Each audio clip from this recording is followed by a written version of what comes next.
Bum bum bum bum bum ba bum bum bum bam bam bam bam. Bum bum bum bum bum bum bum bum bum bum bum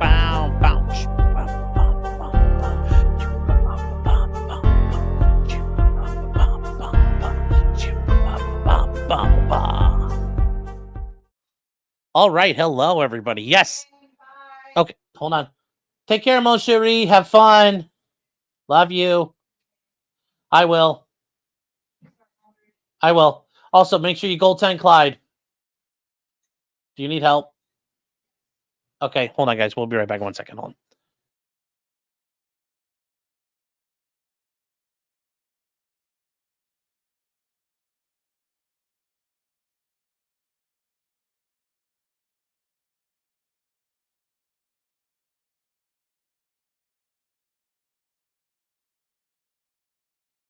Sorry, guys. Had to do Clyde wrangling. So, all right. Yes, I hope you guys. I hope you guys like that thumbnail. You know, because I'm going to try the AI stuff at times. I thought that was kind of funny because you can't find a ballerina holding guns. It doesn't work. So I thought that'd be cool. And she's got a cigarette going. All right, here we go. Ashley Benefield, day 1. As we talked about before, she is accused of murdering her estranged husband. It sounds like the prosecution's alleging she was screwing around with the custody issues, and that he went after her for this. Ashley Benefield did attempt to assert stand your ground, as they can in Florida. Remember, in Florida, that's where you attempt to defeat the trial before it starts by having the mini trial. And she lost her stand your ground hearing. Doesn't mean she can't claim self-defense, but the court was not convinced to the standard necessary. She acted in self-defense there. So, people are so sympathetic. Yeah, but I don't know that much. Like, we'll see. We'll see. Remember, we're going to give this a fair look.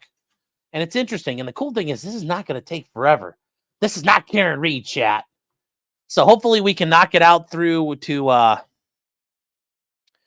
knock this out, get done with July, and just like chill. Because we've had a shitload of trials so far. And like we can slow down just a bit. Cowpoke, I hope that explained it. She's accused of murdering. She's accused of murdering him, and you know, she's claiming self-defense. So it's going to be interesting. And like, here we go. We're going to be using Court TV's feed because Long Cuck's got these big like bars of information going on the bottom. So there's a bunch. It looks like closed captioning is available, which is good for all of you who like your captions closed. And we're going to get going here.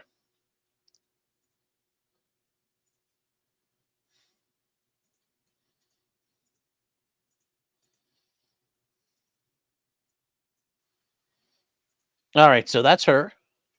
Let's the witnesses that preference. And okay, here we go.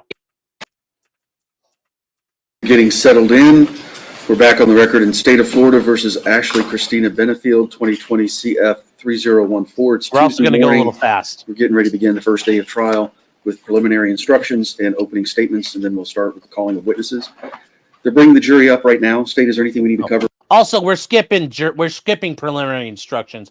We're not listening to those Before we bring them in? No. Yes.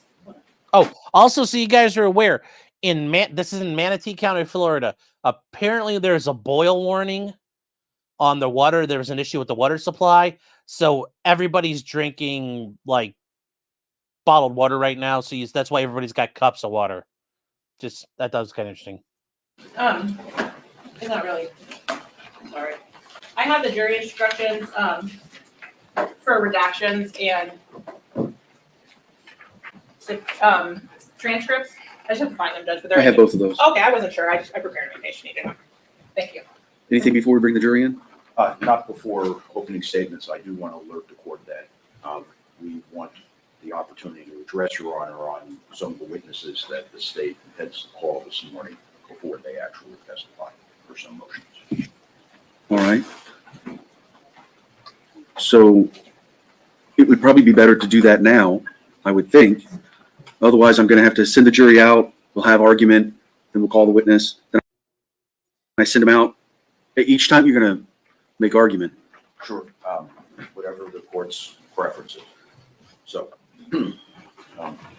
what we have worked out between the parties, Your Honor, is that we are going to provide the other side with a list of the witnesses that we respectively intend to call for the next day of trial. So pursuant to that informal agreement, we received yesterday a list by the state of several witnesses that they intend to call today. I don't know that it's in any particular order, but one of them is Tommy Benefield, another is Eva Benefield, and Alicia Benefield. No. Byers, rather, and several others. And we have some concerns that we want to raise with the court before the witnesses actually testify, to everything ranging from relevance. For example, Your Honor, Eva Benefield, with all due respect to her having lost her father, we do not see anything that she has to say that is relevant to this inquiry. We took her deposition and we concluded that was clearly the case. As to a witness such as Tommy Benefield, his stand your ground testimony was rife with hearsay and information that he did not have personal knowledge of. And of course, we want to preclude that here in the trial. As to some of the witnesses, such as Alicia Byers and Barbara Russell, Your Honor, we believe that the state's intent on calling these witnesses is to go down the child abuse road. We are extremely concerned with that for several reasons, not the least of which is relevance. This is, after all, a homicide trial. We don't want to go down the rabbit hole of chasing whether or not this child was actually abused. We don't think it has any relevance. It's completely collateral to the charges that Ms. Benefield is on trial for. And most importantly, perhaps under 403's analysis, we firmly believe and we fear. We don't know that it will inure to our detriment any more than it might inure to the state's detriment, but raising the issue of child abuse is going to confuse this jury. It's going to distract their attention from the ultimate issue for which we're here, which is whether or not this shooting was justified. We acknowledge that Ms. Benefield was responsible for the shooting. All that's left is it was either self-defense or it wasn't. And if we go down that rabbit hole, we fear that it's going to create issues in the minds of the jurors that they're going to wonder. For the same reason that Your Honor concluded Kimberly Griffin really had nothing relevant to add, the court, we believe, has staked out, if you will, the admissible parameters, that being specifically what law enforcement did as it relates to this. And they indeed intend to call Deputy Moreland, for example, who was the deputy that accompanied the CPT team in some of these interviews. But we feel that if it gets into the substance of those statements, it's going to create problems for all of us. The substance of what statements? Whether or not there was child abuse, allegations of child abuse, that was never resolved. And I might point out to the court, there were allegations of abuse because of various injuries that the child was returned with and because of some of the behavior that the child exhibited. But those allegations were not confined to any one place. There were two professionals, a pediatrician as well as a psychologist, that were responsible for some of those allegations. We just don't see what possible relevance that could have. And when you balance the probative value of that against the danger of unfair prejudice, again, I'm not sure which side the unfair prejudice is going to be directed at, because I think child abuse is going to raise the eyebrows of every one of those, especially we have 5 women on the media panel. And they may very well, it's kind of like the atomic bomb, they may very well feel that the state should have done more and hold it against them. I don't know that they will hold it against us. If they consider the validity of the allegations. And if they consider the validity of the allegations, Judge White, there we are. We're now litigating whether or not there was any truth and whether or not the child was actually abused. And I think it's going to be a mistake, respectively. Thank you. Do you have any response? Judge, I do not intend to ask Barbara Russell or Alicia Byers about child abuse or anything like that. That is not why they're being called. So if that was the concern, then there should not be a concern. As for Eva Benefield, she is going to testify just about background, the tenor of this relationship when they first met and that type of thing, which I think is relevant. Also, Tommy Benefield, I recognize he testified to a lot in the stand your ground that may not be relevant at this point. So I have tailored my questions down to just what he saw in her. Final thoughts?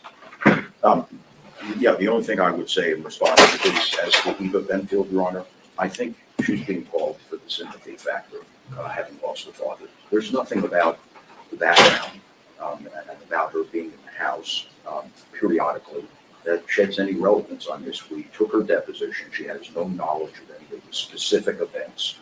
The only thing at best that she can say, and I think this is why the state's calling her, is going to be an effort to introduce inappropriate character evidence of Ms. Benefield. Eva Benefield relates in a couple of incidents in her deposition where Ashley Benefield and her mother, Alicia Byers, spoke with Eva and tried to tell her how dangerous her father was. And of course, being a young girl, or for that matter, just out of a sense of loyalty to her father, which is understandable, she was put off by that. And whether or not that is offered in an effort to portray Ashley Benefield and her mother, Alicia Byers, as mean or spiteful, would really be inappropriate character evidence. And we have not opened that door. And as the court well knows, if that doesn't come in, it's inadmissible until such time as we do. So I don't see respectfully any relevance to that. Balanced against the sympathy factor, I don't think she's an appropriate witness. All right. Thank you both very much. Of the four names you mentioned, of course, Tommy Benefield testified at the Stand Your Ground hearing.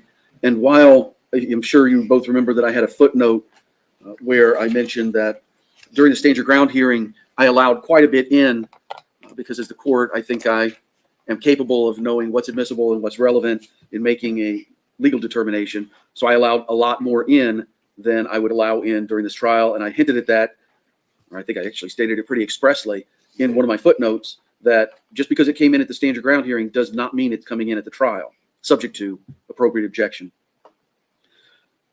The only person that, of the four you mentioned, that testified at the Stand Your Ground hearing is Mr. Benefield, Tommy Benefield. And State, I just heard you acknowledge that you understand that a lot of his testimony, and I'm not going to put a percentage on it, was allowed, that may not be admissible at trial. Eva Benefield did not testify. I don't know the substance of her testimony, what it's going to be. I've heard about a deposition that was taken, so I know you've had the opportunity to at least depose her and speak with her. Alicia Byers, so I had not even heard that name except reading it off of the witness list yesterday. So Alicia Byers is the defendant's mother. Yes, sir. And you're calling her? Yeah.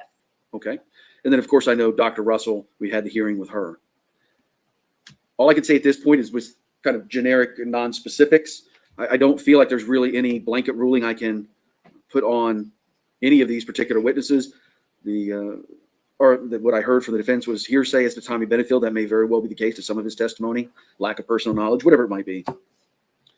Eva Benefield is just a general relevance, and I don't know. I haven't even seen her deposition. I haven't had her at a pretrial hearing, so I don't know what her testimony is going to be. So at that point, I can just say object as you see fit.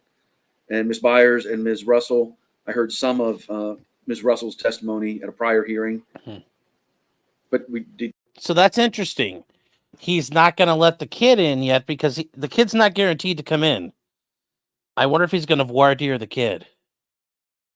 That'll be interesting here. Didn't get into anything about child abuse or allegations of child abuse. And I have no idea what Ms. Byers is going to say. So all I can say is I'm not aware of a ruling I can make at this point other than just to follow the rules of evidence. Before I bring the jury in, I did want to welcome everybody that's in the audience. Please check now to make sure that your cell phones are silent or off. There is no recording, audio or video in the courtroom. You can certainly speak with our media relations folks about how to like the ballerina, the black swan. Or if you want to take pictures, we certainly have a media room where that can be done. There's not to be any cell phone use in the courtroom. I generally don't get too upset if people are they need to send or receive a text related to work or something like that. That's just fine, just as long as it's not distracting. So that allowance can very well change as the trial goes on. I'll also say with a group this size, it's not uncommon for people to need comfort breaks at various times throughout the case. I would ask if we could keep the in and out to a minimum. It can be distracting to the jury. As I mentioned to the jury yesterday, I want them 100% focused on the testimony and evidence of this case. So if you can try and take your breaks, step out and come back in whenever we have a break between witnesses, maybe during bench conferences and so forth. I do appreciate it. Judge, can I raise one other issue? I'm sorry, just as a prophylactic measure, reminding the court and the state of the agreement we have that there should be no reference to the standard ground hearing. It should instead be reference to just another hearing, and instruct our witnesses accordingly.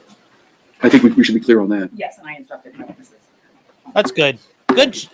That's really good to cover that, because you don't want the jury to hear she already lost a hearing. That's very prejudicial. All right, nobody's invoked the rule. Are we invoking the rule? Yes. Actually, that raises one last issue, if I can. I think this has to be an ex parte conversation. Very brief ex parte conversation with the court. Okay.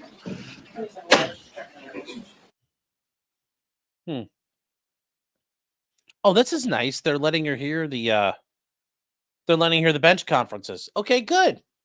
That's nice. Not every court does that. A lot of them you're on your own, going up to address an issue. But this is interesting. So he got that. The prosecutor's not even objecting to this. They must know what this is about. I don't know what they're doing right here, but the prosecutor must know. They're not pitching a fit over it.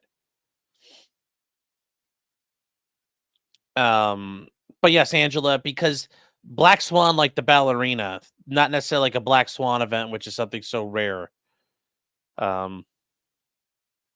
It's because people can't be creative. They're coming up with whatever they can. But this is interesting. How long is this trial going to go for? I bet a couple of days. This is not going to be. She shot him. She admitted to shooting him. So It has been invoked. She admitted to shooting him. So all the problems are out the window. Ballistics, whether or not it happened. No, she plugged him, and whether or not she had the right to do it. All right, the rule of sequestration has been invoked. If there are any witnesses who are present in the courtroom, you must leave at this point, as you cannot hear the testimony of other witnesses. Mm-hmm. You should not discuss your testimony or the questions asked of you with any other witnesses until such time as the court has released you from your subpoena or the trial is over and the jury has been discharged. You may talk to the attorneys, but not if other witnesses are present, and the attorneys cannot tell you what other witnesses have said in court. If you violate the rule of sequestration, you could face contempt proceedings, and if found in contempt of court, you could be ordered to pay a fine, serve time in jail, or both. Each attorney is responsible for advising their witnesses that the rule has been invoked and what this means. If you have a witness that prefers or needs to be instructed on the rule from the court, please advise me well in advance of their appearing so that instruction can occur outside the presence of the jury. I will add a caveat to my normal rule of sequestration admonition that I have been made aware that the case, the trial is online. I don't know if it's live as we're going or if it's just available online somewhere after the fact, but the rule of sequestration would also prevent witnesses from watching the trial live or watching a recording of the trial. If they're under subpoena, the rule applies to them. Please advise them of such. And Judge, just to add on to that, we have Tommy Benefield and Eva Benefield. They will be the first two witnesses, and pursuant to Marcy's law, I would ask that they be allowed to sit in for the rest of the trial. They may be called as rebuttal witnesses. There's a slim chance, but that would only be if the defendant testifies. So if it pleases the court, if that happens and the defendant testifies, then we can ask them to step out for that testimony. But pursuant to Marcy's law, I believe they have a right to be here after they testify. You want to be heard on that? It's pretty timely, Your Honor. Equal treatment. That's all I ask.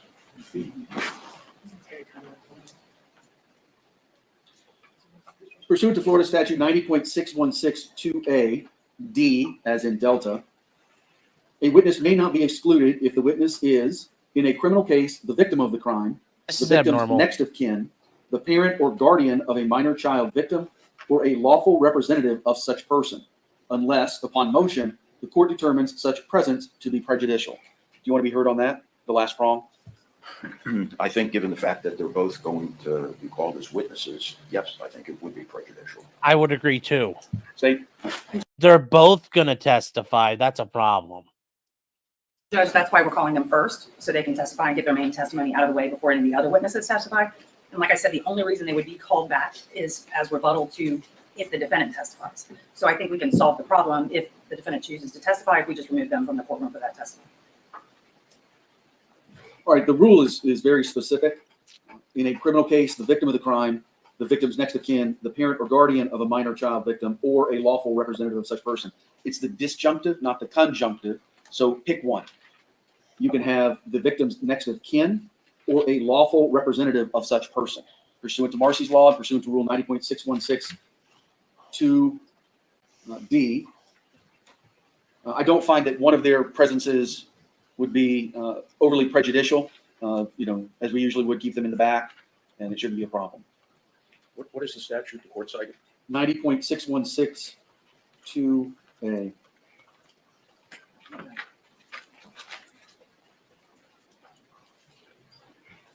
And of course, if somebody's released from their subpoena, all right, that was a lot for not having any emotions. You ready to go? Say? Yes. Yes. Defense. Okay, bring the jury.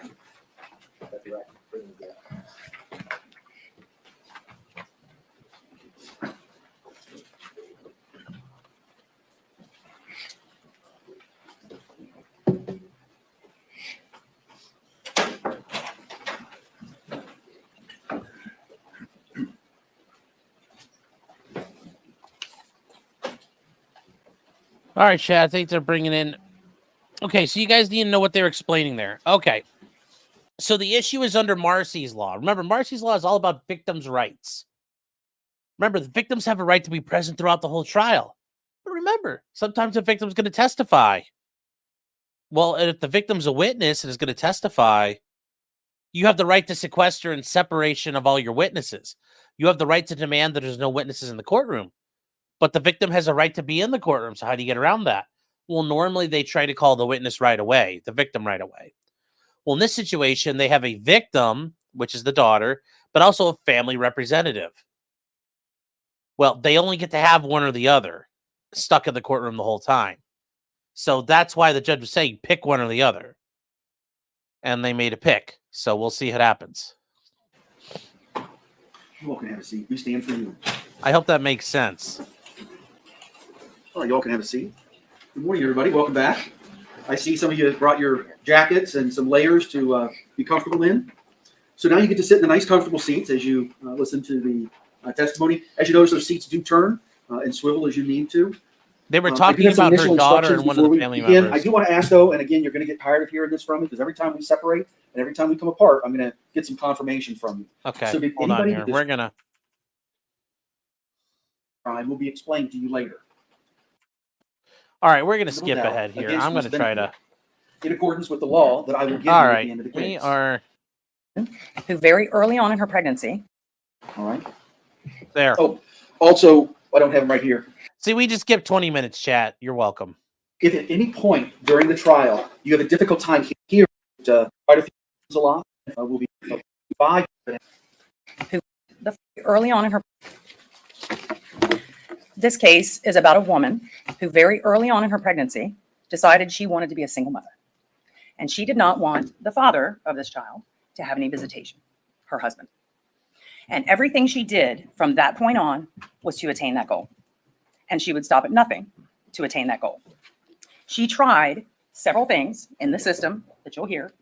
The courts, law enforcement, Department of Children and Families, no one got on her side. And at the end, when there was no other option, she shoots him and kills him and claims self-defense. Now this couple, Doug Benefield and Ashley Benefield, were married. They had moved to Florida from South Carolina. They lived together in South Carolina.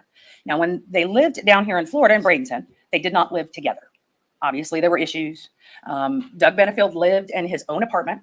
Ashley Benefield lived with her mother, Alicia Byers, in a home with their daughter when she gave birth. She had this daughter who at the time was a toddler when she shot Doug. While they were living separate, they were still interacting with each other. with the goal, the apparent goal of seeking reconciliation, reconciling this family and becoming a family. They were going to restaurants, they were going to Selby Gardens, they were hanging out at the pool at Doug Benefield's apartment complex. By all images, they looked like they were trying to reconcile. The problem was that is not what Ashley Benefield wanted. Although that's what she was portraying, that's not what she wanted. At the time that this shooting happened, they were planning to move to Maryland. Ashley's mother had inherited a home in Maryland and they were going to move to Maryland. Doug was also going to move to Maryland. They were going to continue to live separate and continue to attempt to reconcile, but they were all going to move to Maryland together. Excuse me. At the time that this happened, everybody was in moving mode. There were boxes everywhere, furniture, Moving beds sucks. upended. They had a U-Haul that they were using together. They had a pod that was in the defendant's driveway that they were putting all of their things into. And every day around this time, Doug Benefield was going to Ashley's home to assist her in putting these things into the pod, putting these things into the U-Haul, because the plan was that they were all going to pack up in the next few days and move to Maryland and continue to try and work on their relationship. The problem was Ashley Benefield knew that this was a ruse. She didn't intend to reconcile. She didn't intend to try to make this work. And the problem was there was a court hearing on September 30th of 2020. And at that court hearing, all of this was going to come out. It was going to come out that she was acting one way when she was by herself, and she was acting another way when she was with Doug Benefield. That she was telling him she wanted to work on things, that she wanted to get this marriage back together. But yet when separate, she was saying she had absolutely no intention of reconciling, did not want him around, and did not want this to work. On the 30th of September, this was going to come out. On the 27th of September, she shoots him and kills him. 3 days before this hearing and 3 days before this information was to become public. Now, there was no one else at the house at the time of the shooting. It was just Doug and Ashley. While Ashley's mother and child lived there, they had gone to the park. As soon as Doug got to the house, Alicia Byers takes her granddaughter and they go to the park. So the only people at the house are the defendant and the victim. And you're going to hear three very important things about this shooting. Number one, Ashley Benefield was the only person that was armed. It was her gun. She had it from before. It's not like she took it away from Doug. It was her gun. And Doug Benefield was not armed. He had no gun, no knife, no club, no weapon of any kind. Number two, Ashley Benefield was not injured. Law enforcement took pictures of her right after the shooting. And then again, you'll hear in a few days, they took more pictures. Because sometimes law enforcement, they know that bruises sometimes don't show up right away, that it takes several days for these bruises to show up. So they took pictures several days later.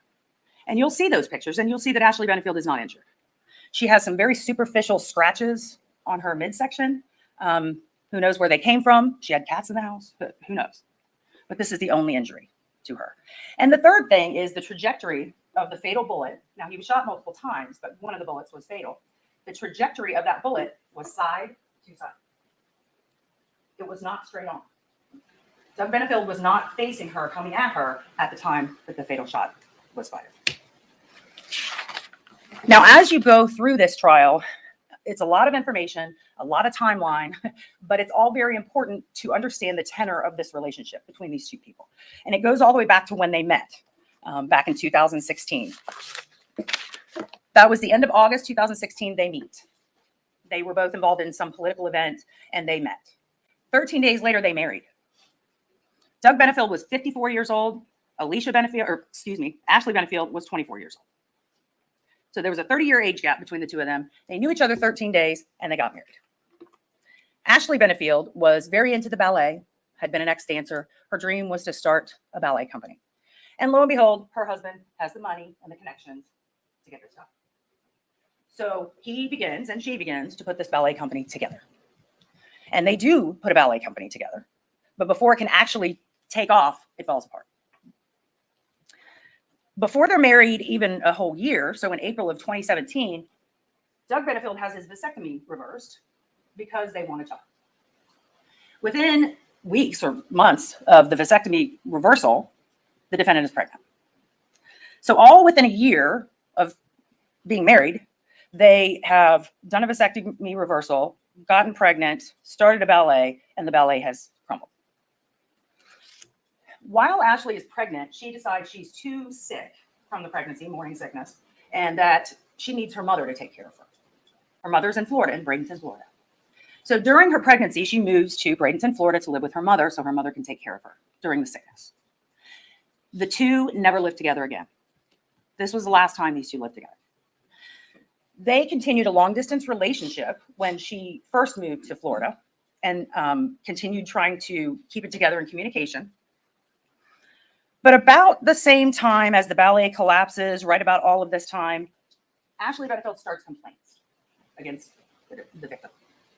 Her complaints are things like, the main one was that Doug Benefield was poisoning her with heavy metals, and her unborn child was being poisoned, that there was poison in her tea, that he was giving her poison.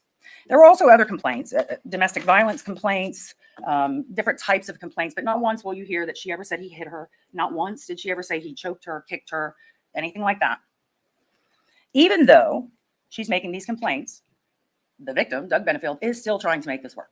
And you're going to see some text messages and hear some things. He's still trying to make this work. But she is having none of it.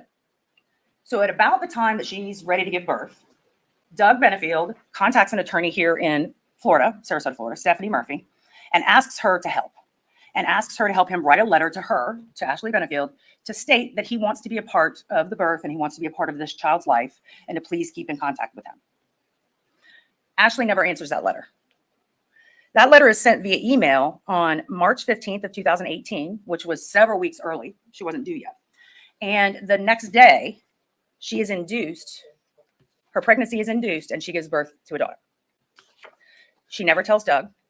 He doesn't even know his child is born for weeks. And she never responds to the letter.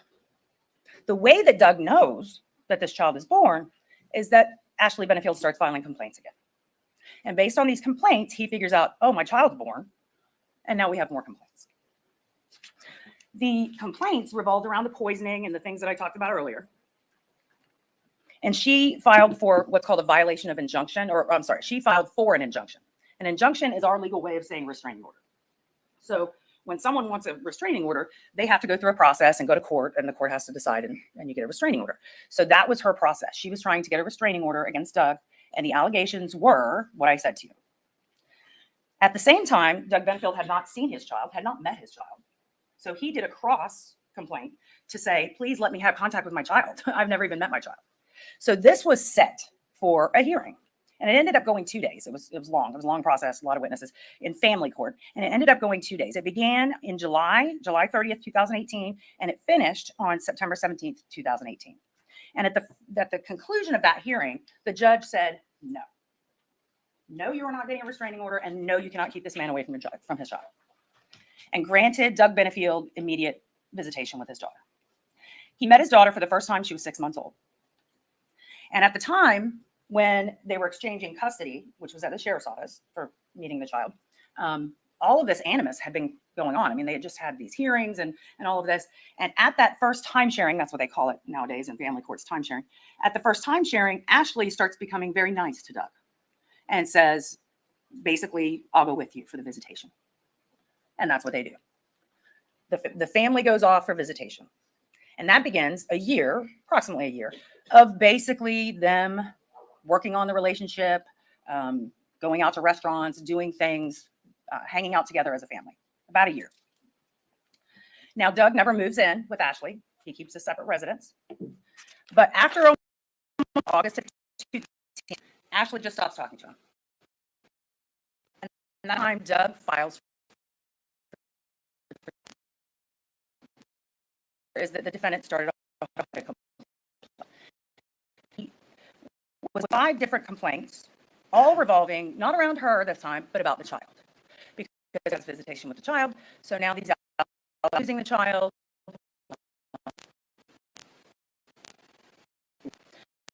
Are that Doug's abusing the child. What you'll hear is that not one of these charges was ever prosecuted. Not one of these ever left law enforcement. And now has tried these 5 complaints. After Doug filed for divorce, law enforcement's not helping her. See this still visitation going on. And Guys, I don't know why it's glitching. Hold on. all these people. I had to step away for a minute. Take care of Clyde. Hold on. So Hold on. and they go to doctor.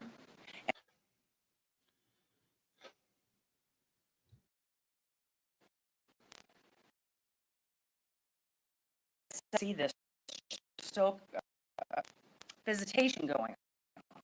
And in the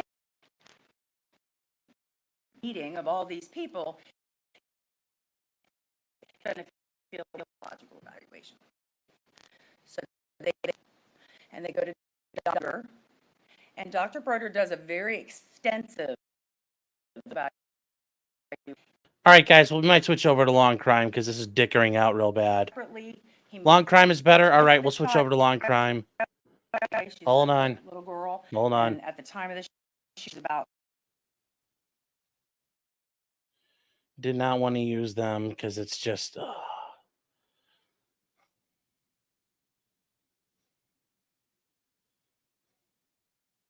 You see here, where is it? Oh, here we go. Him to test. Here, let's. Doug Benefield was 54 years old. Ashley Benefield was 24 years old. So there was a 30-year age gap between the two of them. They knew each other 13 days and they got married. That's creepy. Ashley Benefield was very into the ballet, had been an ex-dancer. Her dream was to start a ballet company. And lo and behold, her husband has the money and the connections to get this done. So he begins and she begins to put this ballet company together.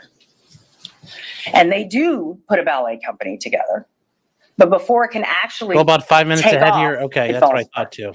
Well, rehearsal to the same time as the ballet collapsed, did she ever say he choked her, kicked her, anything like that? that's what I thought. Hold on here. And based on these conclusion of that hearing, and no, you cannot keep this man away from his child. There we go. We're gonna start there, guys. And granted Doug Benefield immediate visitation with his daughter. He met his daughter for the first time. She was 6 months old. And 30 at the years. time, 30. when they were exchanging custody, which was at the sheriff's office for meeting the child, all of this animus had been going on. I mean, they had just had these hearings and all of this. And at that first time sharing, that's what they call it nowadays in family courts, time sharing. At the first time sharing, Ashley starts becoming very nice to Doug and says, basically, I'll go with you for the visitation. And that's what they do. The family goes off for visitation. And that begins approximately a year, of basically them working on the relationship, going out to restaurants, doing things, hanging out together as a family. About a year. Now, Doug never moves in with Ashley. He keeps a separate residence. But after almost a year, so around August of 2019, Ashley just stops talking to him. Just stops. And that's about the time Doug files for divorce. He finally says, okay, we're getting a divorce. Then what you'll hear is that the defendant started a whole new set of complaints. You will hear that she was involved in 5 different complaints, all revolving not around her this time, but about the child. Because now Doug has visitation with the child. So now these allegations are that Doug's abusing the child. And Overruled. the allegations are that Doug's abusing the child. What you'll I think hear that's a is valid that objection. not one of these charges was ever prosecuted. Not one of these charges ever left law enforcement. So the defendant now has tried these 5 complaints after Doug filed for a divorce. Law enforcement's not helping her. No one has said that Doug cannot see this child. So there's still visitation going on. And in this meeting of all these people, it was decided that Doug and Ashley Benefield will go for a psychological evaluation. So they do. And they go to Dr. Broder, and Dr. Broder does a very extensive psychological evaluation. And he meets with them together. He meets with them separately. He meets with them with the child, whose name is Emerson, by the way. She's a little girl. And at the time of the shooting, she was about not yet 2 years old. During this evaluation, and what you'll hear from Dr. Broder, is that Ashley Benefield acted very different when she was with Doug and when she was not with Doug. When she was with Doug, it was, we're moving to Maryland, we're going to work on our relationship, we're going to try and make this family work. When she's not with Doug, she's saying, no way, no how, I do not want this, I don't want to reconcile with him. And to Doug's knowledge, all he's hearing is, I want to reconcile.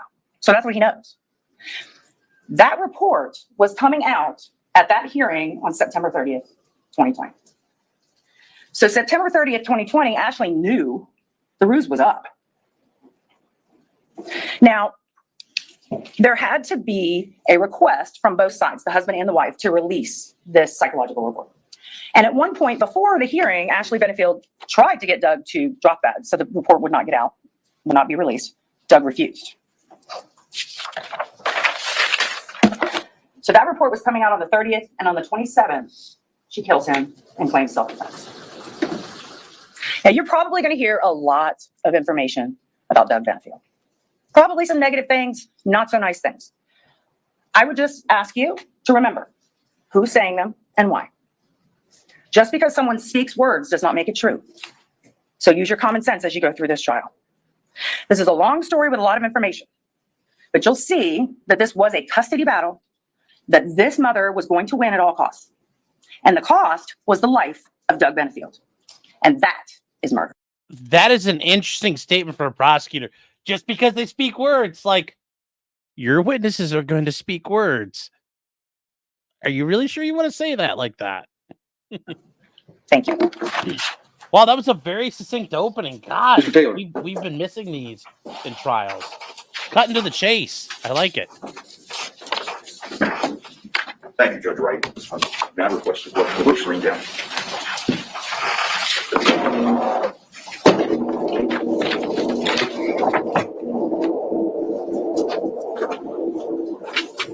Oh my God. It's like they'd roll out the artillery cannons.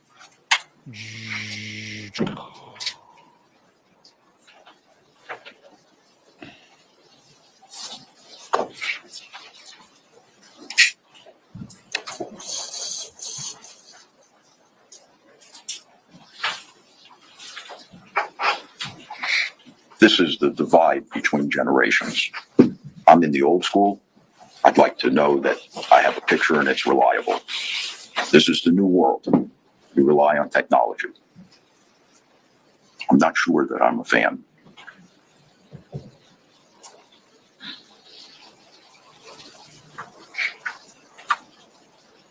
All right, here we go.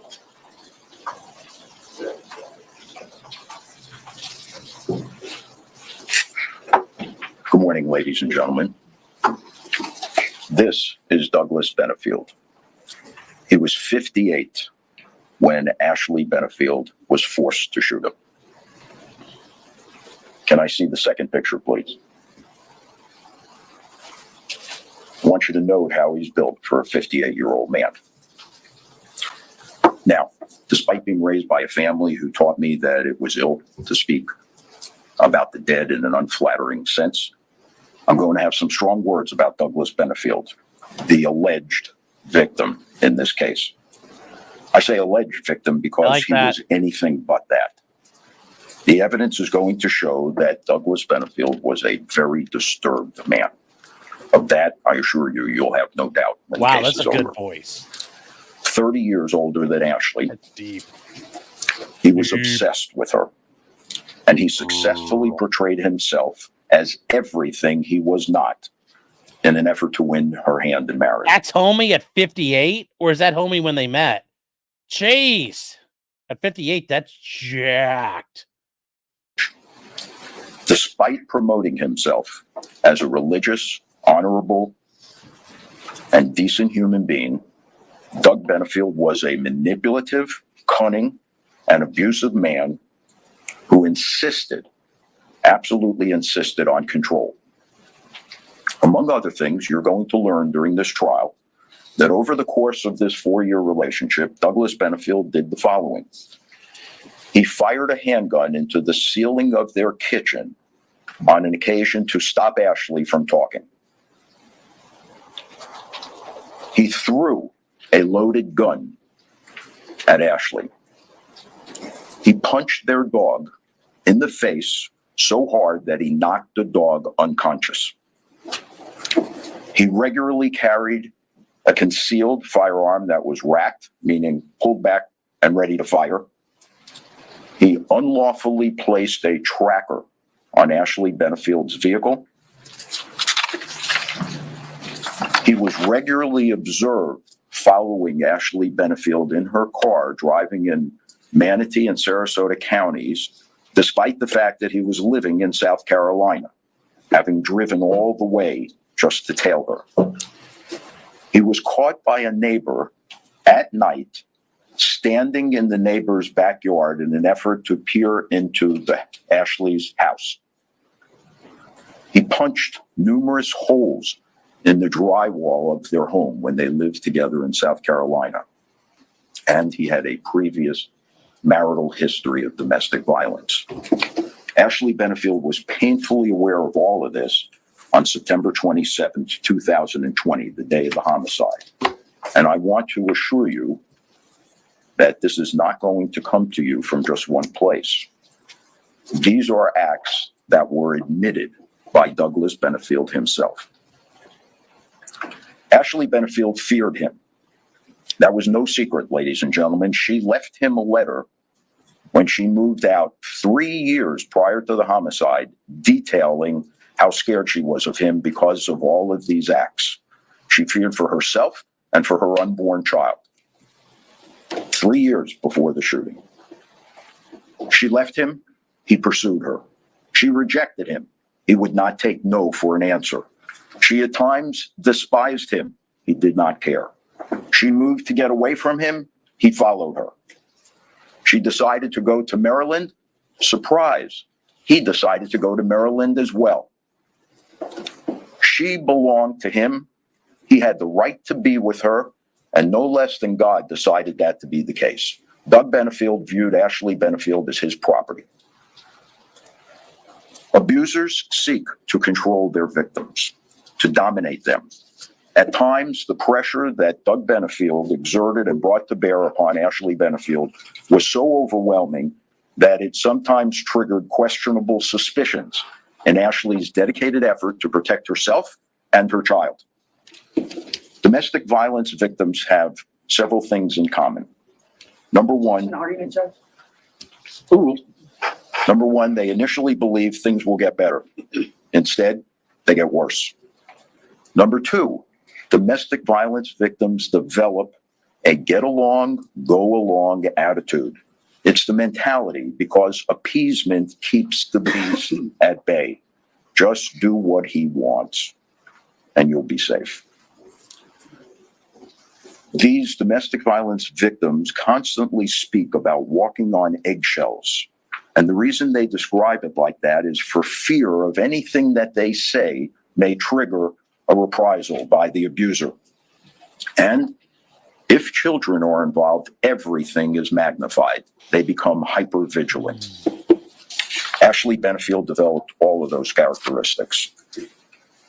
So on 9/27/2020, the day of the homicide, Doug arrives at the residence of Ashley Benefield. And as you heard, they are living separately. He does not live there. He never resided there. This is at her home in Bradenton. He had no claim for entering that home on that day, except with the permission of Ashley, which she gave on that day because she was moving to Maryland and Doug was going to Maryland as well. But he knew, make no mistake, as the prosecutors told you, Doug Benefield knew full well on that day that this relationship was over. They were not going to be living together. Maybe, hopefully, they could work out some type of co-parenting agreement, but she was done. So how does that day's events unfold? What happens that results in us all assembling here this morning? It starts, ladies and gentlemen, with Doug Benefield once again seeking control. He is simmering when he arrives at Ashley's home on that afternoon. Why is he simmering? He's on a slow boil, actually, because he knows that Ashley's moving.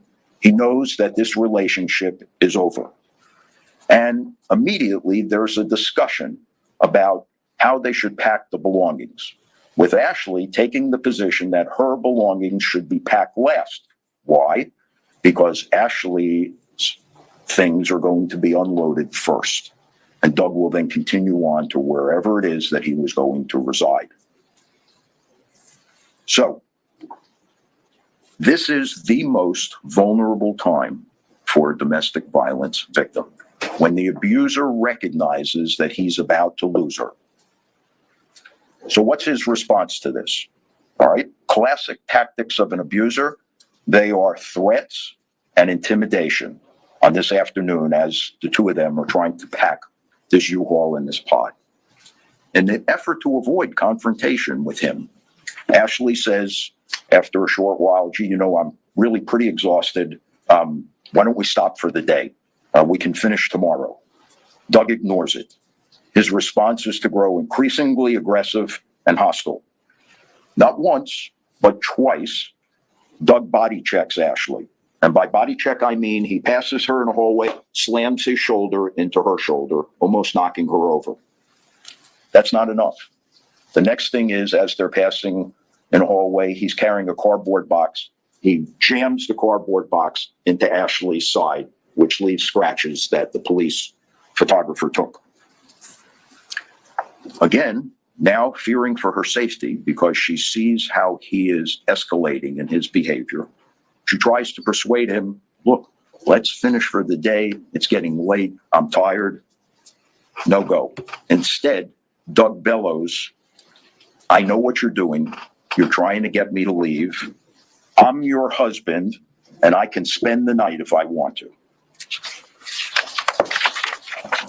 Well, that was enough for Ashley.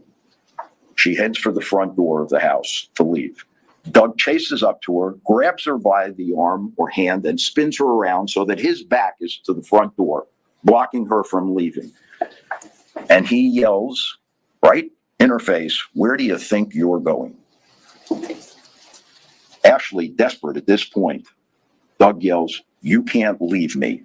Ashley somehow finds the strength to summon up the nerve to say, I am done. You need to leave now. She commands him to leave the home. Terrified, while in his grasp, because he spun her around, his response is to smack her upside the head. And you'll see the pictures of her swollen face and her eye. And he yells, I am not done. Fearing for her life, as this was the first time that he had actually struck her. Up till then, it was always threats and intimidation. As intimidating as firing a gun may be to get you to stop speaking, he had never actually hit her. He'd pushed her. This time he struck her. Terrified after this, fearing for her life, she heads for her bedroom where she has a firearm. She gets to the firearm. She turns around. She orders Doug to stop. When she looks up, he's in the doorway.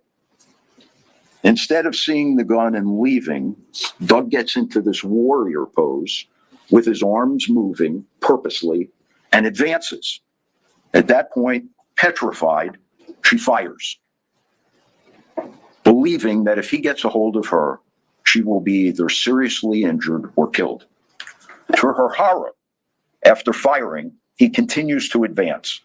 She absolutely panics. She tries to get away and backs to the side to create more distance between them, but there is no place left for her to go in this small bedroom. At that point, in utter panic, she keeps firing the gun. She sees Doug's legs go up in the air, almost as if he was running and slipped, and he falls backwards. Instinctively, she flees the house and heads next door to John Sant's house. He's a neighbor. When all is said and done, ladies and gentlemen, and the testimony and the evidence is complete, The only thing that's going to have been established here beyond a reasonable doubt is that Douglas Benefield was a violent abuser. Ashley Benefield's efforts to placate him was absolutely consistent with what abused women do, especially when a child is involved, and that Ashley's result and resource to deadly force was absolutely justified under the circumstances. Thank you. All right, thank you, Mr. Taylor. Judge, can we approach? Yes. Are we done for this, for the presentation for now? Yes.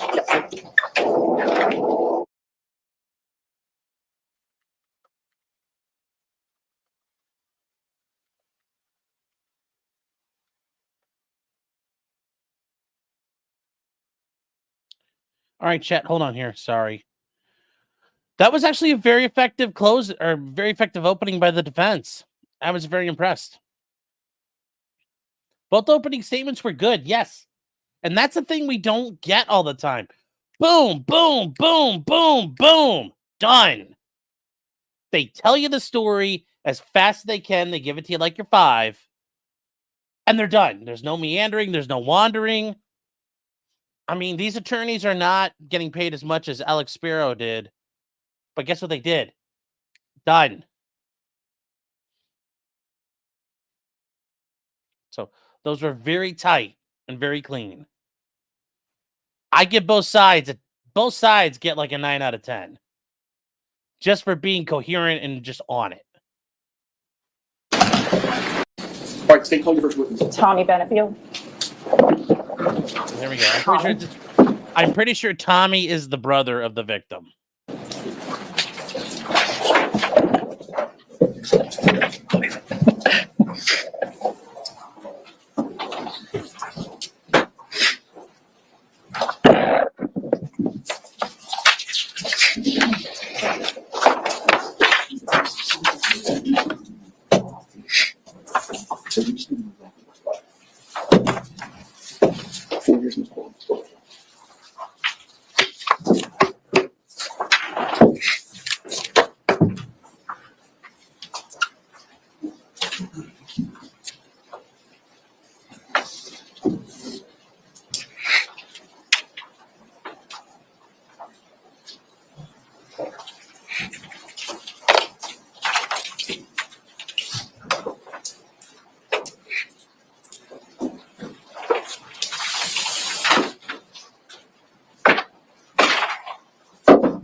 All right, members of the jury, there may be times where it may be a minute or two when witnesses are coming in or we're reconfiguring the courtroom.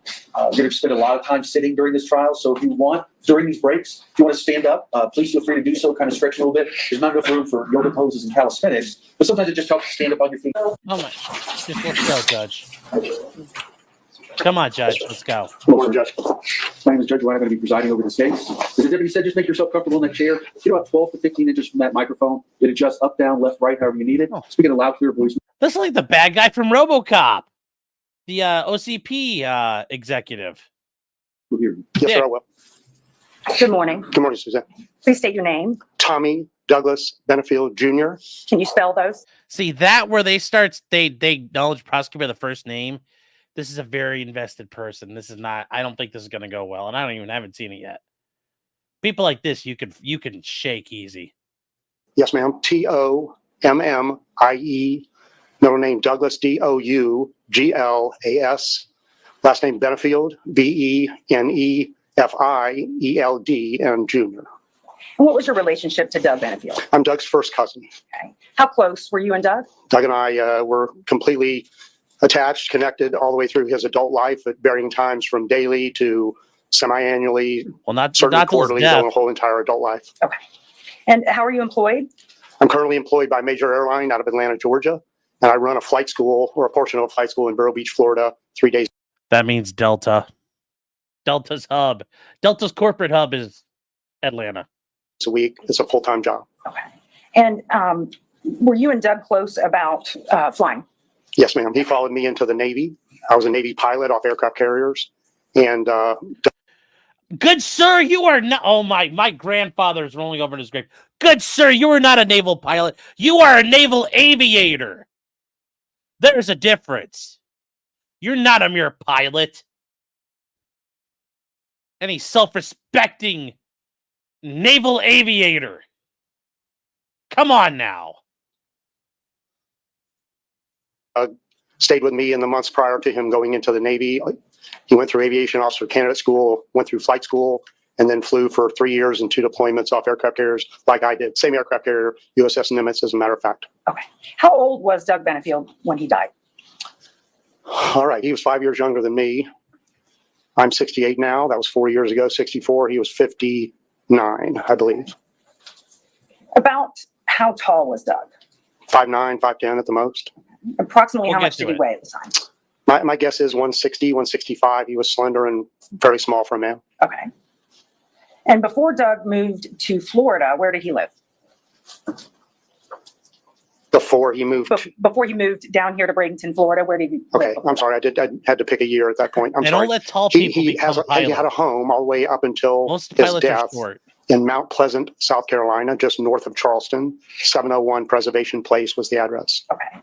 And he lived at that address before moving to Bradenton, Florida, correct? Yes, ma'am. And then he rented the house out when he moved to Bradenton for visitation of their daughter. Okay. And before he met Ashley, who did he live with at the house? The house for multiple years was Doug, his longtime wife Renee, and their daughter Eva. That's prior to Renee's death in 2015, December of 2015. Okay. So Renee died in 2015. Do you know how she died? Yes, ma'am. She died of a undiagnosed heart ailment, cardiac arrest. Okay. Is Hold on. oh, Lack of qualifications? Yes. Overruled on that basis. was Renee Eva Benefield's mother? Yes, ma'am. And I'm sorry, can you say that date again? Was 2015 that she died? I believe it's December 2nd, but I may have the day off, but not the month of 2015. 2015. All right. And I want to ask you now, switch to Ashley. So about how long after Renee died did Doug meet Ashley? 9 months. When did you first meet Ashley? I met Ashley in the spring of 2017. I believe the date was either March 14th or April 14th. And did you know about Ashley before you met her? No, ma'am. Okay. How did your meeting come about? I was flying for Southwest Airlines as a captain at the time. They changed my schedule like they do many times in the airline world. And I ended up not overnighting in Baltimore, Maryland, and they sent me to Charleston, South Carolina. Because I was going to Charleston, I texted Doug and said, hey, I'll be in to Charleston tonight. I'd like to have dinner. And he said, great. Text. Sustained. Okay. During your conversations, did he mention the name Ashley? In the second text chain, which is entered, Sustained. I'm asking because I can answer the question, ma'am. When I arrived in Charleston, I texted Doug, and his text to me specifically was, you can't speak about what Doug said to you, okay, but during the text messages, did he indicate to you there was a female involved? yes, that's the first mention of Ashley to me, that we were not going to have dinner at the airport, and that I was to take Uber up to Mount Pleasant to meet them. Okay. And was that at their house? That was at Doug's house. Yes, ma'am. 701 Preservation Place. Doug's house at the time. And how long were you with them, the two of them together? 4 to 5 hours. We started at the house. We ended up going back to my hotel, getting a piece of medical technology, medical device that I was a master trainer in that device.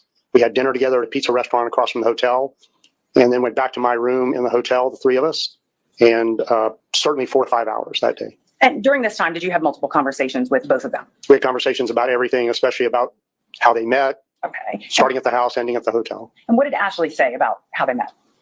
She talked about how they met at a political event, a meeting, where Doug and his business investors were. Personal knowledge. Defendant's statement. Yeah, overruled. You go ahead. Both Ashley and Doug told me about how they met the first night at a political meeting, how Ashley had reached out to him before that meeting. They showed me text messages between them for the 10 days between the first meeting and her second meeting with him up in Charleston, Mount Pleasant. They talked about how they had mutual interests, mutual alignment, how they were looking for the same thing in a relationship. They talked about Ashley talked specifically about her fibromyalgia and pain associated with her ballet dancing days. Ashley talked about her mother, her upbringing, about her father, about the separation there. Okay. Do you have an objection Yes, sir. on the basis? Hearsay. It's It's my defendant's understanding this is the defendant's statement. Yes. Or overruled. Let me stop you there. So she said that her and Doug met at a political event. Yes, ma'am. And at the time that you were meeting with them, were they married? Yes, ma'am. Did Ashley indicate to you when they got married or how long they had been married? Yes, ma'am. 13 days from first meeting. That they got married 13 days after they met? Yes, ma'am. Did Ashley indicate where they got married? Yes, ma'am. And where was that? That was in Mount Pleasant or Charleston. Doug's best friend at the time, Tripp, married them. Okay. Did Ashley ever discuss with you that she carried a gun? Yes. And what did she say about that? She said that on their initial meeting, in the political meeting, that she and Doug's traveling partner in business went outside of Secret Service people, and she showed him the gun she was carrying at that event in her bra. So they're at like And she talked to you about this Mar-a-Lago. during your meeting? Yes, ma'am. Interesting. Now, I want to jump So the place forward a should be little bit, Secret but did you Service. have any conversations that night about them wanting to have a child? Or was that a different time? I don't remember us talking about it that first night. No, ma'am. Okay. Do you remember a conversation with Doug and Ashley, specifically Ashley, about them wanting a child? I believe it was later in the late spring, the next time that I visited with them. Okay. And to your knowledge, could Doug have children? He had a vasectomy after having his daughter with Renee, his longtime wife. Did Ashley, I'm sorry, so no, he Okay. couldn't have children. did Ashley speak about that in front of you, Ashley and Doug together, or Ashley separate about the vasectomy? They did when they were discussing having Doug have a vasectomy reversal. Yes, ma'am, I believe so. Right. And to your knowledge, did that reversal ultimately go through? Yes, ma'am, and I believe Ashley Can actually always paid for it object on a relevance. credit card. They talked about that. Okay. And ultimately, she became pregnant. Yes, 3 months after the vasectomy was reversal, she became pregnant. Yes, ma'am. Okay. That's God. If he got that vasectomy that long ago, he's also old. I mean, the idea of getting freezer burn shit when you're already that old is a problem. But after a vasectomy, there's a high risk of freezer burn. For men, like they were playing with fire. Did they end up, I'm going to skip a little bit forward. Yes, ma'am. Did they end up having a wedding reception? They did. I believe it was June of 2017. I was single parenting at the time, and I wasn't able to attend, but it was in Charleston, South Carolina, at the home of one of Doug's business partners. Okay. You mentioned something about ballet dancing, so I'm going to ask you about that. In your meetings and discussions with Ashley, did she indicate she was interested in the ballet? She spoke about the fact that she had been a ballet dancer, that she had performed in, I'll call them shows, back, I believe, in Maryland, where she grew up. And by the time that I first met Ashley, they had formed the ballet company called the American National Ballet in Charleston. And they were, at the time that I first met her, they were working on getting that ballet company up and running. Okay. And was this going to be a large endeavor? Several $1 million, yes, ma'am. Okay. Up to 40 dancers were hired. Yes, ma'am, large endeavor. Okay. And do you know what Doug's role was in that? In your discussions with Ashley, did you find out what Doug's role was? Doug and Ashley talked about it on the first night I met her, about how they founded the ballet, how Doug did the online limited liability corporation work, founded the name, resurrected that name, how they worked together to try to build a ballet that was diverse and open to more than one body size, body shape, body color. That was the philosophy of the ballet as they explained it. That was Ashley's dream. And how was it funded? It was funded several ways. A number of Doug's business partner, friends, and Doug himself invested money. They had a major, let's say, arts benefactor in Charleston, is a personal injury lawyer who was going to be the primary major donor. In Doug's case, Doug was working on very advanced technologies and patents at the time. And in his case, he didn't have any savings or cash in the bank.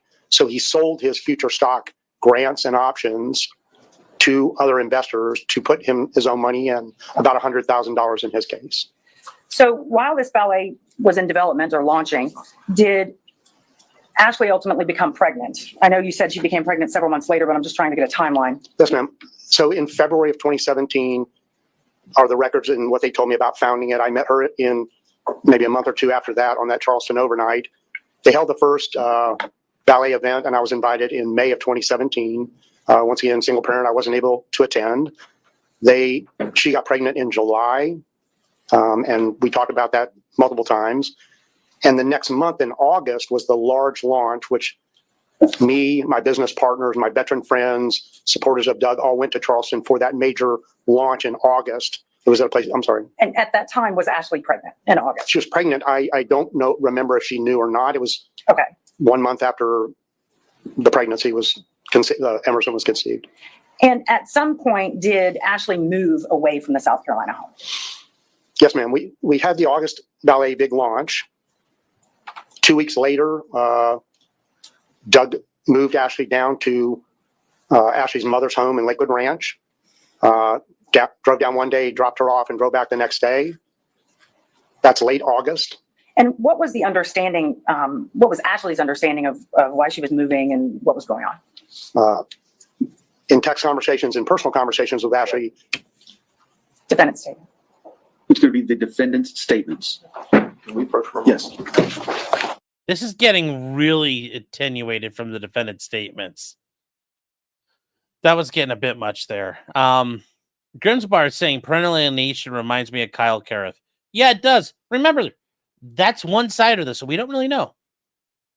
Unhung Hero says it's red tide season in Florida. Skies of Neighborhood says for £2 sterling, the King Sterling. I don't think she testified in the stand your ground hearing. I'm still looking for that ruling, but he did make a ruling, and his ruling, he did make a ruling about the stand your ground stuff, and he said that basically he did not view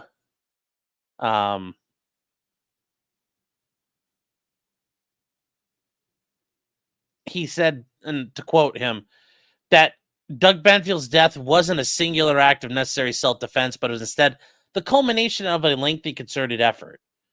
So they still might be able to show self-defense, but it's not as clear-cut as they claimed.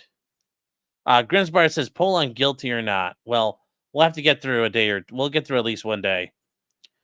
Duncan Ida says, well, if the defense can back all this up, that I am leaning towards defense. So far, it seems like a solid foundation. Yep. And Quicks, you're saying, why are they called naval aviators? Well, they're not pilots. I mean, it takes a lot. And the issue was, it's been that way since like pre-World War I. The initial things are called a naval air pilot.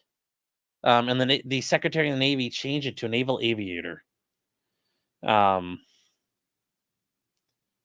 So, you know, it just sounds more,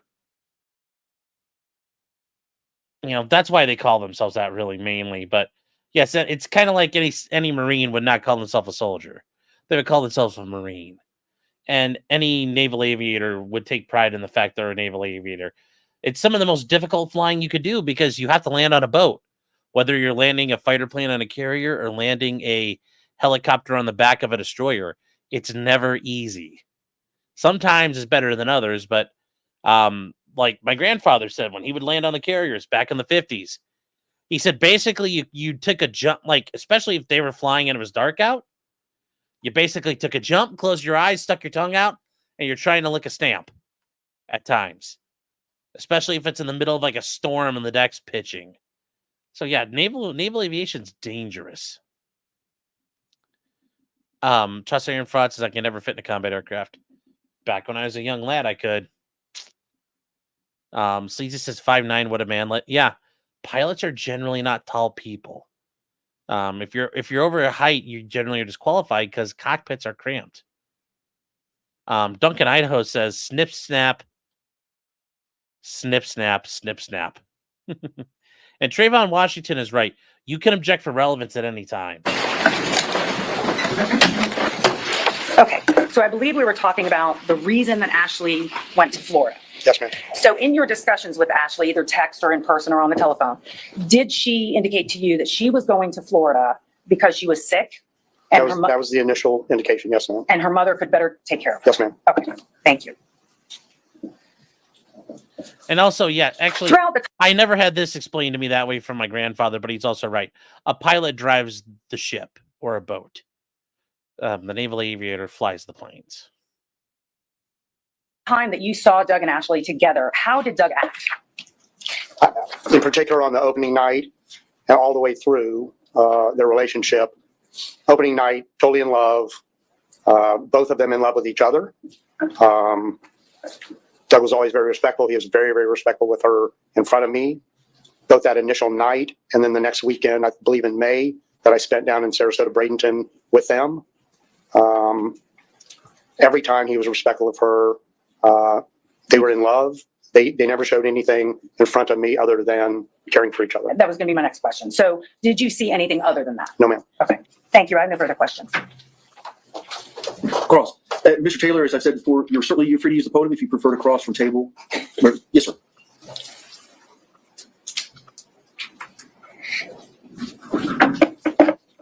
Morning, Mr. Benefield. Good morning, Mr. Taylor.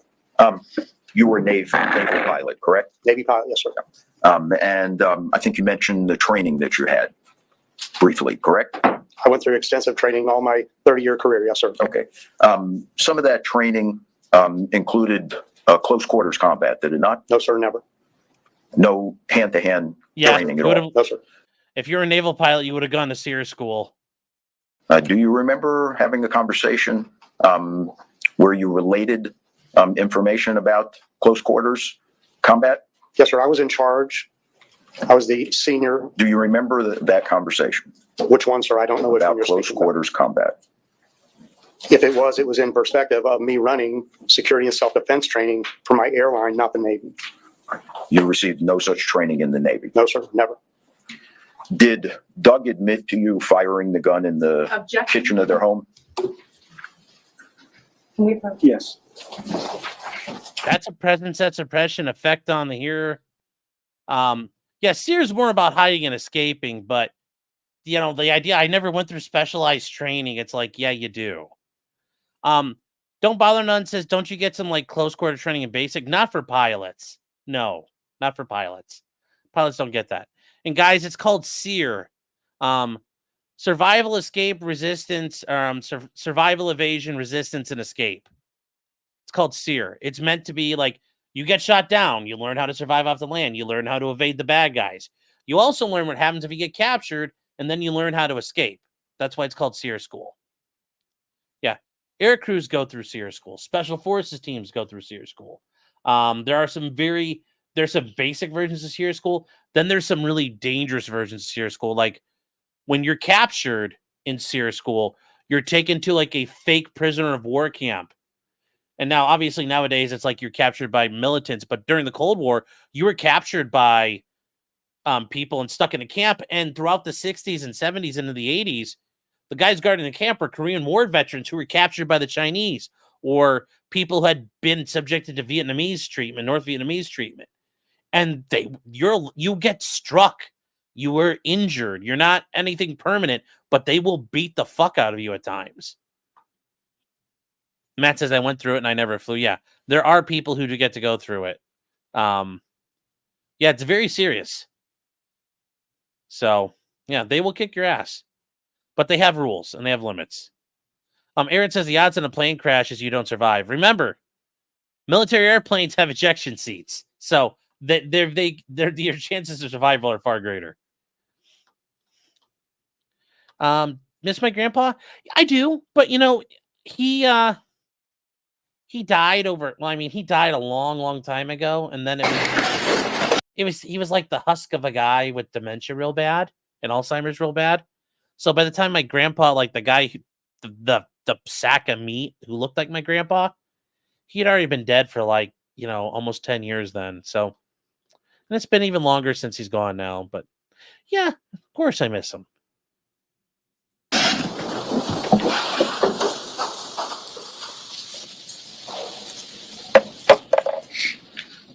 Mr. Benefield, do you recall that Ashley had left your cousin Doug in the fall of 2017, Yes, sir. specifically September 18th of 2017? Yes, sir. I'm aware of that date and the events. Do you recall writing to Ashley Benefield in a text in May of 2018, "I'm a fan of Objection. yours"? Hearsay. It's his. What? Yeah, wait, yeah. How can that not come in? That's a fair. That should come in. Like, really?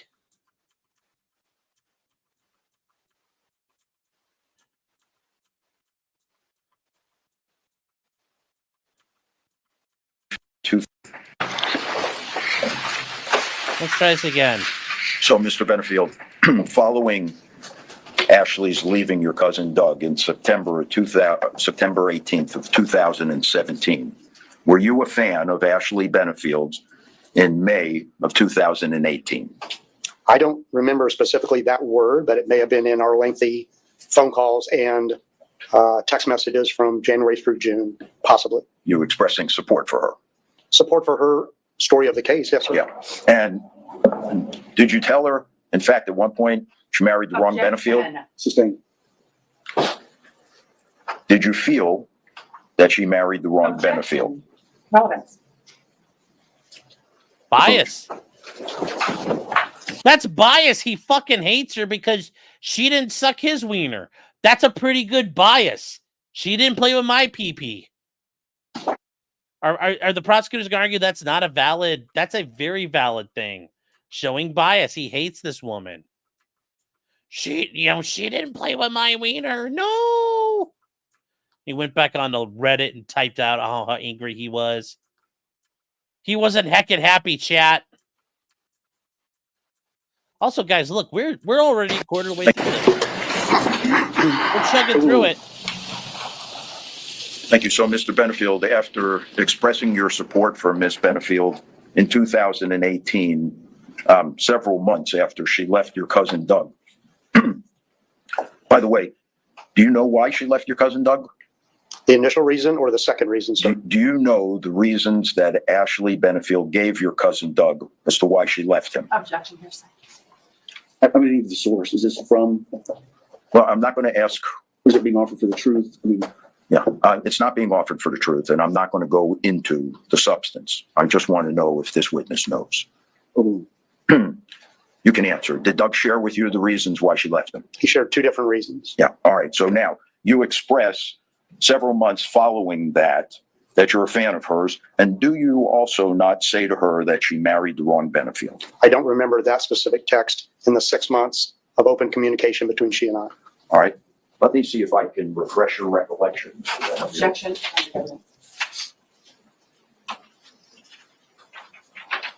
It's a proper refreshing. Oh God, this prosecutor is going to be one May I of these approach the witness, people. Your Honor? yes. Let me see what you're showing. Sure.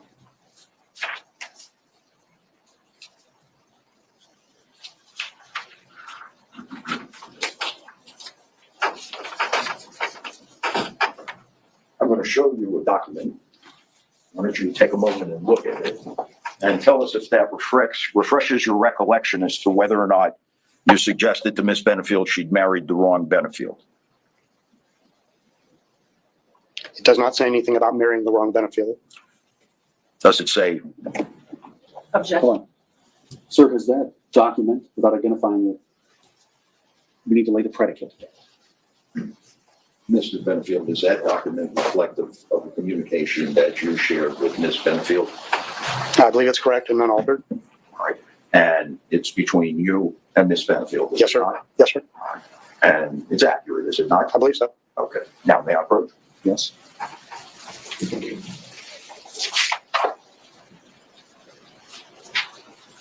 Do you say thank you, wrong Objection. Benefield? Yeah, approach, Mr. Taylor.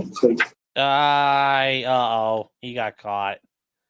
I think the judge is like, you're fucking done. Move on. I get it though. Keep going. Try yourself. Oh. Oh, chat. This dude's ready to cash out his 401k for this chick like this brother. Yeah. It's so weird. They're just like, are her eyes close together, Chad, or is that just me? The judge is like, you can't fucking do this. Stop doing it. I've been there before, Chad. It's very annoying. You're like, but judge, I'm trying to win the case. He's like, I don't care. You can't do it that way. But you're like, but judge, you're breaking my balls. I've been there. Like, I literally can tell you what's going on right now. Benefield. Does the document I've shown you, Mr. Benefield, refresh your recollection of that particular exchange? Yes, sir. Now, would you tell us Yes, her eyes your are close recollection together. having Okay. been refreshed, whether or not, tell us what your response Are you was trying to get to depthless? Ashley's text. This is 6 months, and you want me to just focus on Just tell us what one your, line? Is that Mr. what You're correct, just saying, Mr. dang, Taylor? Sean. just tell us what Which your part? response was to Ashley's text, your recollection having been refreshed.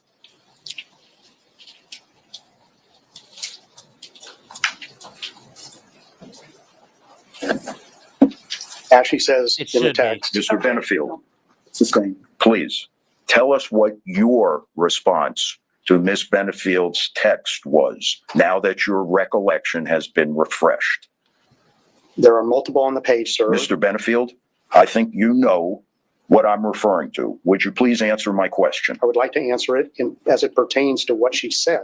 I didn't ask you what she said, Mr. Benefield. I asked you to please tell us your recollection having been refreshed, what you said. Would you want me to read that Judge, I would bubble? object. We do not need to be reading from the document.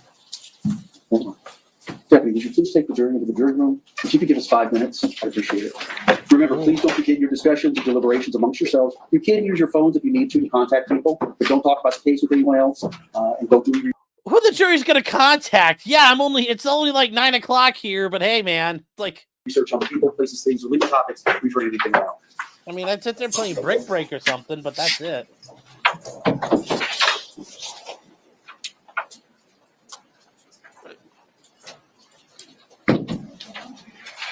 All right, y'all can have a seat. The jury's out. Mr. Benefield, I'm going to excuse you to the hallway. You are not to discuss your testimony or the questions that have been asked of you with anyone, including the attorneys. And you're not to let anybody talk to you about anything that's going on inside the courtroom. We're on break. Yes, sir, I will do that. Should I leave the paper here? Yes, sir. Leave that there. Yes, sir.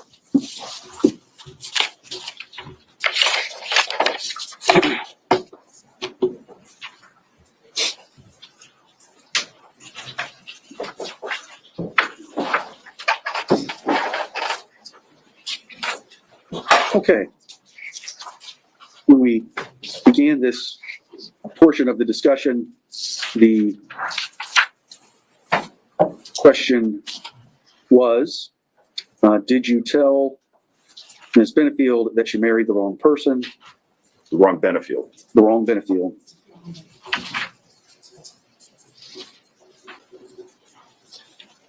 And I sustained that as hearsay with no exception. I found that it didn't provide impeachment of any prior inconsistent statement. What I did allow was him to testify as to his then existing mental, physical, or emotional conditions or feelings, with the question being, did you feel that she had married the wrong Benefield?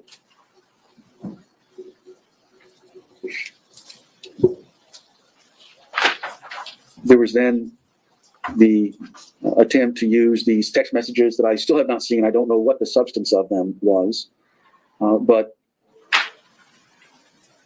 where we were was my understanding, and what I heard was the defense was attempting to refresh the witness's recollection. And what I have said is it sounded like it started to morph into some mix of impeachment and refreshing recollection and some elements of introducing a past recollection recorded, and that's where we're at. So, state your objection. My objection, first of all, is the predicate has been laid to refresh recollection. But then the witness has not been asked what his recollection is, other than to read it off of the paper, which is commingling past recollection in either past reported or something of that nature. I think we're commingling the two different things. And if this witness needs to be asked, if it refreshes his recollection, then he can be asked that question without reading the document. I would object to any reading of the document because it is extrinsic evidence if it's being used for impeachment.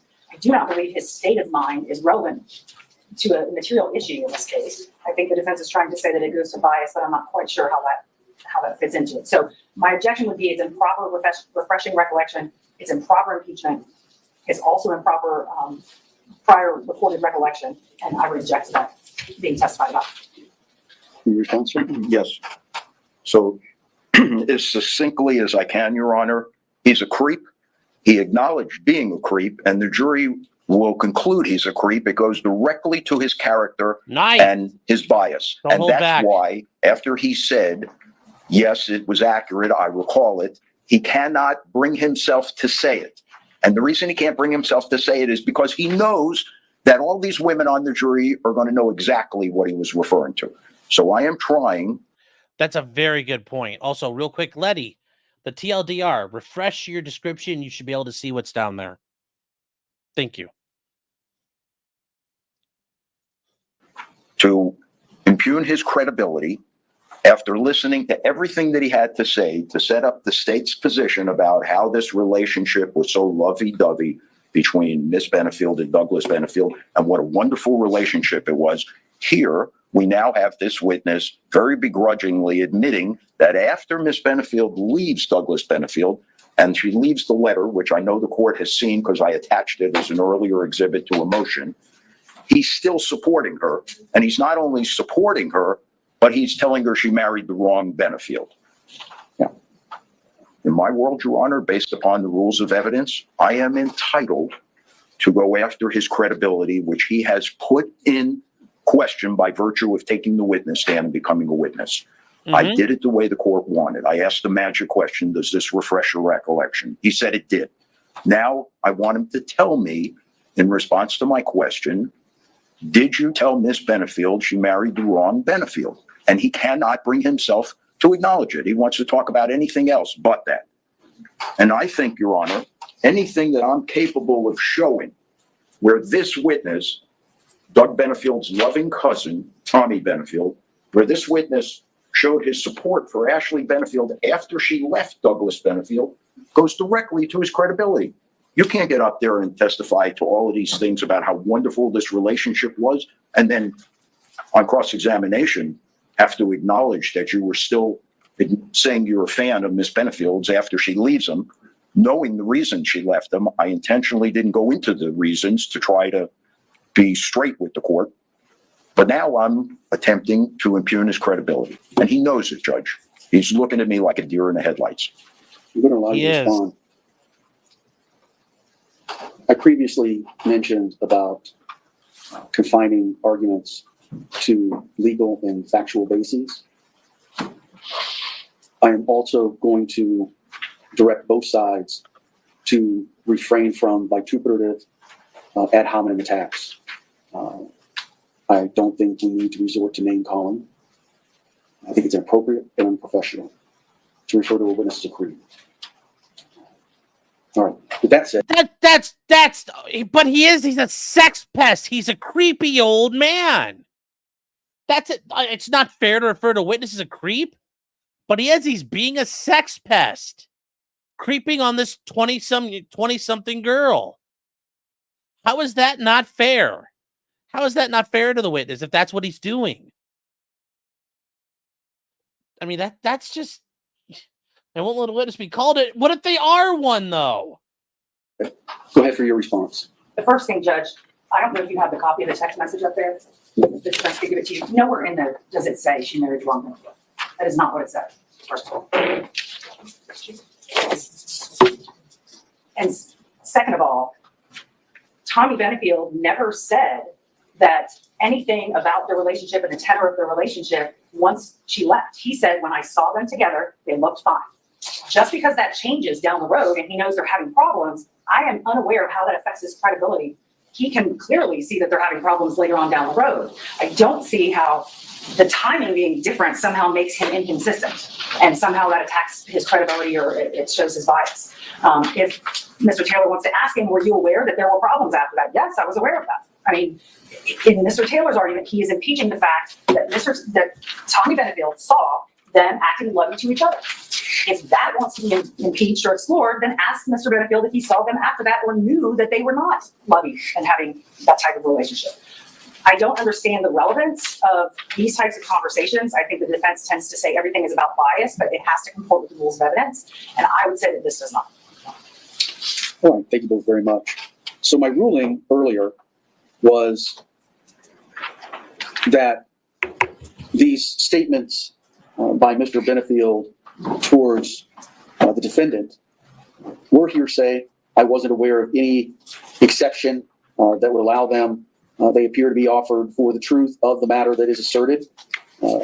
So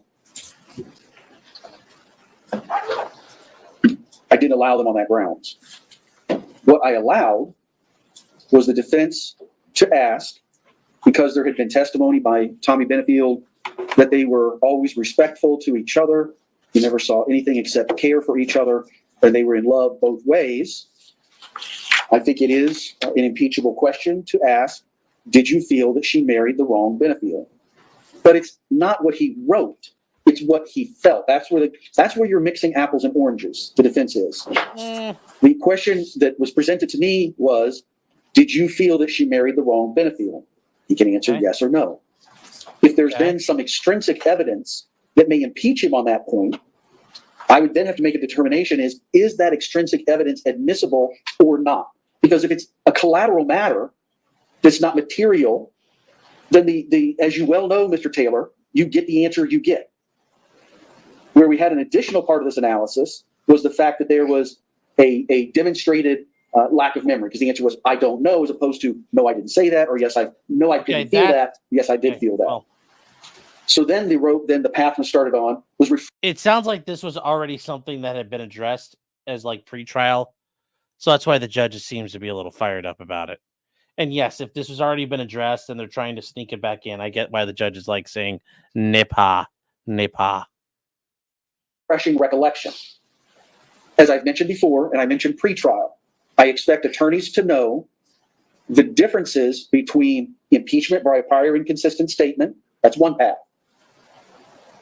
Refreshing recollection is a second path, and introduction of past recollection recorded, which is a separate path. And the reason I'm sustaining the objection is because it started off with refreshing, does it refresh your memory? And then we got right back into the documents themselves, which I've already ruled were hearsay. So it's for impeachment purposes only. You can ask him about I allowed you to ask what his feelings were, but not to get into these documents themselves. I don't know how to say it any. That makes sense, and I guess this is something that had been ongoing pre-trial anyway. Yeah, if that's the case, and they've already talked about it like this in depth, yeah, he's already screwed the bed. Good ruling. That makes sense. Any more clear than that? So If you're refreshing his recollection, then we're going to take that path. yes, I believe I did that. I believe I refreshed his recollection and he acknowledged that. So then my question was, What did you say?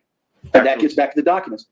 If he says his memory is refreshed, you take the document back, or whatever the thing is that you use to refresh recollection is to be retrieved. And then the person testifies from their own personal knowledge. so once he said that he recalls, I then asked him if he said that you married the wrong Benefield. That's what I said. I will be happy to go through that again, Your Honor. Now, did I leave the document there when I asked him that? Yes. I didn't feel it was necessary to take the document back. But after he acknowledged that his memory was refreshed, I asked him, did you say that she married the wrong Benefield? And that's where we were when Your Honor sent the jury out. He was trying to come to terms with how he was going to answer that.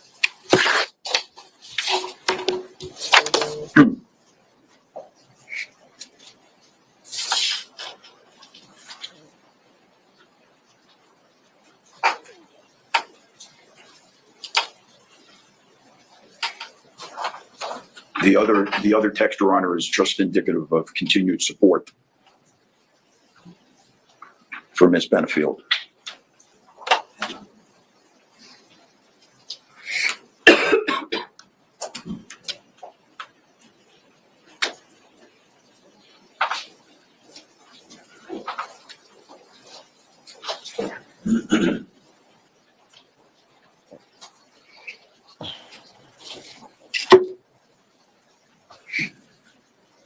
Sir, this doesn't say what you're asking him.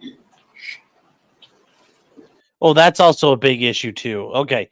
That's always a big problem. When the document doesn't really pertain to what you're doing. Oof. That's bad.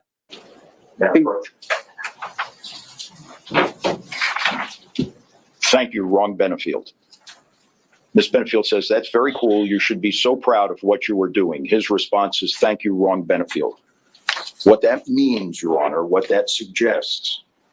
That doesn't thank you, wrong Benefield. That could maybe, but that also means sorry, wrong Benefield. I was texting. Like, I think that's the more likely conclusion a jury's gonna reach. You just like, oh, wrong one, sorry, bye. I mean, I thought he was gonna say something like, oh, I need to put my nose square right. I need to bury my nose up your taint. Like, that's what they made sound like we were gonna hear. Like Brian Higgins level stuff. This is nothing. Come on, man. You're pissing the judge off for no reason. Is, thank you. You should have been with me. That's grasping. I assure you, Judge, that any female will draw that conclusion immediately. That does I not don't know match about what you're that. asking, sir. All right, are we ready to bring the jury back in? Do you want to treat this as your mid-morning break? You guys can take 5 minutes. Can I take 5 minutes, please? All right, am I going to be allowed to get an answer from him? I've sustained the objection. All right, so we'll take, I'm sorry, I just want to clarify your ruling. It's my understanding that you said he could ask how he felt. correct. The last You can objection ask was that. the questions were going to, Why can't what I? did you write? What did you say in your text messages? Sustained. And then, so, okay, thank you. So we're clear. Did you feel she married the wrong Benefield? I've already ruled you could ask that question. All right. And he says no, and you're stuck with that. Oh gosh. That's not a fight that you won there. That was a bad fight.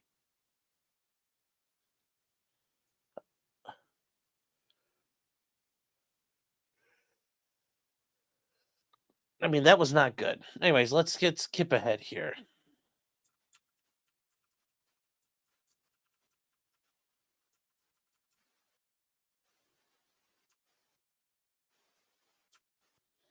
You are under oath. All right, Mr. Benefield, come on back in and resume the witness stand. You'll recall that you are under oath. Yes, sir. Sir, as we took that break, did anybody attempt to approach you or speak with you about your testimony, the evidence, or this case? No, sir. Did you speak with anyone about your testimony, the questions asked of you, or the evidence of this case? No, sir. All right. Let's go and bring the jury in.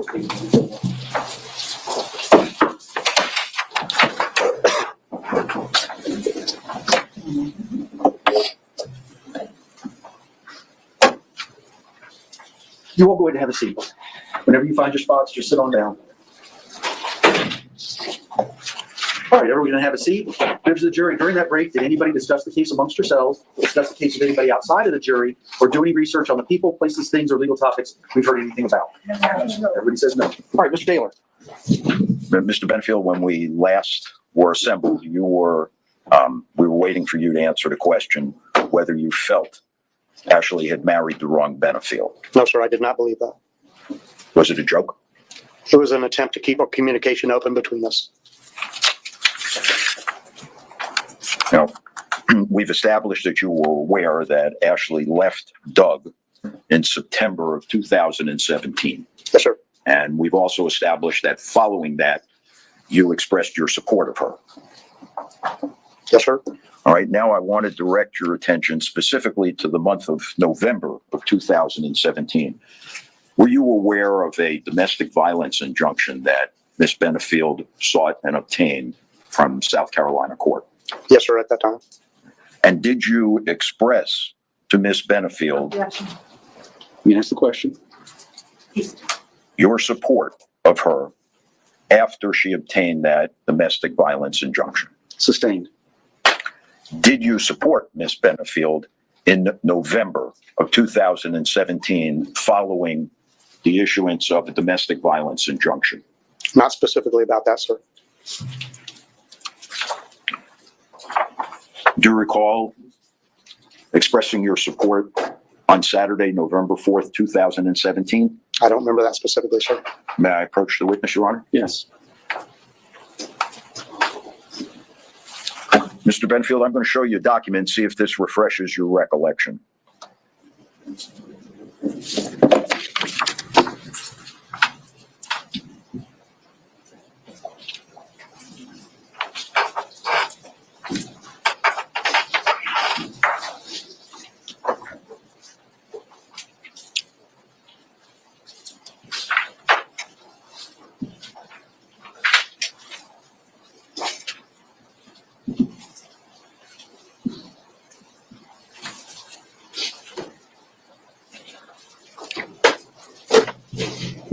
The areas that I checked refresh your recollection?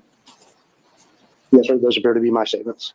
All right, your recollection having been refreshed, Mr. Benefield, on November 4th, following the issuance of the domestic violence injunction to Ms. Benefield, did you express your support to her? There are two problems with your question for me, sir. I'm going to ask you, Would you answer my question, and then you can certainly feel free to explain it? I believe I was unaware of any result of any pending case in South Carolina at the time I texted that. I thought you just told us you were aware. I became aware after the fact when the mutual protection order was entered. I found out about it after the fact, but I don't remember the date of that event as it relates to the November 4th.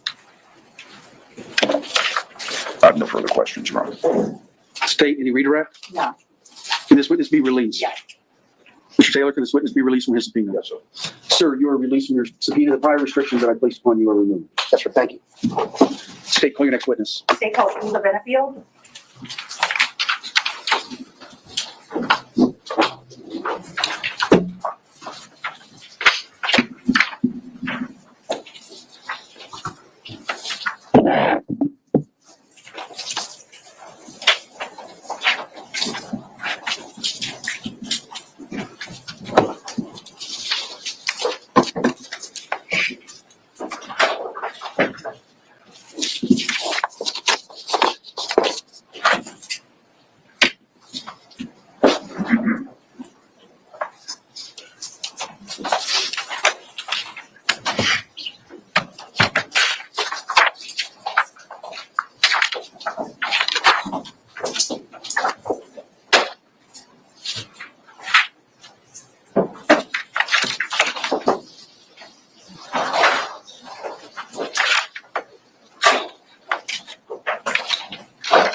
Morning, ma'am. My name is Judge White. I'm presiding over the case. Just make yourself comfortable in that chair. Get about 12 to 15 inches from the microphone. It does adjust up, down, left, and right as you need it. Actually, you're just fine right there. I think that's close enough. Okay. Speak in a loud, clear voice, and we'll hear everything. Go ahead. Please state your name. Eva Benefield, How do you spell your first name? EVA, And how old are you now? 23. What was your relationship to Doug Benefield? He was my father. And who was your mother? Renee Benefield. And we heard from the previous witness, she died, unfortunately, at some time before this case, correct? Yes, ma'am. Okay. When did you first find out about someone named Ashley Benefield? It was August of 2016, about 9 months after my mom passed. Okay. And how did you find out about her? My dad was on the phone when he picked me up from school, and he had his phone on speaker, and they mentioned him having a girlfriend, and if he was going to bring his girlfriend to a conference that they had that weekend. And was that the first time you had any information that there might have been a girlfriend? Yes. Okay. How old were you at the time? I was 15. At the time, were you upset with him about that? No, I just told him that I trusted him, and if that's what made him happy, that I would be happy for him. And about how long after that did you find out they were married? It was 2 days after. And how did you find out that they were married? My dad came up into my room, and he said, "Eva, we need to have a chat downstairs with Ashley." She was at the house at the time, and I said, I don't think we need to. I understand that you're dating her and you're happy, but please just, give me my space a little bit. I don't want to have a conversation. And he said, no, I think it's really important we do. And I said, the only time that I would want to have a conversation with y'all is if you told me that you were going to propose. And when those words came out of my mouth, he told me that they were married. So that's how you found out they were married. Yes. Did Ashley eventually move into your house? Yes. And that was the house in South Carolina? Yes, ma'am. At the time, who all lived in the house? Just the three of you? Yes. How was their relationship together that you saw? They were just with each other all the time. It was very lovey-dovey. They were very touchy-feely, PDA. Any event with school or extracurricular that I was in, they were together. They'd go grocery shopping together, go travel together. They never left each other's side. Okay. And how did you and Ashley get along? It was friendly at first. Okay. You said it first. Yes. And then what happened? Over time, she tried to reprimand me a little bit more and kind of step into a motherly role. And I did not like that because it was so short after my mom passed away. Okay. Relevance. Sustained. And in Ashley's interactions with you, or interactions that she had or disagreements that she had with your father, how did you observe her to act? Can you repeat the question? I'm sorry, it wasn't a good question. Whenever she had a disagreement with you, how would she act? It was almost temper tantrum like. It was Objection. Impermissible character evidence. I'm sorry. Character evidence. Overruled. Okay, so it was temper tantrum like, and you didn't sound like you were finished. What were you saying? she would go directly to my dad and tell him that I wasn't obeying. Okay. And did her reactions to you seem to be on the level of the situation, or did she get more angry at the situation? Usually they were overreactions over small things. Okay. And how about interactions with your dad? Did you ever hear her argue with your father? I heard her strongly voice her opinions over and over and over again. Okay. Now, you said over and over and over again. Is that something that you heard on a regular basis, or something you only heard once? It was on a regular basis. Okay. And when she was voicing her opinions to your father, was he ever reacting to that? No, he would just sit quietly and listen. Did you ever see them fight? No. Verbally fight? No. Okay. Did you ever see them physically fight? No. How often would you say that Ashley and your father would disagree within your hearing? Never. Okay. You said if Ashley was trying to get her point across, that she would go on and on about that? Yes. Okay. So you don't term that as a disagreement? No. Okay. And what would you term that as? My dad just listened to her voice her concerns. Okay. Did you ever hear your dad at any time yell at her? No. Did you ever hear your dad do something or say something that was controlling to her? No. Did you ever see or hear your dad threaten her? Objection, leading. Well, overruled. Did you ever see or hear your dad threaten her? No. Did you ever see or hear your dad get physical with her? No. No further questions. Cross. Yes.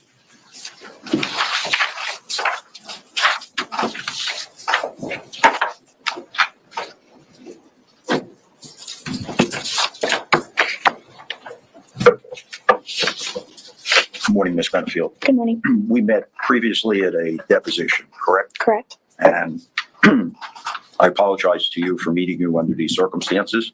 I'm required to ask you a few questions based on the testimony that you've given us.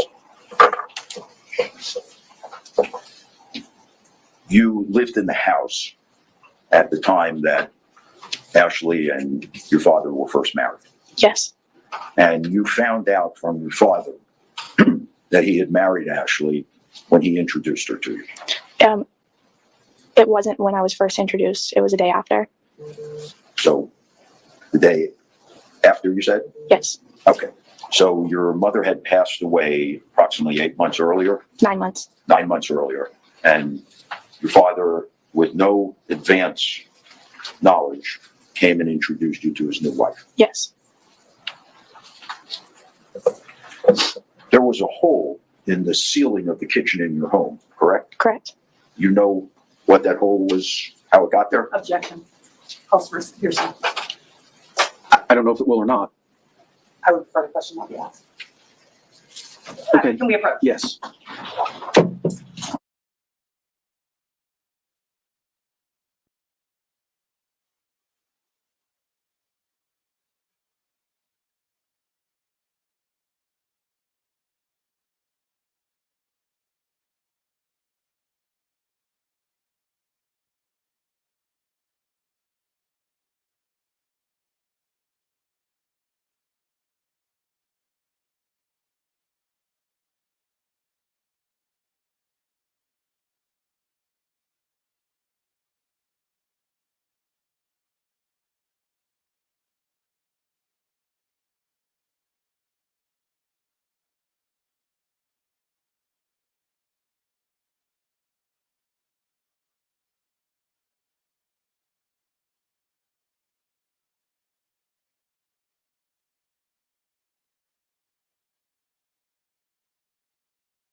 All right, sorry about that, guys.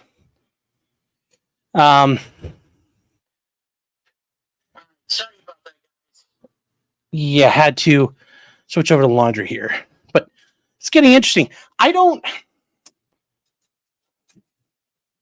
Not sure he's going to get anything out of questioning her. I probably would have let her go on cross.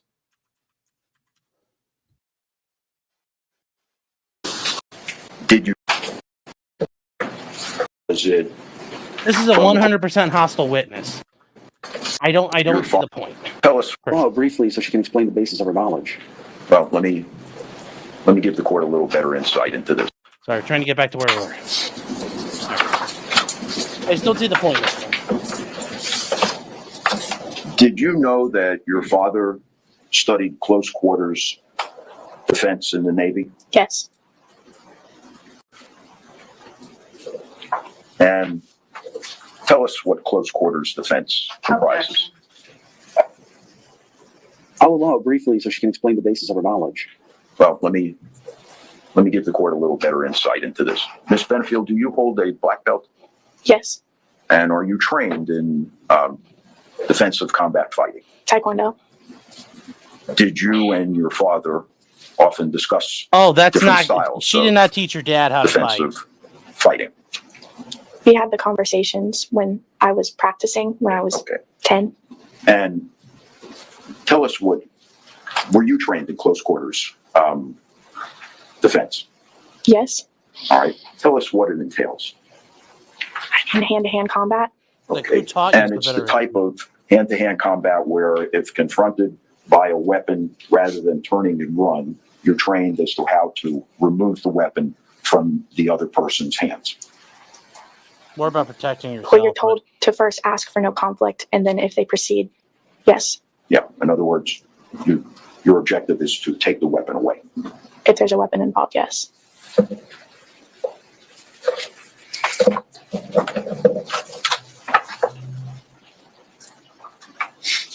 Were you aware that a domestic violence injunction had been issued by the court in South Carolina? No. Give me 1 second, Your Honor. Yes, sir.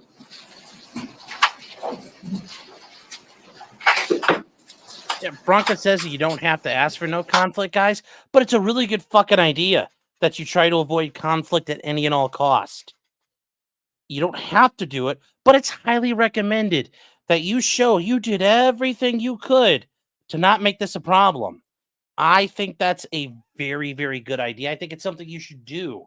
You should be able to show a jury and say, look, I did everything I could to prevent this. I tried everything that was within my power. Because then nobody can say, why didn't you do this or that? If it's possible. Sometimes it doesn't matter.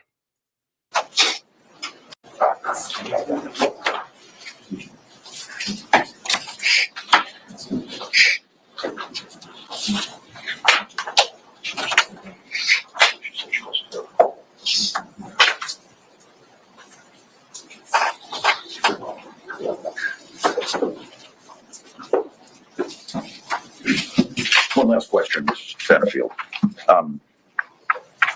Was your dad fixated with Ashley? I think they were fixated with each other. Did you make a prior state? Whoops. Did you express at any time that your dad, your words, not mine, was fixated with Ashley? I might have. Yeah, this is not helping. He's not. Give me just a moment, Judge. I don't know why he's not stopped now. He is not scoring points. This has not done anything yet to help him. Show the jury Ashley Benefield did not do this. None of this has helped. None of this has made it any less likely that she committed murder instead of self-defense. He has not helped her at this point. This was a waste. All it just is a very hostile witness who's never going to fucking agree with you.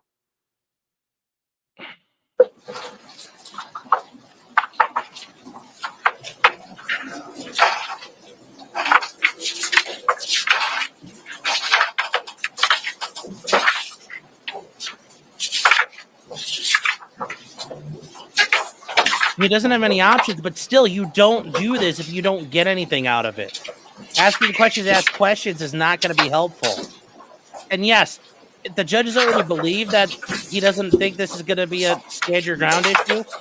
It's going to be a Do you tough sell to a remember- jury, but Having your not gonna make deposition your- taken? you're not going to make this. You're not going to score the home run on this So I need page and line, matter. This and I don't have a copy of it. Yeah, I was just first asking her the question. Do you remember sitting for a deposition? Yes. Let me pass to you this document and see if it refreshes your recollection. But maybe Approach.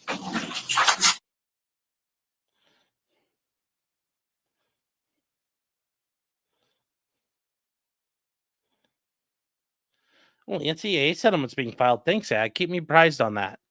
That'll be looking into. But no, this is not going well. This is not helpful. I just don't see why you're doing this. If you don't have much of a case, that's fine, but you still can run you can run a dog turd case other ways. This is not how I would do it. But I don't know. This is just, it's not helping. She's going to take the stand. I think she's going to have to. Yeah, it shows he was trying to disarm her and she was defending himself. Yeah, maybe. But even then, it's like you're listening to your daughter who took martial arts as self-esteem stuff. It's not gonna. I don't see that ending well. This is not a successful strategy. Also, I didn't realize the camera was off. My bad, chat. My bad. There you go.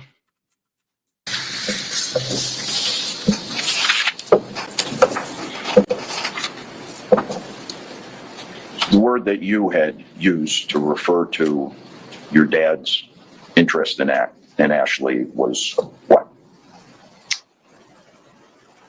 When are you referencing? In general. Was the word fixated? Was that the word you used? Yes. That's all. Right, redirect. No, thank you. All right, can this witness be released? No. Yeah. Or- Okay, yes, but no, so we know. All right, Ms.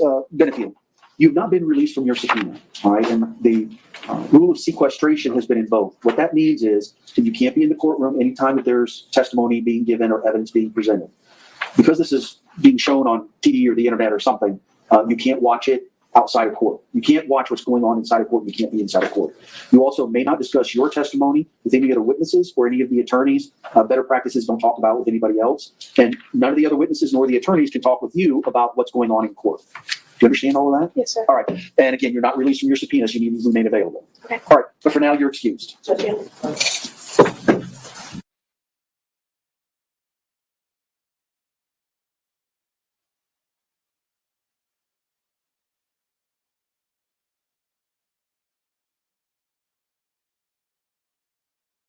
All right, members of the jury, it's right about lunchtime, so let's go ahead and take our lunch break.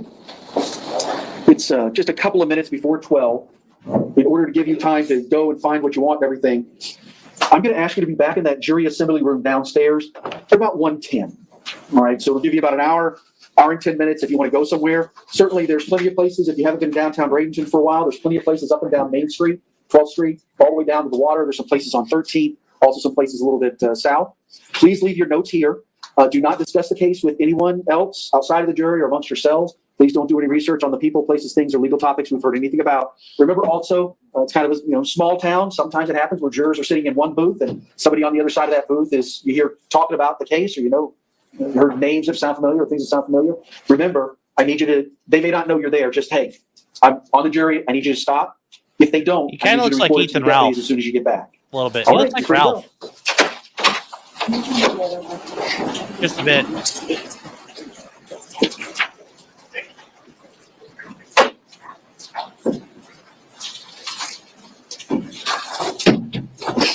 All right, have a seat. Before I let you all go, State, you had just mentioned that despite Eva Benefield not being released, you want her to remain in the courtroom. Yes, pursuant to Morris's law and pursuant to the earlier discussion. All right, did you want to be heard?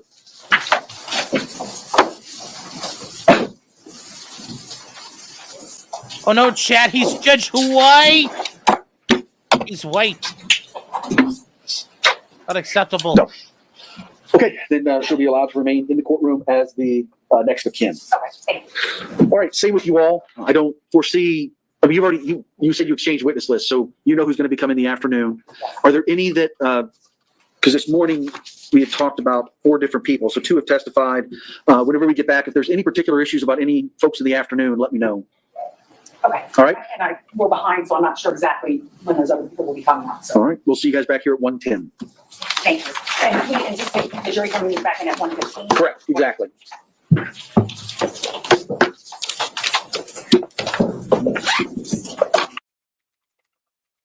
All right, guys. Okay. So lunch until 1:10. So we got an hour and some odd minutes here. Whoop, whoop, whoop, whoop, whoop, whoop, whoop, whoop, whoop, whoop, whoop, whoop. Oh, lunch 15. Okay. All right. Look at that, chat. We've only been going 2 hours and we've gone 4.5 hours. Look at that. That fat guy suit is tight. I know. Trust me. I understand that. But that's why I mean, like, if I had a suit like that, I generally don't button up. So, what do I want to watch her at the door? Does she like do a pirouette out or something? Why? What does she do? If you guys are just gonna look at her ass or something, okay, fine.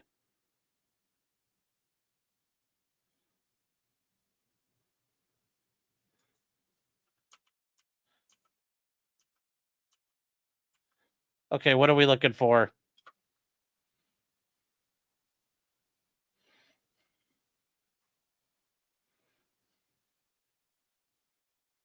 Like, what am I looking for, chat? Tell me right now, or I'm not going back.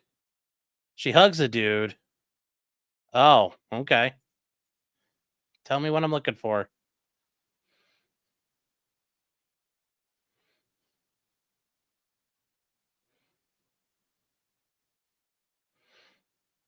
Oh, uh-oh. Well, that's a little awkward. Also, real quick, there's a guy on Twitter who's covering it. Yeah, here we go.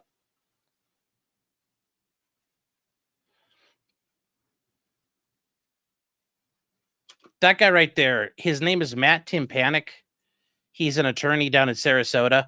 He's actually sitting in, at least he was today. He had a lot of pretty good takes in his coverage of what was going on. It looked like he was live tweeting and taking a lot of notes. So if you guys want to follow somebody during the day, because like I said, tomorrow I'm going to be out and about. I'm going to be busy again. He's probably a good person to follow along with if you want some breakdowns as they happen. So just something to think about. But anyways, let's get back to where we were. All right, jury's back in.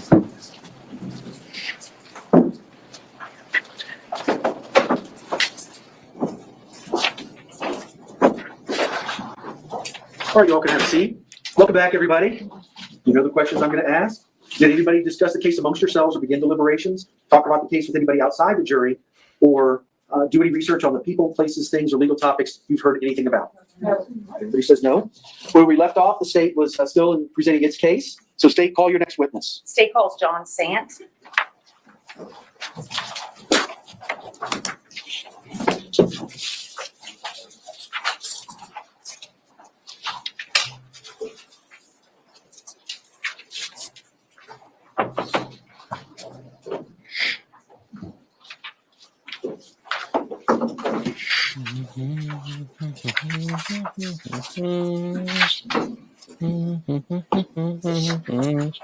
Do you solemnly swear or affirm the testimony you're about to give be the truth, the whole truth, and nothing but the truth? Hello, sir. My name is Judge White. I'm going to be presiding over this case. I've been told, sir, that you may need some assisted listening devices. All right. Here's a pair that you can use. Let's keep this facing forward. As you see, you might have to turn it around the other way. Yes, sir. I think that'll work better. And the deputy will show you how to adjust it. Oh, did I scare you? Too loud? Okay, sorry about that. There's a volume control. Okay. Make sure to keep it forward. All right, sir. Does that help? Yes, sir. All right. I apologize about that. I didn't mean to. No, that's all right. It's okay. Sir, my name is Judge White. I'm presiding over this case. Just make yourself comfortable in that seat. Get about 12 to 15 inches from that microphone. It does adjust up, down, left, or right as you need it. Just speak in a loud, clear voice right into that microphone, and we'll be able to hear everything. All right. Thank you, sir. Good afternoon. Hi. Please state your name. John William Sant Jr., How do you spell Sant? Sant, Where do you live? in 11327 White Rock Terrace in Bradenton. Okay. And did you live next door to Ashley Benefield and her mother, Alicia Byers? I did. Do you still live at that same address? I do. Do they still live at the same address? No, Okay. Did Ashley have a child when you lived next to each other? she did. About how old was the child last time you were together? At the house, in the neighborhood, When they were living in the neighborhood? I'd say 18 months to 2 years. Okay. And do you remember a day when Ashley came to your house? Yes, Okay. Do you remember what day of the week that was? it was on a Sunday. And what time of day was it? Light out, dark out? It was still light, but it was probably early evening. It was between football games. Okay, so it was between the football games on a Sunday? Right. All right. Still light out? What do you remember about This Ashley audio is coming not over? that bad. From the very beginning. Right. Well, I heard a very loud pounding on my door, and kind of startled me. But it was loud. And I went and I looked out through the little window, and wasn't anyone there. So I thought, well, went to the back and looked out the back. I even looked outside. He didn't see anybody. And I was thinking, well, one of my grandkids has a friend in that area there, and I thought they might be messing around, but I didn't see anything. So I guess it was a few minutes. Nobody, must be just someone screwing around. And it happened again. The pounding. And the pounding happened again, yeah. I'm having a little trouble here. Yeah, if we can get you to scoot up a little bit, there you go. Sorry. What part do you want me to start at again? Okay, so the pounding started again. The pounding started for the second time, yes. Okay, and what did you do then? At that point, now I'm starting to get a little concerned. Someone's trying to either break in or a home invasion and that. So I went back into my room, went into my closet, and I pulled my weapon out. Okay. And you say weapon, what kind of weapon was that? It was a Glock 23 40 cal. Okay. So you had your own firearm. You pulled that out, and what did you do? I then came from the closet back towards the door and decided at that point, let's look out the door one more time before I load one in and take it to the door. So I just set it down on the little table beside my chair. So you set the gun down. Yeah. Okay. And I left, and then I went back to the door. What did you? And I looked out again. And then that's when I saw I saw a leg sticking out. Someone was sitting on the stoop. Okay. So you saw a leg. You think someone was sitting. Well, they were sitting. Okay. So what'd you do? Well, then I kind of noticed who the leg belonged to. I thought I did. And I went and I opened the door. And did you know who it was when you saw the person? I assumed who it was when I looked out the window. When you opened the door, could you see who it was? Well, by the time I got the door open, she was standing up. So you saw who it was. Yes, And who was it? it was Ashley. Okay. And you kind of pointed over that direction. You see her in the room today? She's over next to Mr. Taylor now. Stipulate that it's Miss Benefield, Your Honor. Stipulation tied equal. Yes. And what did Ashley say when you opened the door? As soon as I opened the door, before I could say anything, she said, he attacked me. And is that all she said? At that point, I said, who? And he said, Doug. He attacked me, and I shot him. Is that all she said to you? That's all she said. Did she have a weapon with her? I didn't see it at that point. Did you see a weapon eventually? Eventually, Where was that weapon? it was laying down just to the right of my door where I couldn't see it where I was standing at that point. And when did you see that weapon? Well, after she said, and I shot him, I said, well, then you better come in. And I moved to the left to let her in, and that's when I noticed the line there on the ground. Okay. And what was it? There was a handgun. What did you do with that handgun? Once I got her in the house, I told her, I said, I can't leave that out there. No, I don't know whether she responded or not, but then I went out, reached down, picked it up by the trigger guard, brought it back in the house, and set it down inside the door. Okay. And when you say inside the door, was that on the floor or was there a table? It was on the floor. On the floor.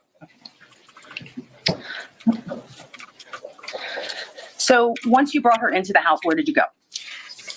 Once I brought the weapon in, I shut the door and locked it. And I looked at her and I said, what condition is Doug in? And she said, I don't know. She said, don't know. She said, just don't know. I said, where's your mother in Emerson? And she said, at the park. So you knew her mother and you knew Emerson, her daughter. Yes, Okay. And she said at the park. at the park. And at some point during this conversation, when she was at your house, did she tell you that that gun was hers? After listening to the tapes, I was able to hear her say it, but it was really faint, yeah. Okay. Did you call 911? I did Have you listened to the 911 call? many times. Okay. I'm going to show you State's Exhibit number 1. You can take a look at this. What is this? I don't know, it's a disc, I guess. It's a Oh, disc. okay, yeah, yeah. The 911 call? Oh, okay. And when you listened to this 911 call, was it an accurate representation of your conversation with the person on the other line? Do you remember? Oh, yeah. Okay. Oh, yeah. No. It wasn't me. Pardon? Yes, I recognize my own voice. The state would enter into evidence states exhibit 1. No objection. That we received? What was Ashley's mood when she was there?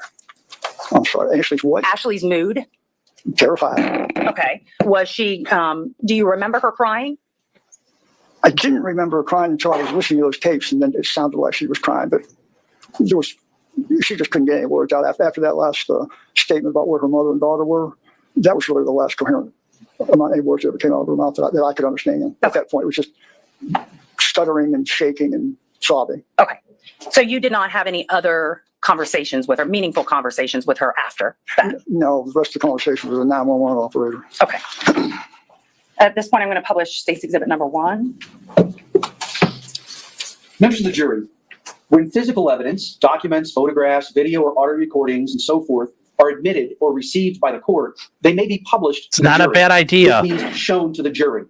Depending on the type of evidence, it might be shown to you on the overhead screen, through the sound system, handed out for you to look at, or shown to you.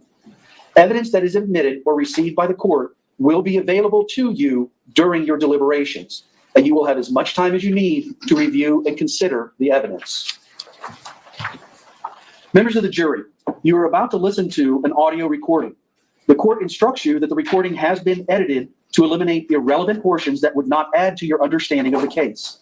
The fact that the recording has been edited should not concern you in any way and must not impact the way you listen to, view, and consider the evidence.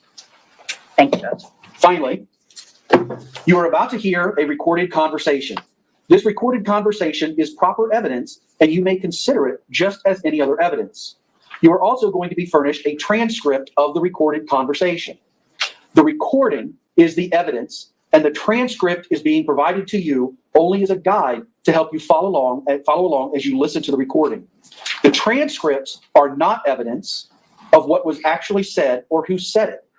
If you notice any difference between what you hear on the recording and what you read in the transcript, you must rely on what you hear and not what you have read.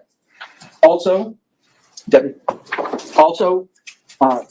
any notes that you want to make during the playing of the audio should be on your notepads. Once we have played this audio for you, the transcript, as I said, is not evidence. You will not be allowed to keep the transcript, and the transcript will not go back with you during your deliberations. But the audio recording will be available. So you just take one and pass it down.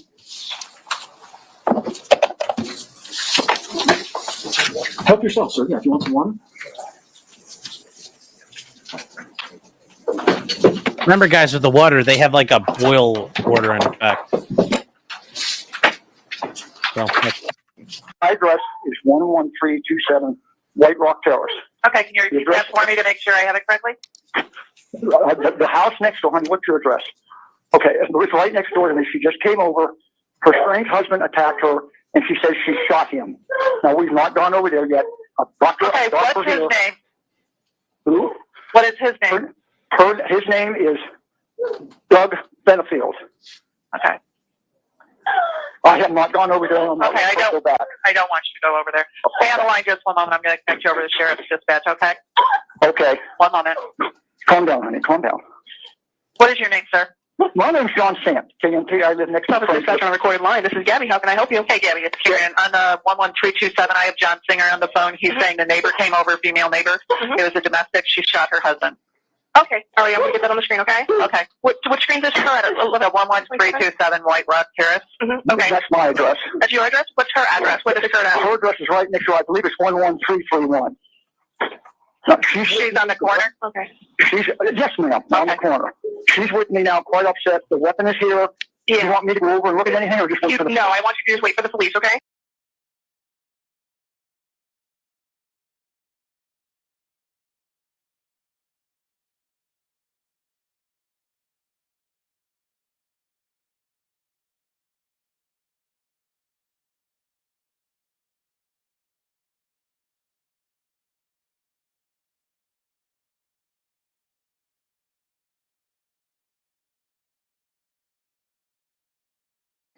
Guys, All like, right, if stop. you could just get him here quick. She came in, she was quite hysterical. I didn't know who was banging on my door. She said that he attacked her and she shot him. Okay. I'm just getting that on the screen, okay? Okay. I know, honey. Come on. I know. Go ahead, ma'am. Where is the gun? Is it with her or is it just... I have it right here, ma'am. It's sitting on the floor inside the door. My door's locked, so in case he isn't, he can't get up. I'm also armed if he does come over and try to harm her, just so everybody knows. Okay. I'm kind of concerned with her mother and the little girl might get back there and find this The whatever deputy's running happens. it. Don't go out there, honey. Come on. I know. Come on, sit down. Sit down. I know. Yeah. All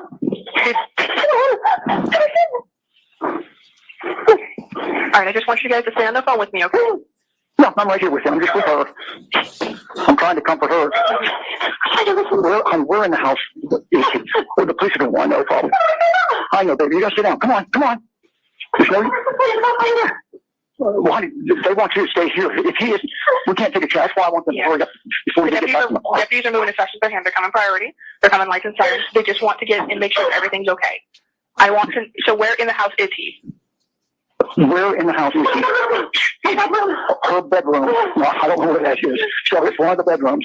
It's a lot like mine, so I'm going to assume when you go into is the garage door open? When you go into the garage, it's going to be on the left? On the left.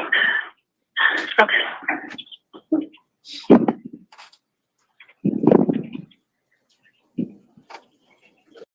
Okay. All right, I'm just getting that typed up, okay? What, ma'am? I'm just getting everything on the screen, okay?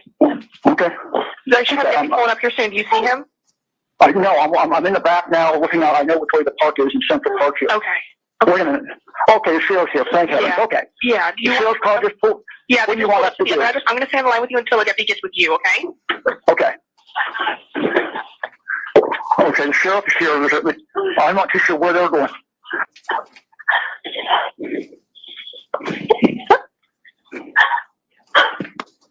I'm just staying on the line with you. The deputy's... I'm right here. I haven't left yet. Yeah. I just see it's a SUV sitting out there in front of my neighbor's house, right in front of my house. Just to come, they're going to take you into custody. You know that, right? Okay, just you just calm down and just calm. Okay. I know.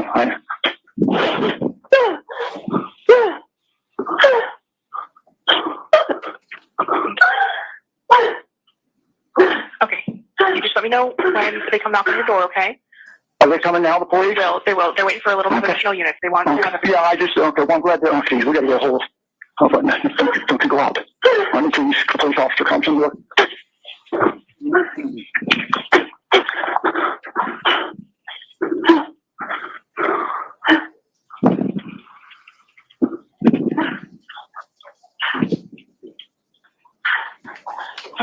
They're going to let me know what they want me to tell you, okay? They're just waiting to make sure that they have other people with them. They don't want anything to get out of hand without having proper backup, you know? Yep. Well, like I said, the weapon's here. Mm-hmm. I just want them to know that exactly where it's just sitting right inside the door. It's on the floor. And I did reach out when she ran in and picked it up off my front patio and brought it in. I wasn't going to leave it outside. Mm-hmm. Here's another police officer.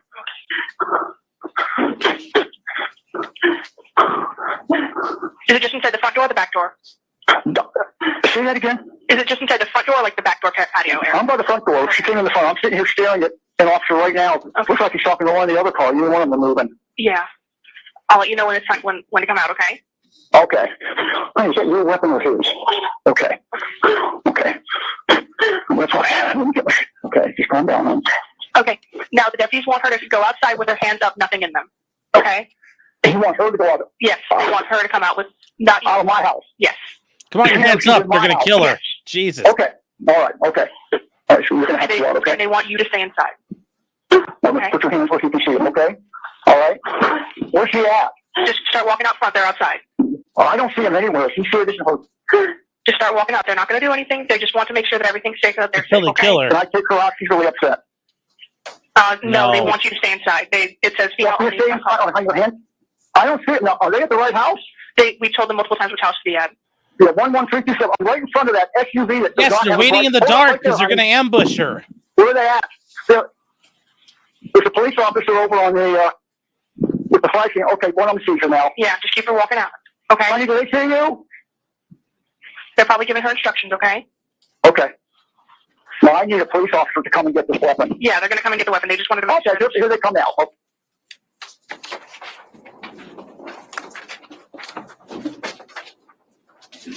All right, folks, just hand those transcripts back down to the deputy.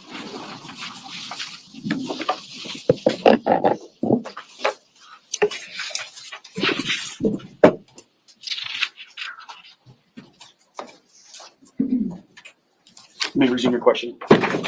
At any time during this interaction with Ashley, did she appear to have any injuries? no, Did you see any blood on her? no, Did she complain of any injuries? no, How about her clothing? Did you notice, was her clothing ripped or anything wrong with her clothing? not that I know, no. Okay. And eventually, did the police come to your house? And talk to me? Yes. Yes, they did. And did they recover that firearm that she had brought over that you left? They did it while I was outside, because when I went back in, it was gone. Okay. I assumed they took it. Okay. So maybe you didn't see them take it, but No. it was gone. No. Okay. Thank you. I have no further questions. The defense may have some questions for you. Okay. Cross.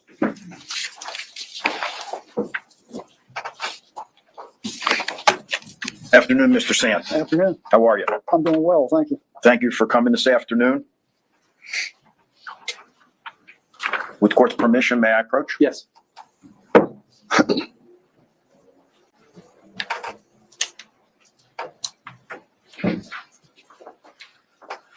Mr. Sant, I've passed you a photograph.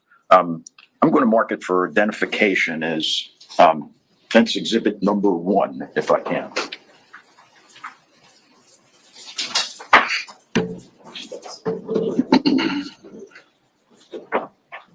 And Mr. Sant?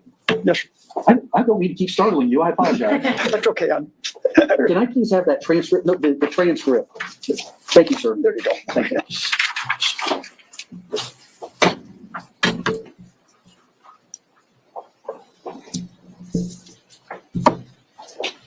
Mr. Sant, can you identify that? Well, it looks like my house and Alicia's house at the time. Yes, sir. And they lived in the house right next door to you, I believe you said. The one with the red dot on it. Yes. It was the corner house, correct? Yeah, right, And it's got a red dot on it? right. All right. Is it an accurate representation of your house in comparison and in position to where Ms. Benefield lived? Yeah. All right. Would you do me the favor, may I, Your Honor? Yes. Would you put a check mark on the roof of your house? My house. Yes, All right. your house that's depicted in that picture. Okay, we're going to help the jury see how this took place. We'll put it on the overhead. Objection. Put it on the overhead. Can we put it on the overhead? Absolutely. Madam Clerk, can you dim some lights for us? Just the jury and the presentation. Got it. Is this just a demonstrative aid? Yes, sir. Okay, so, Mr. Sant, just if I may turn your attention, if you could. This one or this? Actually, I think maybe you'll be able to see it better on this one. Oh. The chair should swing around. Oh, yeah. You see the one with the red dot on it? Yes, That's Ashley's house, yes, and your house is immediately to the left, correct? yes. All right. Thank you. Don't move that mouse. I'd like to move that into evidence, Your Honor, as defense exhibit number 1 at this point. Okay. I just asked a minute ago if it was a demonstrative aid or if you were admitting it. Well, it was a demonstrative aid up until Mr. So Sant. okay, admit things first if you want. Any objection? And Judge, I recognize it's the state's case, but I have no objection to this. All right, received. Mr. Sant, you've told us that. The reason on why this they asked not to terrible move was to occasion, screenshot it. So that's Ashley why. was terrified. Yes. I think you said, I don't want to put words in your mouth. I think you said she was stuttering and shaking. Yes. Pretty hysterical. Yeah. Yes. All right. Now, Mr. Sant, you're pretty familiar with firearms, are you? Somewhat. I use them. I go to firing ranges now. I'm no expert, but I, Was there anything about that firearm on that day that you noticed that was unusual? first thing I noticed is when I saw it, there was a spent cartridge stuck between the slide and the entrance to the chamber. No, A, I'll s- explain a later. spent cartridge, meaning a fired cartridge? I'm sorry. Yes, it was empty. Okay, and it was stuck where? It was stuck between the slide, front end of the slide and the back end of the chamber entrance. The slide on the gun that Right. cocks it and loads another bullet into the chamber? Correct. So could we agree that the weapon was jammed? The weapon had been misfired or mishandled. It Okay. wasn't held prior. And Are they going to claim she was scared? Or are they going to claim they were tussling over the gun? Because, real quick, if you grab onto the slide of a firearm and you pull like a semi-automatic firearm and you pull the trigger, this will jam then. It will shoot the round, but it will not eject. Or simply just putting your hand up against the backside will cause it to fire, but then there will be no cycling of the action. So that's interesting. I wonder if that's what they're going to go for. didn't eject it. Put a pin in that, Now, chat. Put a pin in What that. is that indicative of, that a cartridge would be stuck like that? Ejection foundation. I'm going to sustain. Mr. Sant, do you have experience? He's to not an the extent expert, of but you can get being- there. Sir, how long have you been shooting firearms? Yeah, have you ever had malfunctions? Yeah, what do you have? How many have you had? All kinds. And then you could develop it. But come on, man, let's go.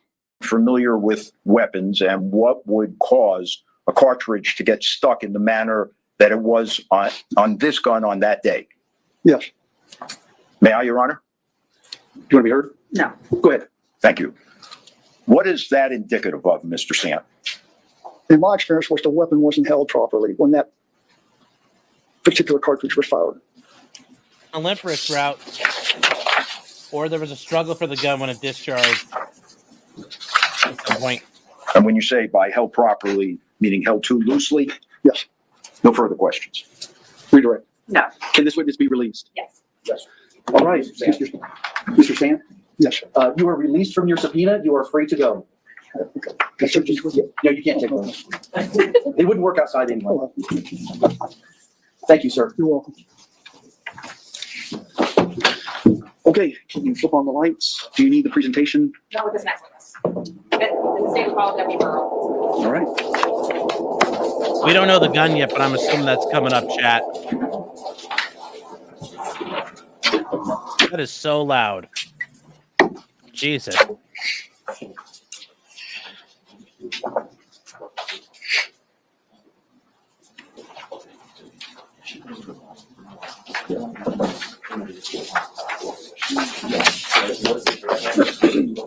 You saw this verified testimony about the data features, the whole truth and nothing but the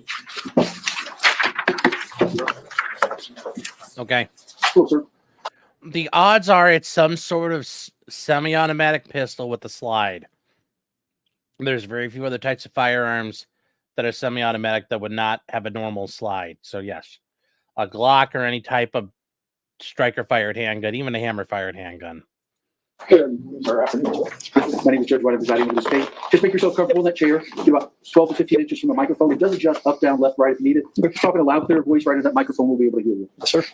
May I inquire? Yes. Good afternoon. Good afternoon. Please state your full name and spell your last name for the record. W. Thomas Burley, B-A-U-R-L-E, Burley, I said it wrong. I apologize. That's okay. And how are you employed? Manatee County Sheriff's Office. How long have you been so employed? Going on 23 years. And what are your current duties with the sheriff's office? Patrol. And what are your daily duties as a patrol deputy? Patrolling my zone, which is Lakewood Ranch currently, and taking calls for service. And back in September of 2020, were you in the same position? Yes, ma'am. And would your duties have been the same? Yes, ma'am. And to become a law enforcement officer many moon ago, what kind of training or education did you obtain? The Law Enforcement Academy here in Manatee County. And then since then, do you continue to have courses that are offered to the sheriff's office that you can take if you'd like? Yes, ma'am. Okay, thank you. I want to draw your attention to September 27th, 2020. Do you recall if you were working days or nights then? I was working second shift, which would be 3 p.m. to 3 a.m. And you said your zone now is in Lakewood Ranch. Yes, ma'am. Correct me if I'm wrong. Our counties, the sheriff divides the whole county up into zones. Correct. Okay. And what zone is that you're in now? My zone is North 80, which is Lakewood Ranch, which covers from State Road 70 to University Parkway, from I-75 to Lorraine Road. And so on September 27th of 2020, what zone were you in if it was something? North 80. North 80. Yes, ma'am. And during your shift that day, did you respond to 11327 White Rock Terrace? Yes, ma'am. And what was the nature of the call? It came out originally as a 911 call that a female had come to the neighbor's house and she had a gun with her. And when you hear a call such as that, does it affect how you respond to the scene? Yes, ma'am. And how does it do that? It's dependent on the situation. Sometimes it's priority lights and sirens. Sometimes it's a normal response. And how about once you arrive at the scene? Does it affect how you would react when you got to the scene? Yes, ma'am. Per protocol, we park a minimum of a few houses away from the actual caller's address. And is that based on the fact that there was a firearm? Correct. Thank you. And did you do that in this case? Yes, ma'am. And do you know how long it took you to arrive, since you're in your same zone? If you had to guess. That's an adjacent. That's North 70. It's an Oh, I'm adjacent sorry. zone. I would guess probably 15 minutes. And I think I didn't ask the right questions earlier. You were in zone North 80 then? Correct. Where was this call? North 70. Thank you, sir. Yes. I messed that up. And when you arrived, what did you do? Again, per protocol, I parked a few houses away. I observed a vehicle parked on the opposite side of the street directly across from the 911 caller's residence. So I took up a position behind that vehicle because I was the only deputy on scene at the time. I was waiting there behind the vehicle for additional deputies to arrive on scene. And did they arrive? Yes, ma'am. And how long were you there, you think, by yourself? With a minute, maybe. And once the additional deputies arrived, what happens? The second deputy arrived was Deputy Vreeland, which that was his zone. Dispatch still had the 911 caller on the phone. So we had the Deputy Vreeland told dispatch to have the 911 caller tell the female to come out with her hands up. And did she do that? Yes, ma'am, she did. And were you able to observe her at that time? Yes, ma'am. And did you make any observations about her person? Just she was visibly upset. And did you see any injuries? Not that I observed, no. And did you notice anything about her clothes? Was it ripped or have No, any- ma'am. She was wearing a sports bra, shorts, and sneakers. And they seem to be intact? Seemed to be intact, yes, ma'am. Thank you. Was she saying anything when she exited the home? No, ma'am. What happened to her once she exited? Deputy Vreeland proceeded forward to the middle of the road and placed her in the handcuffs. And being as my car was the closest, we brought her to my car, placed her in the backseat of my car. And why would Can we approach for a moment? Yes. I think they're gonna, but putting her in cuffs is gonna be the issue there. Her story is the first time she was ever struck. She shot the guy dead. Yeah, and that could happen, but that's a bit of a that's a bit of a stretch. It's a bit of a stretch. We'll see if it works. Let's see where they keep going. Due to the circumstances. And I think I was asking you why she was placed in cuffs and put in the police car. Due to the circumstances and officer safety. Thank you, sir. And at that time, actually, strike that. What was the next thing you did? Other deputies were arriving on scene. So I yelled to any deputies that were there were multiple, to watch Miss Benefield in the back of my car, while myself, Deputy Vreeland, and I believe it was Detective Jones, proceeded to the house to clear the residence. And would that have been that house next door to the 911 call? Correct. Directly And- next door. Thank you. And did you enter that home? Yes, ma'am. And how did you enter the home? Through the front door. Did you notice anything outside the house? Yes, ma'am. There's a large moving van, I believe it was a U-Haul in the driveway, and the garage door was open. Looked like they were moving stuff. The big door? Yes. Was up? Okay. And when you went in through the front door, were you the first person or was Deputy Vreeland in front of you? Deputy Vreeland was first, I was second, and Detective Jones was third. And was the door locked, if you know? No. And what happened once you got inside? As we entered the house, I observed the first bedroom to the left. I observed just a pair of legs, basically just above the knee down. Deputy Vreeland immediately took that room to check it. Myself and Detective Jones proceeded through the rest of the house to clear the rest of the house. And what are you doing when you clear a house? Making sure there's nobody else in there that could be hurt or injured or any threats. And did you find anyone else in the home other than the set of legs you left with Deputy Vreeland? No, ma'am. And did you ever go back into that bedroom? No, ma'am. And did you remain in the residence? No, ma'am. Where did you go? Myself and Detective Jones immediately left the residence, and I went straight to my patrol car and proceeded to get inside my patrol car to sit with Miss Benefield. Your Honor, can I have just a second? Yes.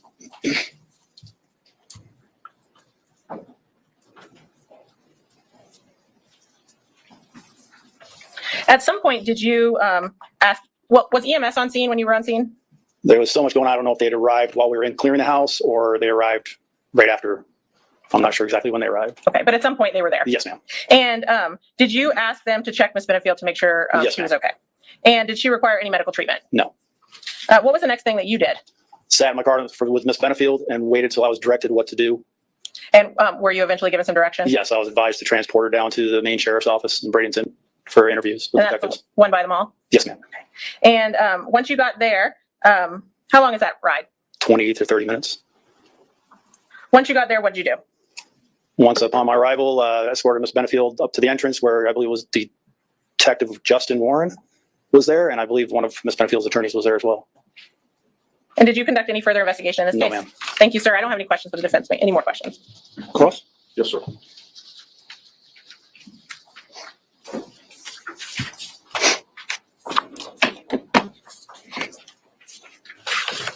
Afternoon, Deputy. Good afternoon, sir. A few questions. If you don't understand any of my questions, please just ask me to repeat them. Yes, sir. I think you told us Ms. Benefield's condition emotionally on that day when you saw her was she was hysterical. Visibly upset. In distinguishing between visibly upset and hysterical, can we agree that you felt she may have been in shock? I honestly wouldn't know. I just observed her to be visibly upset and crying. I didn't see any hysteria or anything like that involved. Okay, you're basically like any deputy trained in basic first aid, no? Correct. Yes. Okay, so you would recognize shock if you saw it. Possibly. All right. Do you recall giving a deposition in this case, Deputy Brawl, on August 20th, 2021? Yes, sir.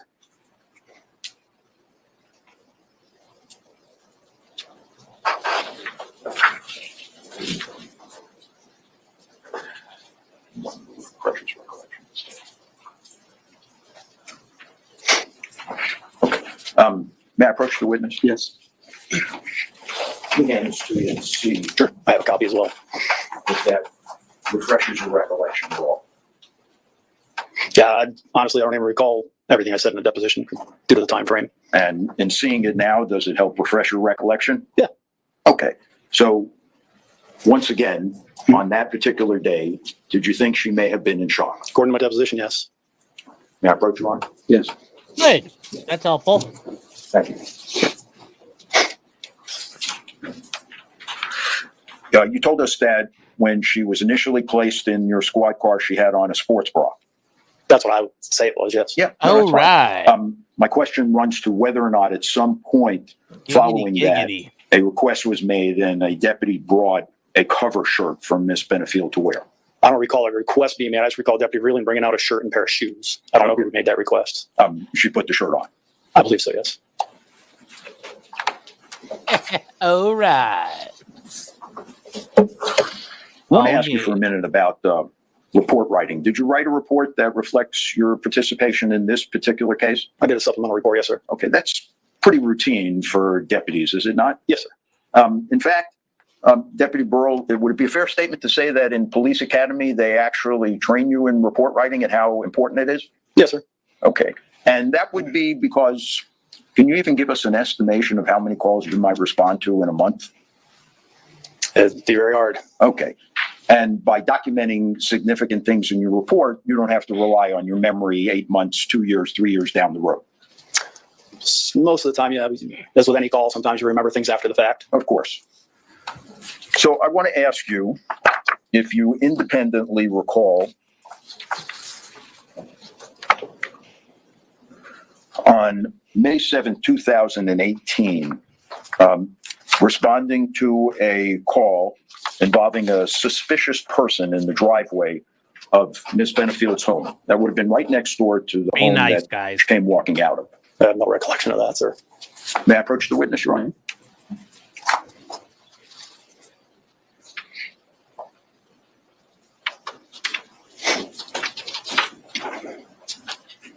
Let me pass this to you, Deputy Boyle, see if it refreshes your recollection. Feel free to peruse it.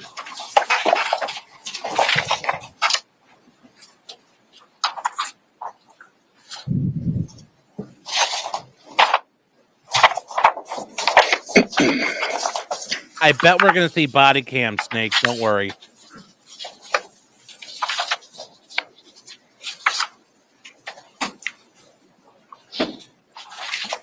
I don't recall this one, sir.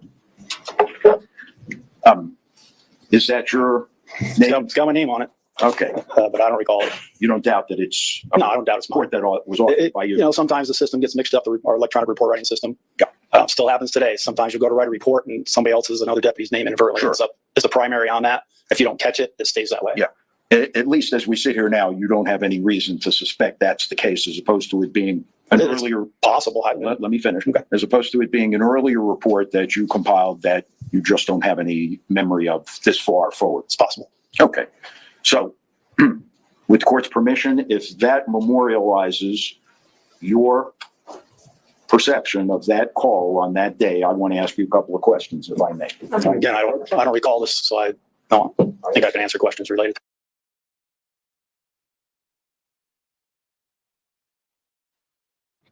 All right, here we go.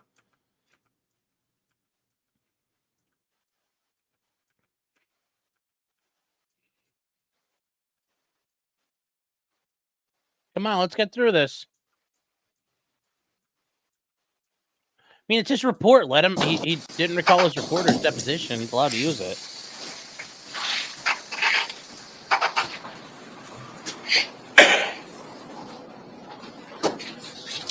Deputy, when you respond to a call and you fill out a incident or investigation report, among other information that you enter routinely into those reports is the identity of the reporting officer, no? No. Again, as I previously stated, if you're one of the responding deputies, sometimes that was an old system. We're on a new system, still does the same thing. Sometimes it can inadvertently put one of the other deputies on there as the primary. So if you don't catch it, the report goes through without other deputies' name on it. So it's all electronic. Now that's 2 times you've explained that. So are you telling us that that is the standard practice, that dispatch makes a mistake? It's not dispatch, sir. Don't catch it? It's not dispatch. It would be the exception. Could we agree? It can happen. It does happen. Yes. So now, let me ask my question to you again. Okay. Among the other information that goes into an incident report, does it identify the deputy who is making the report? Usually, yes. All right. Does this identify the deputy that was making the report? It identifies me. Now, what I would like to ask you, Deputy Burrell, is who the complainant was. That's another piece of information that's inserted in a report, is it not? Correct. Okay, and the nature of the complaint as well. Correct. Okay, so let me, Sustained. what was the objection, Your Honor? I'm sorry. Lack of foundation. Does this report that you've seen include the information that we just discussed, the nature of the call and who the complainant was? Yes. All right. Now, without leaving it to your memory, Okay, if you can approach, please. Oh my God, are we not going to get through this, chat? for information.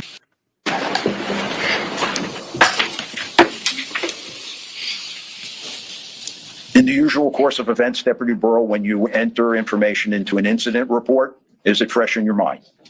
Say that again, sorry. In the usual course of events, when you fill out an incident report, is the information fresh in your mind? Usually, yes. Okay. And while it's fresh in your mind, you place it into the report as to such things as the date and the time and the location, the name of the complainant and the nature of the call. Correct. All right. Now, I think you've told us that sometimes mistakes are made in these reports and they're attributed to different deputies. Correct. I think you also told us that that's the exception rather than the rule. Correct. Do you have any reason to believe that this particular report is that exception or not? Do you have any information that leads Again, you? I don't recall that particular call you're speaking of with that paper, but it's most likely was me. Okay. Now, may I proceed, Your Honor? It's an objection. Oh, Thank you.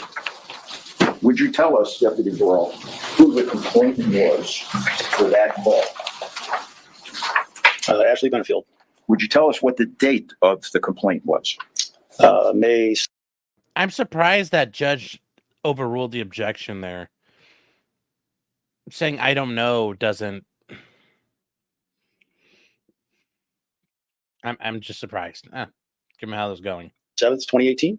And will you tell us what the nature of the call was? According to the narrative here, Don't read the narrative. Just tell us the nature of the I call. have to read through the narrative to be able to tell you because I don't recall this. You got to take that up with Judge White. What's been allowed is not detailed, just a Correct. Yeah. general description. Yes, sir. I understand. Yeah.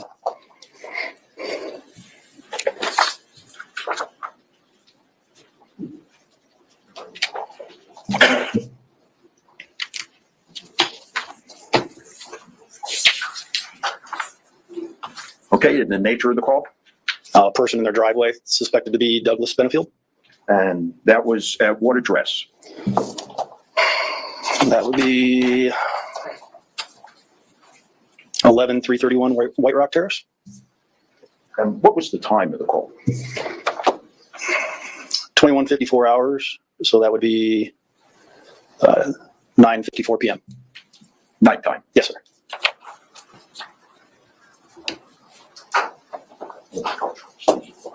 Right, Your Honor, I have another report, but we have an objection.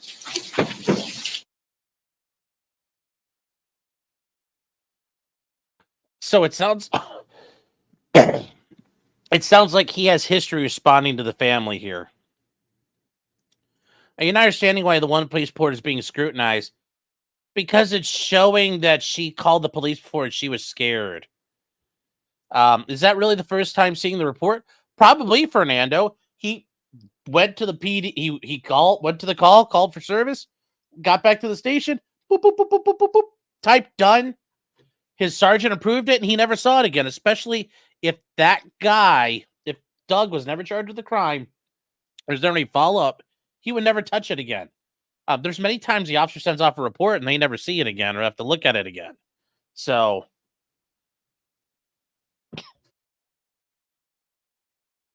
that's not a really, no way. He's been deposed. Sure. But it's not clear. It's not clear exactly what he saw or didn't see at the deposition. The defense attorney's not laying that in a way that I could follow along, but it's okay. We'll keep up. We'll keep up, Chad.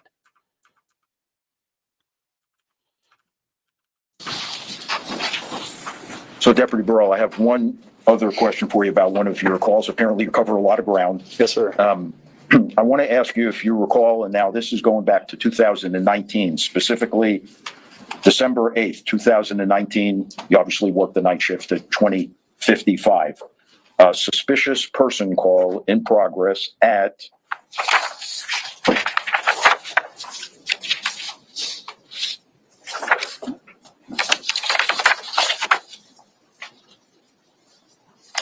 11332 White Rock Terrace in Bradenton.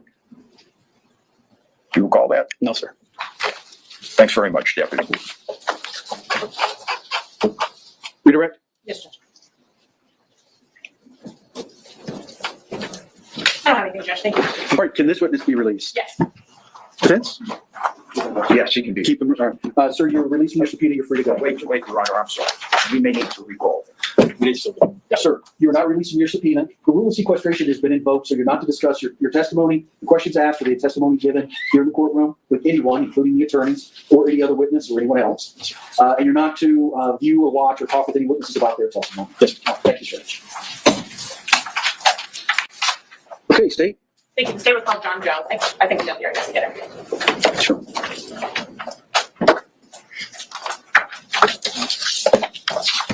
And Judge, I will need the system for this one. Please.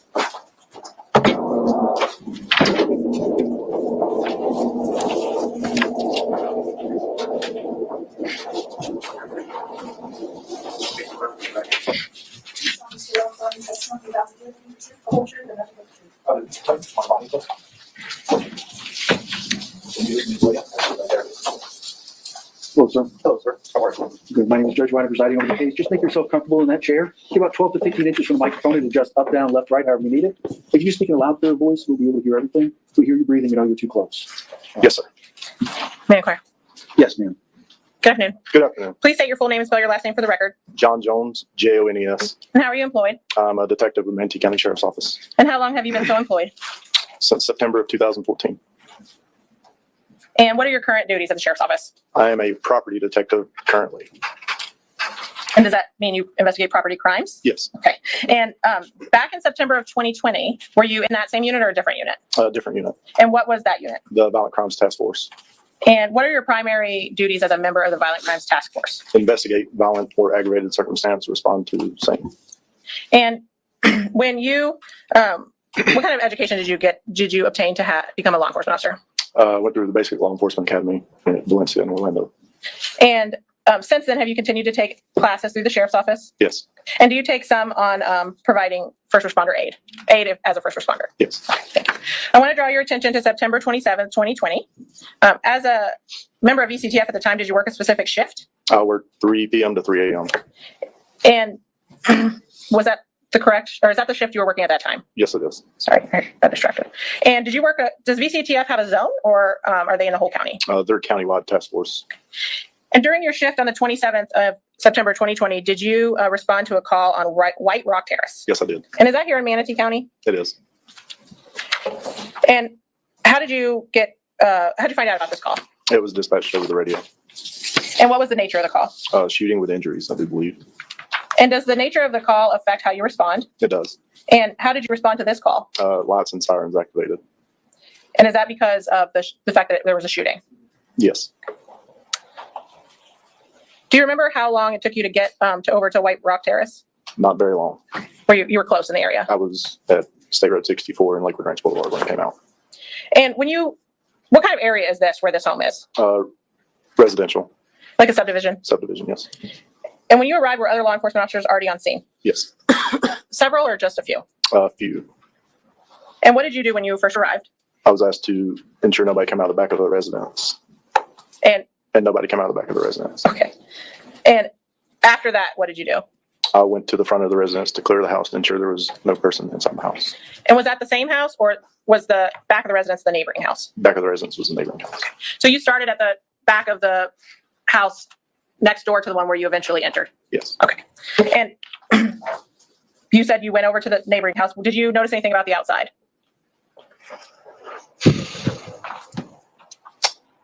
Can't recall. That's fine. And do you recall how you entered that house?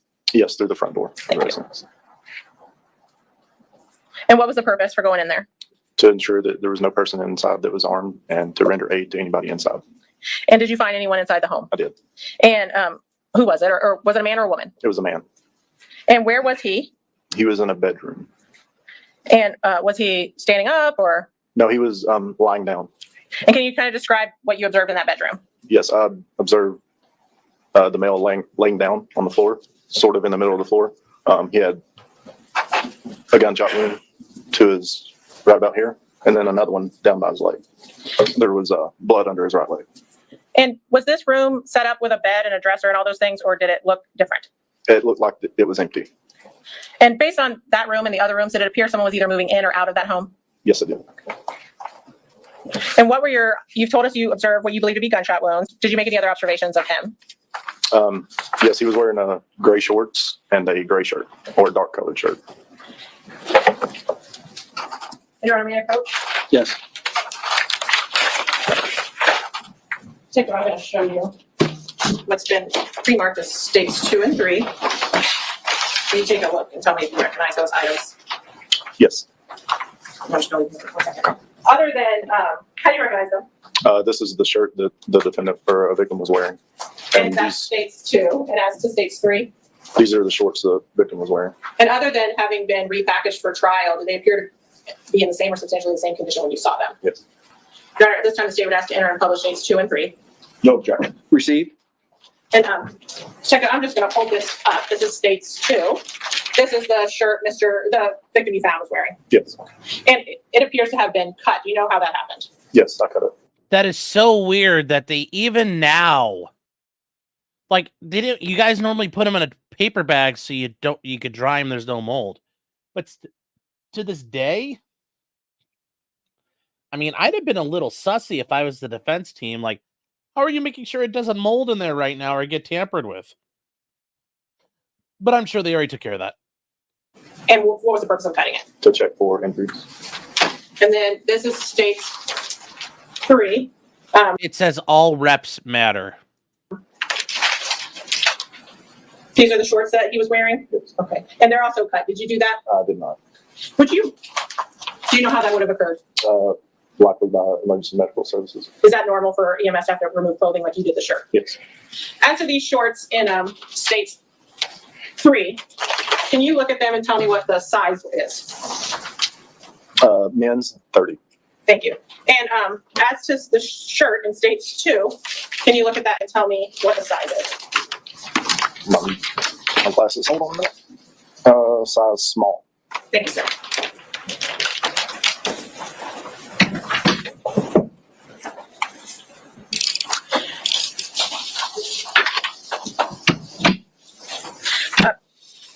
other than cutting his shirt, well, let me ask you this first. Did you touch him? I did. And how did he feel? He was cool to the touch. And did you attempt to provide medical aid? I did. And how so? Began packing wounds to initiate CPR before EMS arrived on scene. And what does that mean, packing wounds? Putting gauze over wounds to keep whatever's inside when you're doing compressions. And did you eventually start CPR? No. And why not? EMS arrived on scene. And were they very far behind you when you arrived? Not very far, but I can't remember exactly how long. And while you were attempting to provide medical aid, was somebody else taking some photos of the scene as you found it? Yes. And I'm going to show you states 18, 19, and 20. Will you take a look and tell me if you recognize those photos? 18 is me checking for the pulse on the victim. Just take a look at them real quick and tell me if you recognize them first. Yes. Okay. And Yes. and are those photos that we just discussed that were taken while you attempted to do aid? Yes. And do they appear to fairly and accurately depict the scene as you recall it from September 27th, 2020? Yes. Your Honor, the state would ask to enter states 18, 19, and 20 and publish the same. Yeah, I just see them, Your Honor. Of course.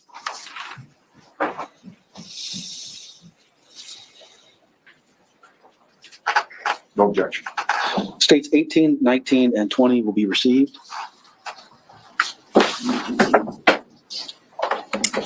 Detective, I'm When going you to. say publish, you mean up here? Yes, sir.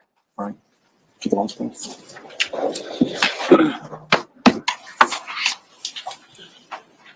Detective, I'm going to show you right. Let me give you this in case you need it. It's a pointer. It's like a red line in case you need it. The dot.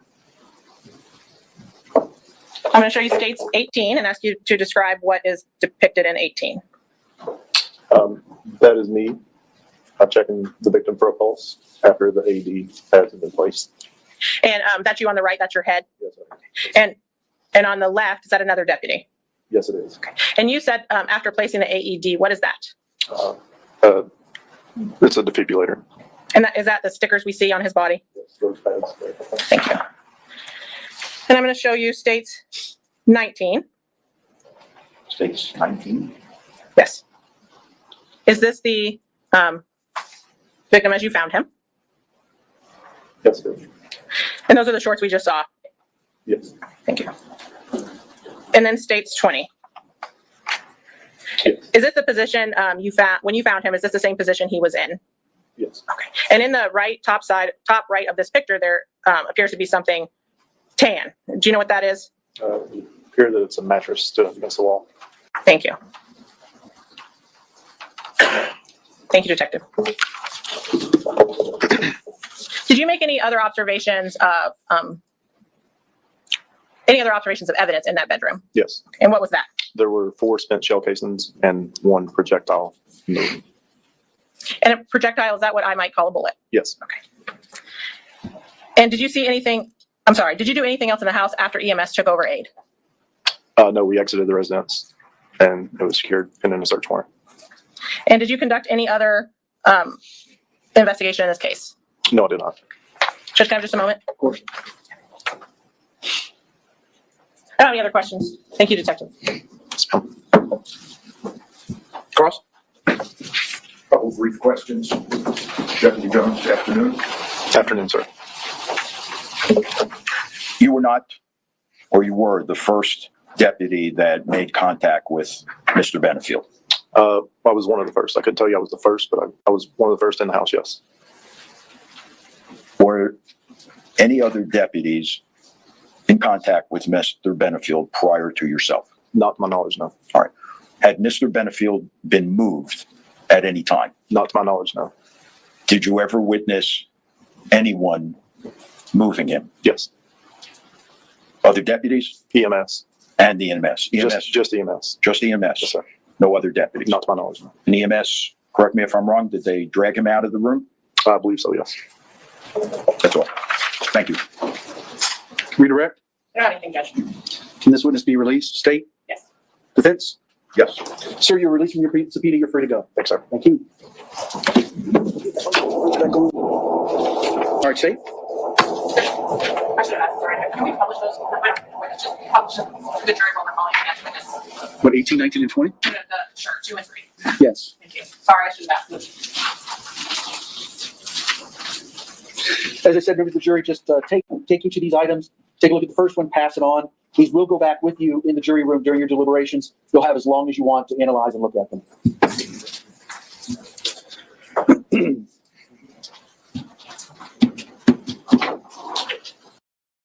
All right. They actually, like, he got something out of this officer that, like, they had already responded to complaints at the home and she was dangerous and fearful. Cool. They got this. This actually was important. Going to the other, like, cross-examining the brother or the cousin, that didn't help. Cross-examining the stepdaughter didn't help. I would have left her the fuck alone. And then I don't really get why he cross-examined the old guy, because he realized I was going nowhere fast. But this cop wasn't too bad. This actually helped. Also, you guys, this is how it goes in real life. You go through witnesses. Boom, boom, boom, boom, boom. Like, this is how it should happen. You don't have Lally diddle-ticking around. You don't, like, you droning on with things. You don't have Carrie Morrissey up there fucking around. You don't have Jason Bowles fucking around. Things get done at pace. Did the defendant talk to the police, or was she smart? I don't know. We're going to find out. So, but yes, even asking this detective, there's nothing wrong with asking him some questions. So, her lawyer met her at the station. Good. So, keep going. Witness, please.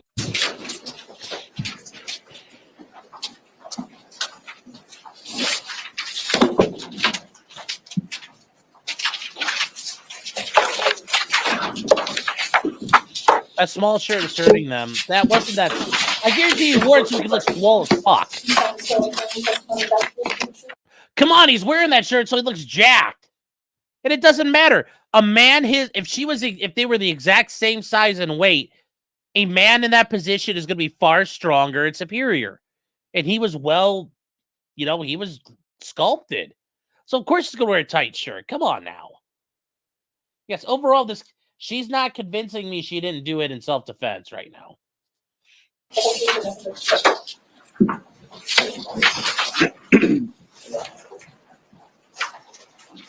Cool, sir. As the deputy said, just make yourself comfortable in that chair. Get about 12 to 15 inches from that microphone. It does adjust up, down, left, right as you need it. Up, down, Just hear up, you. And just talk in a down. loud, clear voice right into the Because all microphone. I do is win. Good afternoon. Good afternoon. Please state your full name and spell your last name for the record. Tyler James Ackerman, ACKERMAN. And by whom are you employed? I work for the Manatee County Sheriff's Office. And how long have you worked for the sheriff's office? Just about 9.5 years. And what are your current duties with the sheriff's office? Currently, I'm a violent crimes task force detective. And were those the same duties you had in September of 2020? Yes, ma'am. And what are your daily activities as a violent crimes task force detective? What area? What do you do? Oh, okay. So we'll go out to assist patrol with calls for service pertaining to shootings, stabbings, robberies, stuff of that nature. And then we'll also assist other detectives with investigations. Thank you. And what kind of training did you obtain to become a law enforcement officer? Prior to becoming a law enforcement officer, I went to Police Academy, which is a full term for 6 months. And then after that, there's additional training that we receive at the agency to include in-service training, about a 3-month program that'll get us ready for the road, and then a 3.5-month program on the road to be able to pass to become a solo deputy. And does that training in the academy and going forward involve firearms? Yes, ma'am. And what did you do before you were a law enforcement officer? Prior to law enforcement, before I went back to school to become a police officer, I was in the United States Army. And when you were in the Army, I was in the United States Army, sir. and when you were in the Army, did you also receive firearms training? Yes. And when you were in the Army, were you in a position where you carried a gun regularly? Yes, I was an infantryman. It was my job. And as a law enforcement officer, do you, and a member of VCTF, do you carry a gun every day? Yes, ma'am. And do you, are you required to go out to the range and make sure you know how guns operate? Correct. We're required annually to pass a test, but then we're also given the opportunity to go out to the range to practice and do more, because it takes more than shooting once a year to be proficient. And do you do that? Yes, ma'am. And I want to ask you a little bit about September 27th, 2020. As a member of VCTF, were you working a specific shift? Yes, ma'am. We work 3 p.m. to 3 a.m. That's our standard shift, unless something else that's happening in the county dictates that we change it. And do you work in a specific area? We have the entire county as our jurisdiction. And during your shift that night, did you respond to a White Rock Terrace? Yes, ma'am. And how were you informed of this call? I believe it was through the radio. There was a shooting that was dispatched, and I can tell you exactly how many of the members of my team, but we were together on the break. And how long did it take you to get over there, if you recall? I couldn't give an exact time frame, but maybe about 10, 15 minutes. I'm not 100% sure. When you arrived, what did you observe going on? When I first got to the scene, there was an ambulance that was parked in front of, I believe, the incident location. And there was a stretcher that was being loaded into the back of the ambulance where there was a male that I visually observed on the stretcher. And did you see a female? Yes, there was a female that was being placed in the back of a marked patrol car, I believe. But I saw her for seconds, and then she was placed inside the vehicle. And were there a lot of law enforcement on scene? Yes. And what, if anything, were you tasked with doing? Initially, when we get to a scene, we wait to see what needs to continue to be investigated or what people need help with. And there was information that said that the defendant went to the neighbor's house after the incident that took place. So myself, Detective Din, and I believe somebody from patrol went to that residence to make contact with the neighbor. And what was your purpose of making contact? To come have an interview completed with the neighbor to see what he knew happened. And that home, and I apologize if you just said it, is directly next door. Correct. If you're looking at the front of the incident location, it's the first house immediately to the left. And what happened when you got over there? When we went over there, Detective Din completed the interview with the neighbor. And then after the interview, we collected a multi-waiver for the house. And what is that? Multi-waiver is a form that's two-sided, and it has multiple different agreements that we can have. So if we go to a scene, for this particular case, the multi-waiver is something that we collect from the person to get consent to enter and search their house with their permission in lieu of having a search warrant written sent to a judge. And was Mr. Sant okay with you entering his house? Yeah, I believe so, yes. I believe he signed it, but I have not seen the multi-waiver in 4 years. Okay. And were you listening in on the interview? And I don't want you to tell me what was said between Detective Din and Mr. Sant. I was there for a portion of the interview, but not the entire thing. Was something that you heard in the interview, did it cause you to go do something else? Yes, ma'am. Okay. And what was that? To collect a firearm that was inside the residence. Okay. And did you enter Mr. Sant's home? Yes, ma'am. And did you locate the firearm? Yes. And where was it? If you were looking at the front door, as soon as the front door opens, immediately to your left on the ground was the firearm, and it was just below a window that was next to the door. And what, if any, observations did you make about the firearm? Initially, the first observation was that there was a magazine inside the firearm, appeared to be a semi-automatic black pistol, and the slide, which is the portion of the top of the pistol that retracts to unload a round after it's fired and then load a new round, was partially it wasn't completely seated in the forward position. There's a very small amount of it that was to the back. And did you examine the gun on scene to determine why it was like that? Yes. And what did you see? When I saw that, the firearm, you could see a little bit of ammunition or a round of ammunition inside the chamber. But then after that, that was the only observation I could see with it on the ground. And did it appear, and was that a live round? When I cleared the ammunition that was inside the chamber was an unfired live round that was still able to be fired or appeared to be able to be fired. And I guess I should ask you, once you find a firearm, what do you do with it? Generally, the first task is to make it safe, clear the firearm. And so what does that mean? So it would be pointed in a safe direction. The magazine is always the first thing to be removed from the firearm. So if you pull the slide to the rear and the magazine is still inside the firearm, one round will eject, but it will subsequently load another round into the chamber, which would make it still a live weapon. And so did you remove the magazine? Yeah, the magazine was removed first, and then after that, the slide was locked to the rear to prevent the slide from going forward. And when the slide was pulled to the rear, that's when the live round of ammunition was ejected out of the chamber. Thank you. And at some point, did you take a photograph of the firearm? Yes. I'd like to show you what's been pre-marked with state 17. Will you take a look and tell me if you recognize that photo? Yes. How do you recognize it? That's the firearm that I photographed and collected. And does that photograph appear to accurately depict the firearm? Yes. On that day? Then state would ask to enter and publish state 17.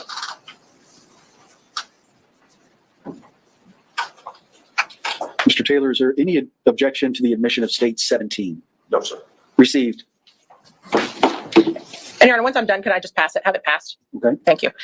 Once you made the firearm safe, what'd you do with it? After that, it was placed in a new property bag. And then did you take it to property and evidence yourself? No, ma'am. And what'd you do with it? I waited with the firearm until CST, I believe it was CST Conlon, arrived to the neighbor's house and took custody of the firearm. And a CST, what is that? Crime scene technician. No. And were you asked to conduct any further investigation in this case? No. Anything else from you? I don't have any other questions. Thank you, Detective. Thank you. All right, we could go ahead and publish State 17. Mr. Taylor, hold on 1 second. They're publishing State 17. Thank you.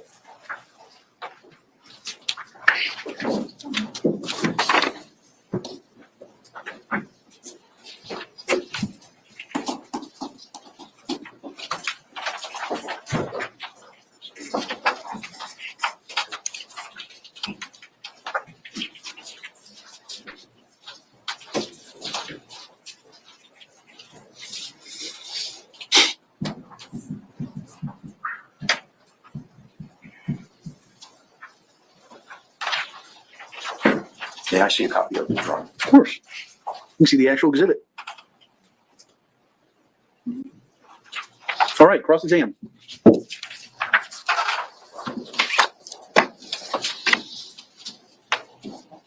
Afternoon, Detective. Good afternoon, sir. I think we can agree that your testimony pretty much revolved around the firearm. Yes, sir. You have experience with firearms. Yes, sir. There's various reasons why a handgun such as this might jam, correct? Might jam, but what was with the firearm was not consistent with a jam, sir. The firearm was just slightly out of battery, which means that the slide was not locked to the rear. And that's the exclusive reason for it to have been in the condition that it was, you think? There's multiple reasons why the slide wouldn't go to the complete forward position, That's what I but want. what was with the firearm was not would be consistent with the jam. That's all I'm saying. Okay, so let's concentrate on the slide. Yes, sir.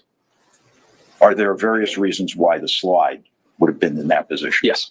Is one of those reasons, Detective, someone who is not holding the gun firmly enough? One of them can be if the way that the firearm reacts with recoil, especially with a pistol, is when the firearm is shot, it has to be firmly held in place for the slide to actually be able to use its own force to push back, eject around, and load maneuver, sir. Okay, and as a relative expert with firearms, you go to the range regularly, I would assume? Pretty decently, sir. All right, and you make certain when you fire a pistol that you are holding it firmly enough so that that doesn't happen? I do, yes. Okay, that comes with practice? Yes. And that comes with knowledge of the firearms? I would say so. So if somebody were a neophyte in the actual firing of the firearm and was scared and petrified, if they weren't holding it tightly enough, that slide could end up in the position that you found it in? It could, but I think the thing that normally happens more commonly when it comes to a pistol and a grip being weak is that the round is still going to fire, but what happens is that the slide goes backwards, but it doesn't fully eject the round, which causes something that's called a stovepipe. So the best way that I can explain that is that the firearm wants to load a new round of ammunition into the chamber, but the old round has to come out first. So what happens as the chamber is coming back, it actually goes forward, and then the shell casing that it wanted to eject gets stuck in that slide, so it can't go forward anymore.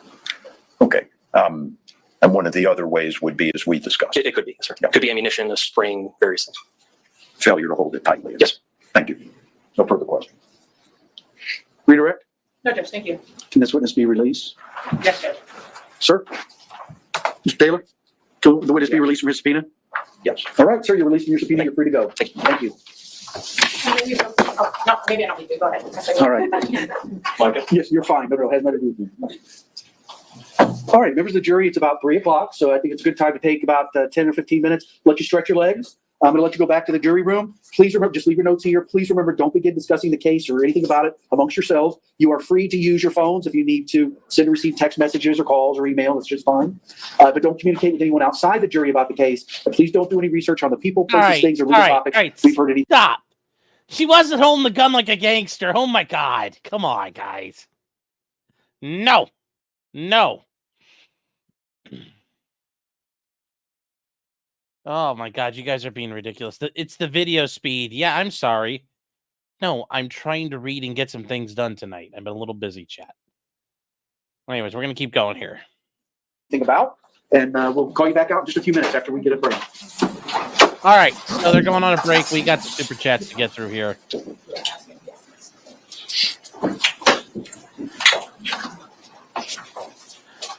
Duncan says, how could an honest person not see that would go to bias? I agree with you. Why do the prosecutors always make me hate them by pretending not to know things? Because that's how they operate. That's how prosecutors operate. Stephen Cooper says, creep and stolen valor. Never trust a Navy pilot. Duncan Idaho says, the Geico cave woman is the prosecutor. Yes.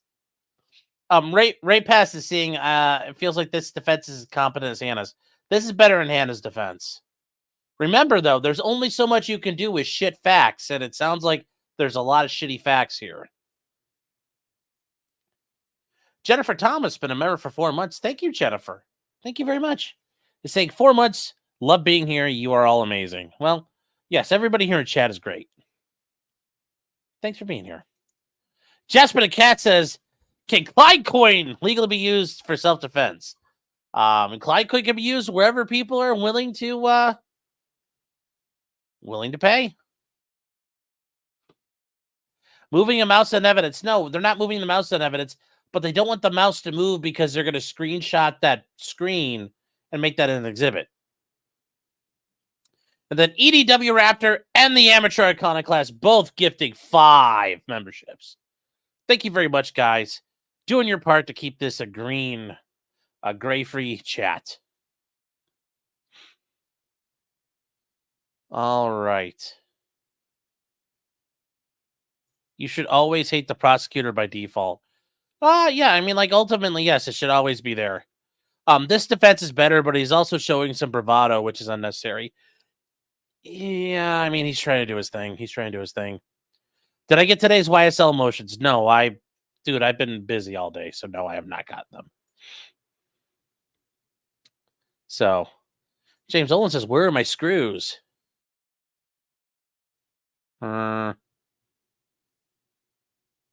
Confused. So, anyways, let's keep going.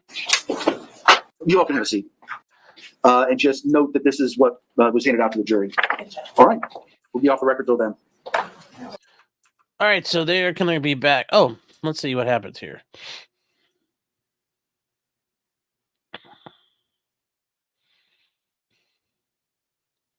Man, that dude's got a hell of, like, slicked back hair. That's hella crazy. All right, let's see if we get the spot. 3:15, we're back on the record. State versus Ashley Benefield. State, I don't know, what you planned on. I think you said you had 7 witnesses ready for today. You think we're going to get that far? We have 2 crime scene techs in the hall. Yes, guys, the Mr. body Borak cam is is gonna be released. Relatively brief, I think. It's And then interesting. Ms. Conlon, who will not be relatively brief. And then I think we have 2 more on standby that are here. Right, I have Ashley Byers out in the hall and, I'm sorry, Alicia Byers and Dr. Barbara Russell. I don't anticipate their testimony is going to be very long at all from the state side. So I was hoping to get them done today if possible, so they don't have to come back tomorrow. We'll see how far we get. And I'm sorry. Yeah, I was just gonna say, we have some issues with Byers and with Russell. Okay. But they're going to be later. Yes, crime scene techs. Well, let's get through the 2 crime scene techs to guarantee we get through those, and then we'll see where we're at with time, and maybe we get to them today, maybe we don't. We'll do our best, obviously, because I'm with you. I've said before, I prefer to get, if you got witness here, let's get through them. But maybe if we don't get there, that'll give you time to put whatever argument you want on the record. Sure. Just what we're talking about, we have 8 witnesses scheduled for tomorrow. Depending on what happens today, it could be more. But the last witness is our firearms person, and they're not available until Thursday morning. He's coming from Jacksonville. So I just wanted the court to know, because I know you were, like, if we got done a little bit early, I don't think will happen. We're not gonna have him until Thursday morning, but then that would be our last witness if we're on schedule. All right. Just so that everybody's aware. I don't want to have him try to. So that's a good update for you, though, because you were saying, hey, because you had somebody who's getting surgery next week, and We had somebody getting surgery on the 1st, and we have people coming in from out of town. 4 out-of-state people. Yeah. So there you go. The state Yeah. is just thinking they're going to finish Thursday, Mhm. Thursday morning. If we're on schedule at the end of the day tomorrow, then we'll have 1 witness left. So just FYI. Yep. All right. Are you ready to get the jury back in? Yes. Mr. Taylor, are you ready to bring the jury in? Yes, sir. All right.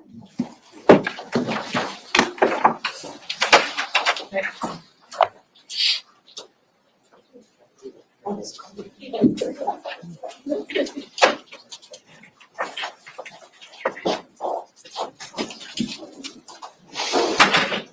right, welcome back. Y'all can have a seat. So I had gone up to my office, and when I came back down on this floor, I realized, well, it's cold today. So again, I apologize. It's set somewhere else. So just keep in mind throughout I see some of you shivering throughout the rest of the trial. Please dress in layers so you're ready for kind of like going on that trip up north sometimes in the spring. I'm never quite sure what to take, so be prepared. While you were outside, did anybody discuss amongst yourselves anything about this case or begin your deliberations? Did anybody discuss anything about the case with anybody outside of this group? Did anybody do any research on people, places, things, or legal topics you've heard anything about? All right, everybody says no. When we took that break, the state was in the midst of presenting its case, so they're going to resume from there and call their next witness. The state would call Megan Borak. And Judge, I will need a screen for both of these witnesses, please. Ma'am.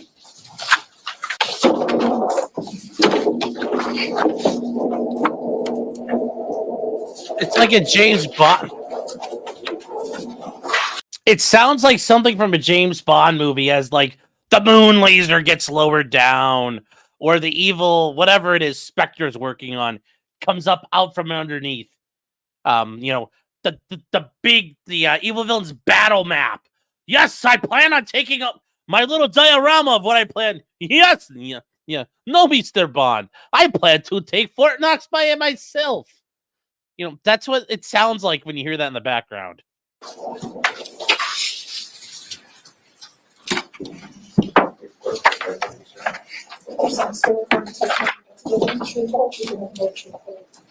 Yes, this is a defamation case.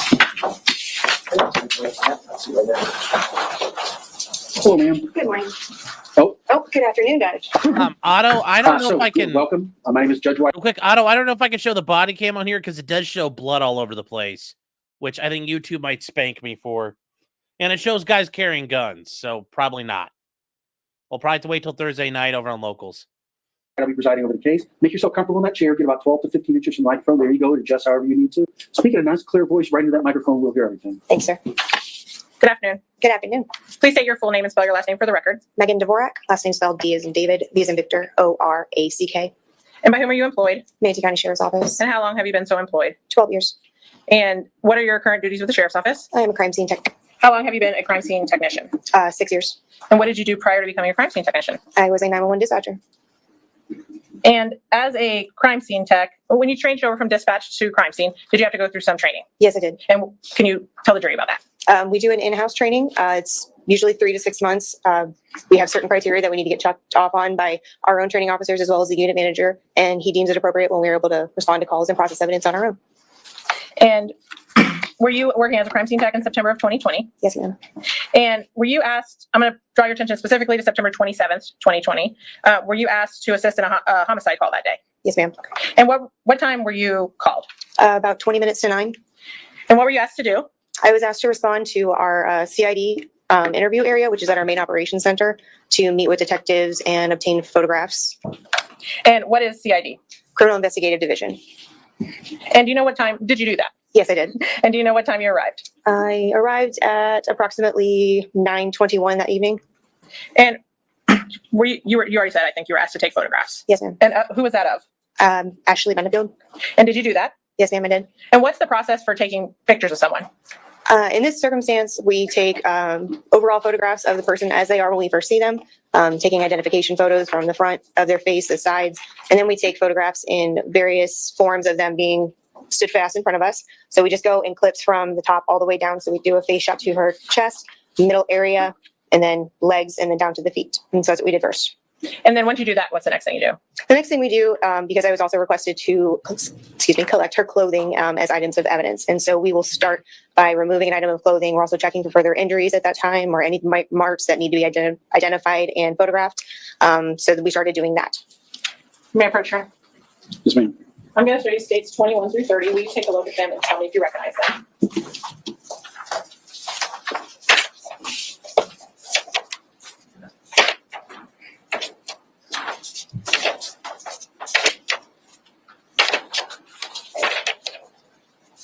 Yes, I do. How do you recognize them? These are the photographs I obtained that evening. And do they fairly accurately depict Ms. Benefield as you photographed her on September 27th, 2020? Yes, ma'am. Your Honor, at this time, the state would ask to enter and publish states 21 through 30. Any objection? None. Will be received. Thank you.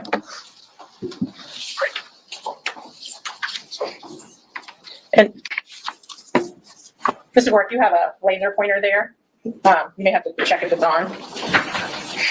It's on. Okay. I'm going to start with states 21. So if you'll just kind of, for the record, let me tell us what we're seeing in this picture. Sure. This is a front identification picture, as we call them, of the subject that we're photographing. Just like an ID photo that you would take on your driver's license. And did you, when you were taking these photos, is that the time in which you're looking for any injuries? Yes. And did you observe any injuries on Ms. Benefield's face? No. And I'll show you states 22. This is her right side? Yes, ma'am. Okay. And states 23 will be the opposite side, left. Yes, ma'am. Okay. And did you observe any injuries on either of those sides of her face? No, ma'am. And so then you said you kind of just go down the body front and back. Yes, ma'am. I'm going to show you states 24. Will you tell me what we're seeing here? This is a mid-torso from her breast line down to her pelvic hip area, with obviously her arms crossed in front of her person. And states 25. It's her shin, just above her shins, and down to her ankles that are covered by shoes. Thank you. And states 26. And this is a rear view of that same photograph. And did you, when you were taking these photos, did you observe any injuries on her arms or legs? I believe that I observed some redness on her right forearm and some slight discoloration on the back of her left leg and upper right side of her right area, right thigh. And so I'm showing you now states 27. Is that what are you documenting the red mark you saw on her wrist in this photo? Yes.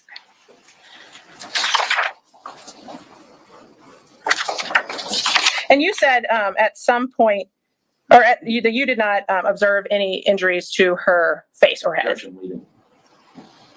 Overruled. Thank you. I believe you just testified that you didn't observe any injuries on her face or head. Is that Correct. correct? I did not see any. But did you document her left ear? I did. And I'm going to show you states 28.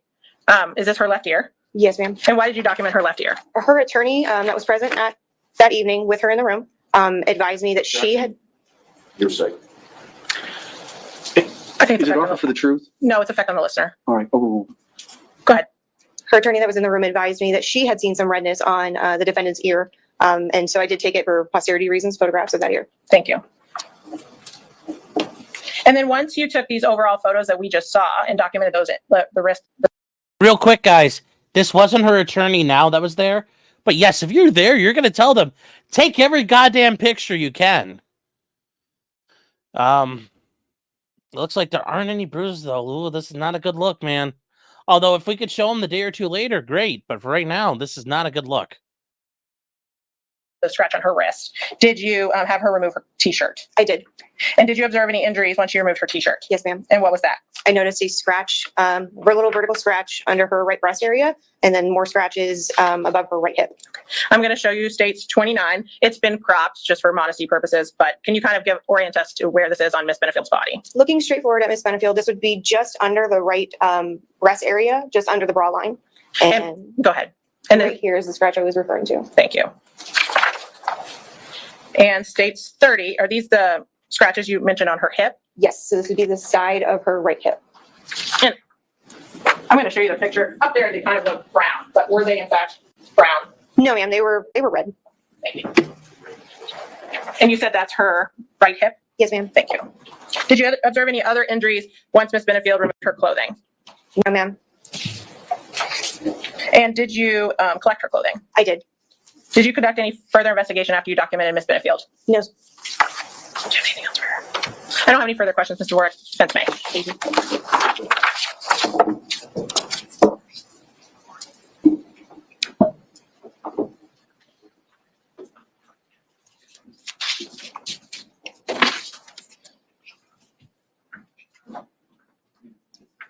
Cross? Yes, sir.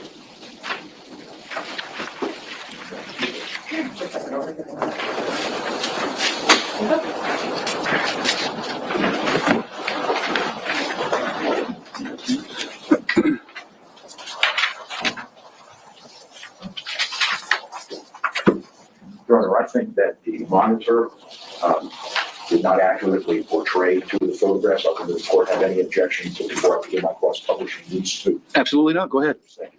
Just hand them to the deputy. Yes.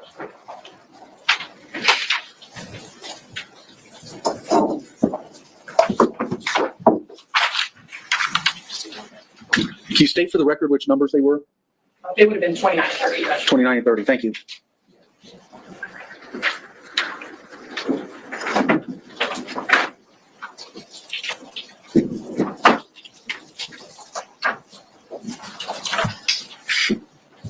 Now,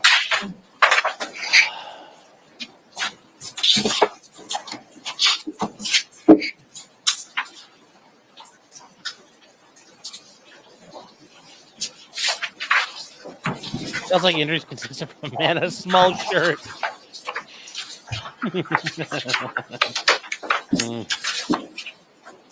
I am worried with some lab work. Well,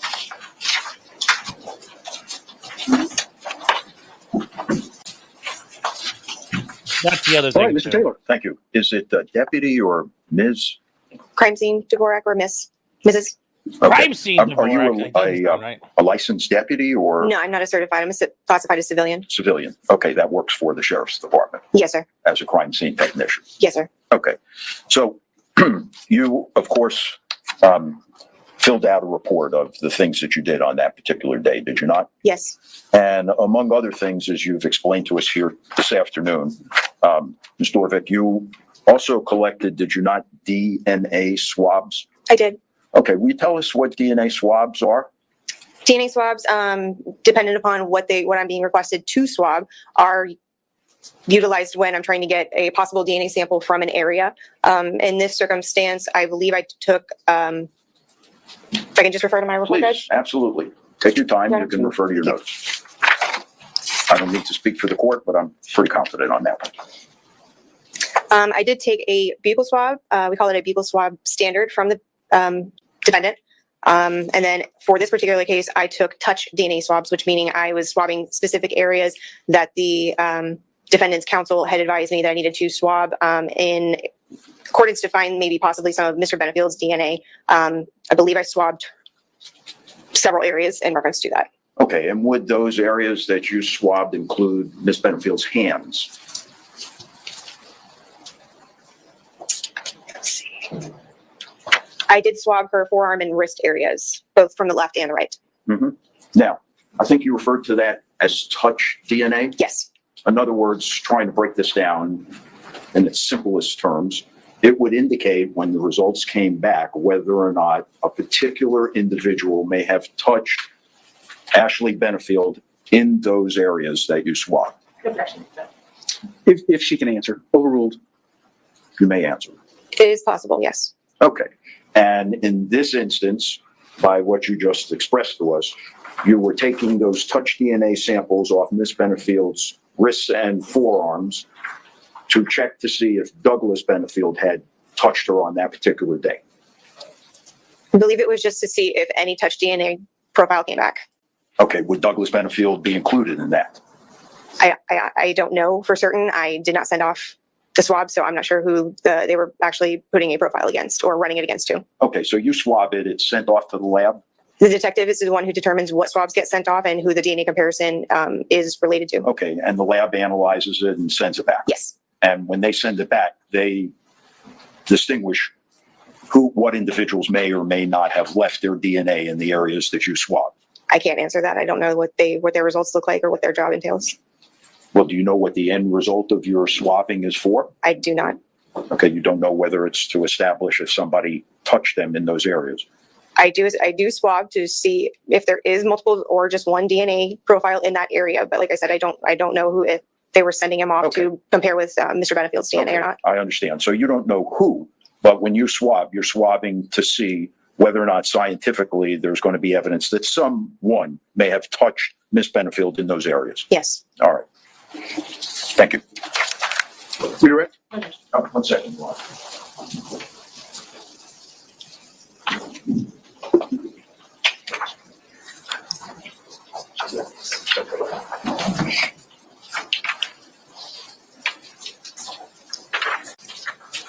Storvek, you have your report with you? I do. Would you look at the first page where you begin listing the areas that you swabbed? Yes. Does it not at the bottom also say that you swabbed the suspect's right hand and left hand? Yes, it does. I Not the apologize. I missed that. Miss Yes. Benefield's right hand and left hand. Yes, it does. Okay, so you did the right hand, the left hand, the right wrist, the left wrist, the right forearm, and the left forearm.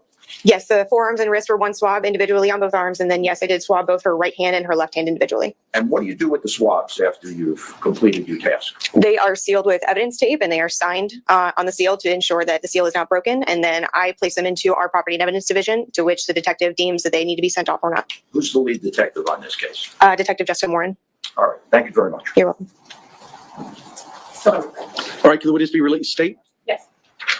We have her under subpoena, Your Honor. I'm going to have to ask that you remain under. All right, ma'am. You're not released from your trial subpoena. The rule of sequestration has been invoked, so you're not to discuss your testimony or the questions asked of you with the attorneys or anyone else, any other witnesses. You're not to talk with any witnesses about their testimony or other evidence. You're not to watch or hear anything about the proceedings until you're released from your subpoena. or I the jury agree, has been Yamaha discharged. Biker. Yes, sir. All right, you can go. And once again, guys, these were not bombshell. This is more of a chain of custody person than anything. All right, state, call your next witness. I mean, this is a chain of custody issue, but showing those pictures, whoa, God, those are tough. Those are tough to see. Like, you know, one touch of an iron sleeve, and Ashley Benefield took him down, you know, without a scratch. It's like, That's not a convincing way to show a jury. I'm just saying.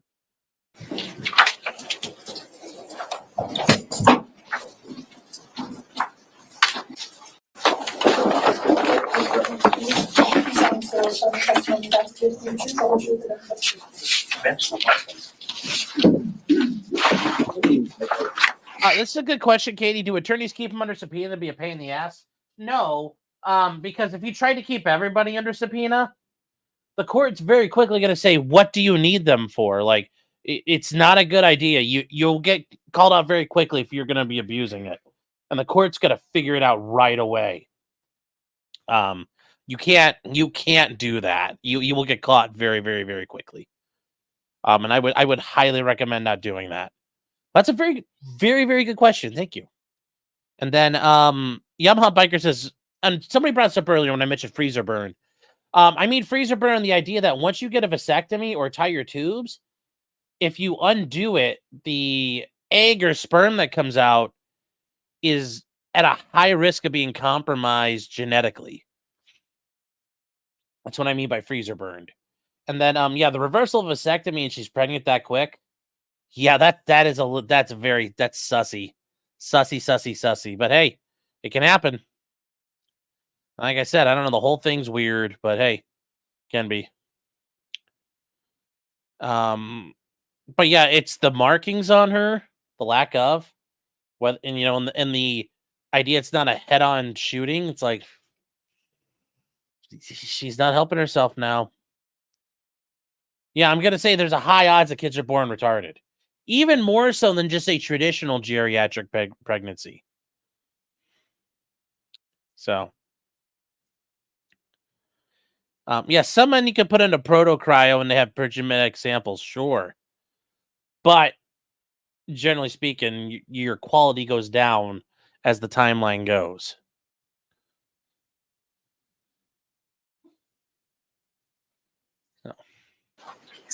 Hello, ma'am. As the deputy said, just make yourself comfortable in that chair. Give about to 12 to 15 inches from that microphone. Oh, and by the way, it looks like April got indicted for possession of cocaine and shit. So, good job, Baldo. I'm sure that's going to work out for you. She got she got two felonies for possessing and shit. So, brilliant job.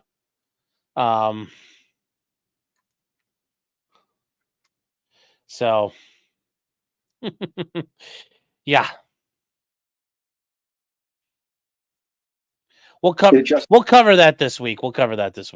Up, down, left, right, however you need. She can allow clear voice right into it, and you should be able to hear everything. We hear you breathing it under too close. All right. All right, Ms. Friel. Thank you. Good afternoon. Hello. Please state your full name and spell your last name for the record. It's Amanda Conlon, Conlon. And by whom are you employed? I'm Manatee County Sheriff's Office. And how long have you been so employed? 20 years. And what is your current duties? What are your current duties? A crime scene technician. And have you been a crime scene technician that whole 20 years? No. What did you do before that? I was in teletype, which is part of dispatch. And then how long have you been in the crime scene unit? 17 years. And what kind of training do you get to become a crime scene technician? I went to St. Pete College and for crime scene specifically. And then once you join the unit, do you have any on-the-job training? Yes. And do you continue to receive trainings if methods change or new science evolves? Yes. Thank you. I want to draw your attention to September 27th, 2020. Were you working that day? Yes. And in the same capacity? Yes. Okay. And were you called out to a scene at 11331 White Rock Terrace? Yes. Okay. And what time did you arrive there? Approximately, I got called at 1937 hours, and I think I arrived about 28 hours approximately. Okay, so just because I don't math, 7:37 p.m. Yes. And then you got there at 8:28. Yes. Okay, thank you. And was law enforcement already on scene? Yes. And how do you get called out to a scene? It was a Sunday night and I was on call. So since I was the on-call person, Sergeant Moss was the one who actually called me out that night. And when you arrived there, without telling what they say, did you speak to law enforcement to get an idea of what had happened? Yes. And what is your task there on scene at White Rock Terrace? Once I arrive and wait for the search warrant to arrive, I can only take photographs of the outside of the residence on the street of where the crime scene date was. And when the search warrant arrived, then I was able to enter the residence. And prior to entering the residence at 11331, did you go next door to the neighbor's house? Yes. And why'd you go over there? There was a firearm that I needed to collect. And tell me about that. Where was the firearm? When I arrived, Detective Ackerman was outside the residence with the firearm, which was in a paper bag. And was it secured, I guess? Is that? He secured it, yes. And what type of firearm was it? It was a Springfield 45 caliber. And when you got there, had it already been unloaded or was it still? It was still, the magazine was still loaded. And it did in fact have bullets in it? It had 1 in the chamber and 3 in the magazine. And what type of ammo was in the firearm, if you recall? 45 caliber and Hornady, I believe. And once you collect the gun, what do you do with it? On scene that night, I secured it in my van, locked in my van. Can I may I approach? Yes. Ms. Conlon, I'm first going to show you states 31, 32, and 33. Will you take a look at those and tell me if you recognize them? Yes, I recognize them. And how you recognize them? Those are my photographs that I took of the gun that was next door. And do they appear to fairly and accurately depict it as you found it on September 27, 2020? Yes. Your Honor, at this time, the state would ask to enter 30 through 31, 32, and 33. Any objection? No. Received? Thank you. And may I publish them? Yes.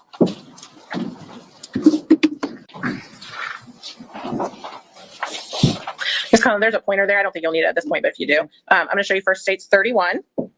What's the purpose of this picture? That is the next door neighbor's house, so I'm showing the address. And I'll show you states 32. Is that how you found the firearm that day or that evening? Yes. And are those potentially Detective Ackerman's feet there? Yes. Okay. And is this the front porch of that same address? Yes. And then states 33. That's the firearm. And the slide is back in this firearm, in this picture. Was that done by the detective prior to you getting it from him? Yes. Thank you. Oh no, Chad, it's a Springfield? A Springfield XD. No.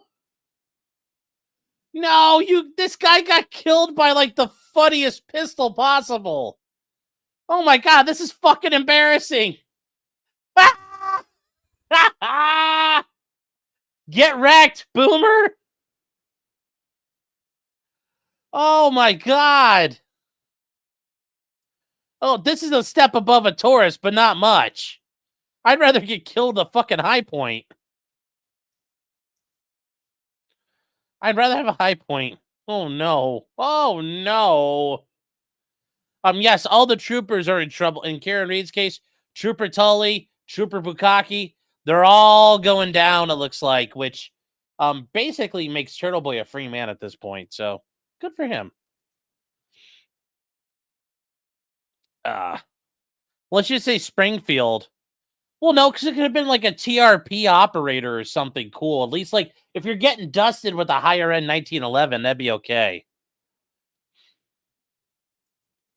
Oh my god, it's like the boomers thing ever. And I will admit, even though I'm embarrassed to admit it, hey, I bought a Springfield XD45. It was the first pistol I bought when I was like 22. God, it was fucking garbage. I did not like it. And the mags were hideously expensive. I can't get it too close. And Ms. Conlon, I left an item there with you. It is states 13. Would you take a look at this item and tell me if you recognize it?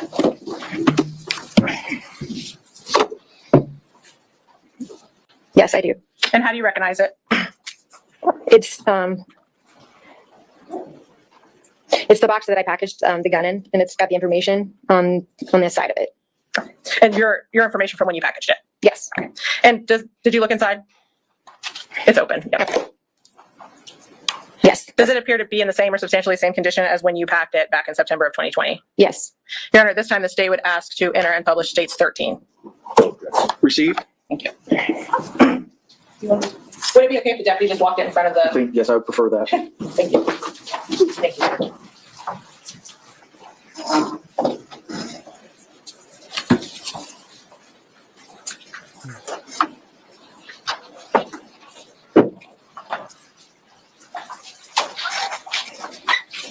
Thank you, Deputy.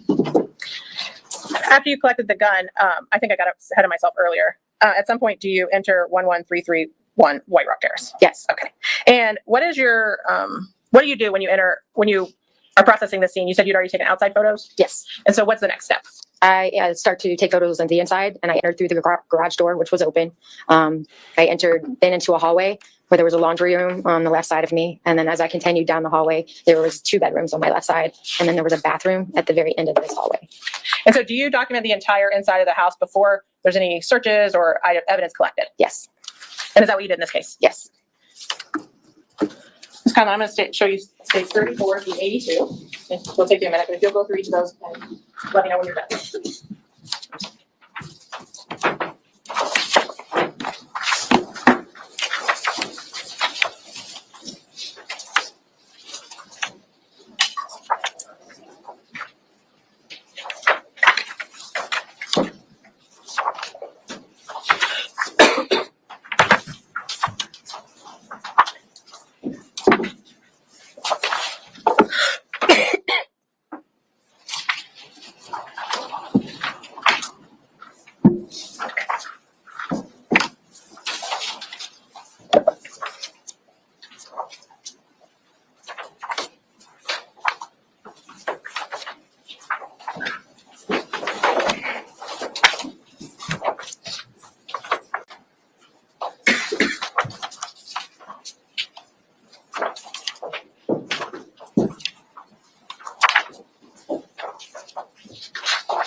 You looked at them all? Yes, And do you recognize states 34 through 82?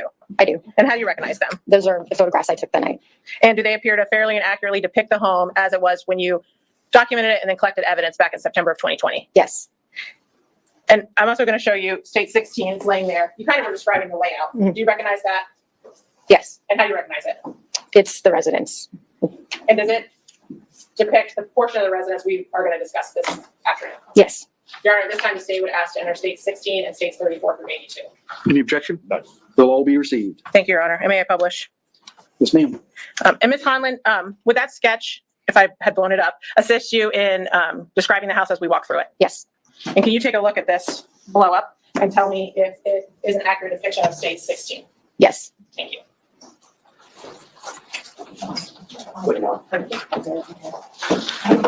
Mr. Taylor, feel free to reposition yourself as you need to get a clear view of what's going on.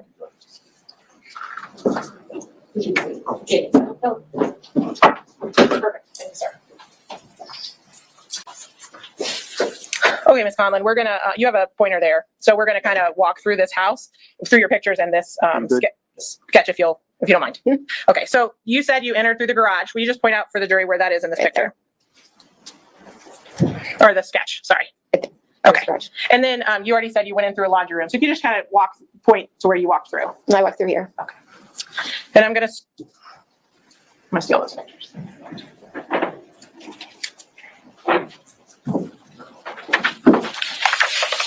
I'm gonna start with states 34. What is this picture? This is the driveway of the residence. And this is the 1331, right? Correct. And that's a U-Haul truck. Correct. Okay. And then this is states 35. What is this? This is still the driveway. And this is one of the storage spots and the U-Haul. And then you said you went in through the garage. Correct. This is states 36. Where are you standing in this photo? When you take this photo, sorry. I'm standing right in the entranceway of the garage. And then states 37. What do we see All here? right, it's a messy Still the garage. And what is that doorway Okay. that's depicted Not in the middle bad. of states 37? So That's a lot of tote bins. Wow. That's a lot of tote bins, chat. that's the hallway. And then once I enter that hallway, the laundry room's right there on the left-hand side. And states 38, is this laundry room you were just discussing? Yes. And then once you go through the laundry room, what's the first thing you encounter? Past the laundry room, there's a bedroom, which is right here. And did you enter that bedroom and document it with a photo? Yes, I did. And that's states 39. Is this that bedroom that on the sketch is labeled child's bedroom? Yes. And were there things in this bedroom that indicated to you that potentially a child lived in that bedroom? Yes. Such as? There was a small mattress and there were some items in the closet. Now, after you went in there, where's the next area you go? I'm continuing down the hallway and there's the second bedroom. And we're going to come back to that one. Eventually, do you go through into the living room area? Yes. So once I get to the end of the hallway, then I start my photos around here in the kitchen. And this is states 40. What area are we looking at here? You're in the living room right now. And this, we're gonna have dueling laser pointers. This here, what door is that? That's the front door. Okay, so that's on the right side of this picture. Correct. Okay, thank you.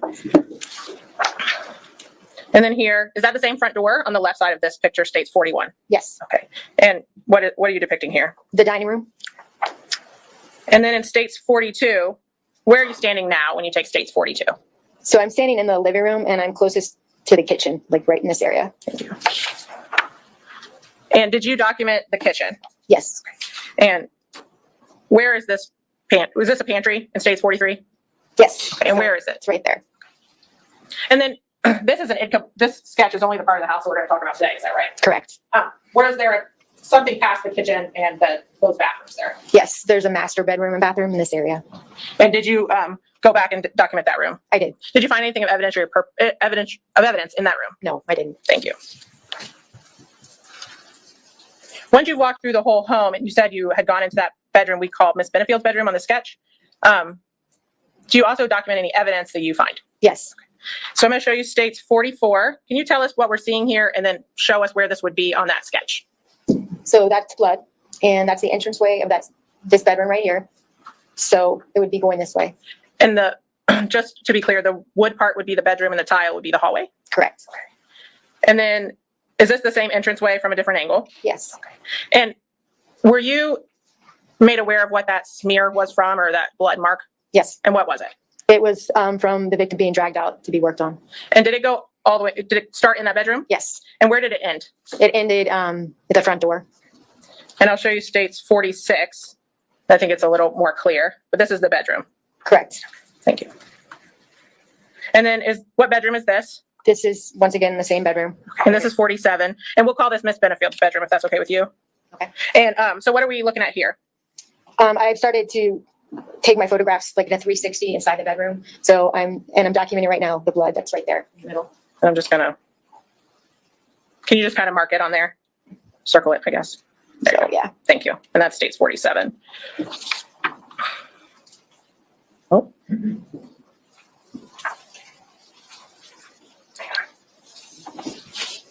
States 48. There's some, would you call them bifold doors there? Yes. And what is that we're looking at the base of? That's the closet. And then this is states 49. Is that the same closet? Yes. Thank you. And then you said you did a 360 view. Does that mean you take pictures of the whole room? Yes, corner to corner, as best I can. Thank you. And this is states 50. What are you documenting here? Once again, the room, I'm just standing at a different corner, and then I'm starting to focus in on the casings that are in the room. And after you've gone through these pictures, do you later mark items of evidence in a certain way? Yes. And how do you, I'm sorry, go ahead. Yes, I will come back and place evidence markers down by anything that I think is evidence. And did you do that in this room? I did. Okay. I'm gonna show you states 51. This is the same bedroom? Yes. Okay. So what markers do we see here? You're seeing 1 through 6. And do you then also kind of zoom in or get closer pictures of what each item you're documenting? Yes. And so we'll start with, this is states 52. That's the same room we've been seeing, right? Yes. Okay. And in states 51, we can see that next to the room is marker number 1. Yes. Okay. So it's just kind of hidden in this picture. Is that right? Yes. Okay. So if I'm capable, I'm going to try to zoom in. What are you documenting in state 1? I'm starting to get close-ups of the evidence markers and the casings that are next to them. Okay. And so at at markers 1, 2, and 3 here in states 52, what are those 3 items? They're casings.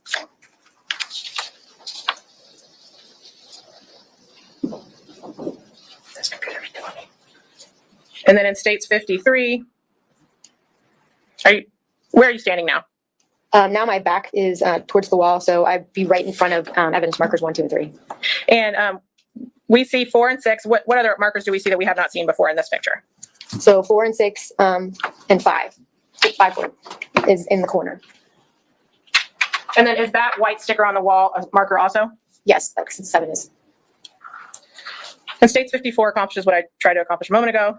These are the closer up pictures of 1, 2, and 3. Correct. And did you collect those 3 casings? I did.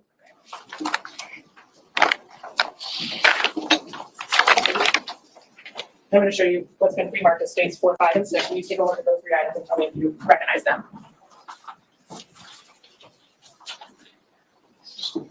Yes, I do. And how do you recognize them?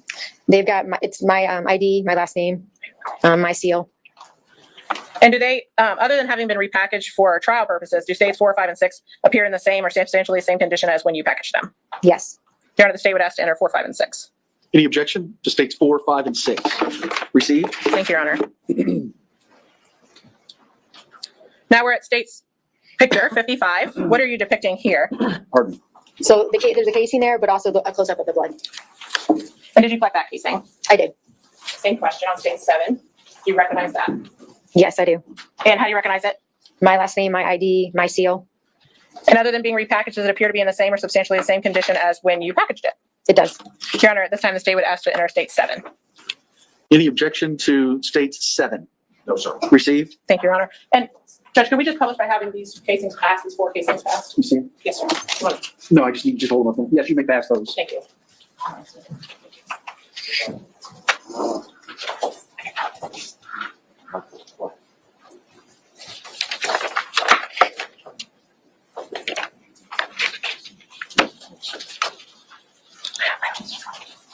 He's not sleeping.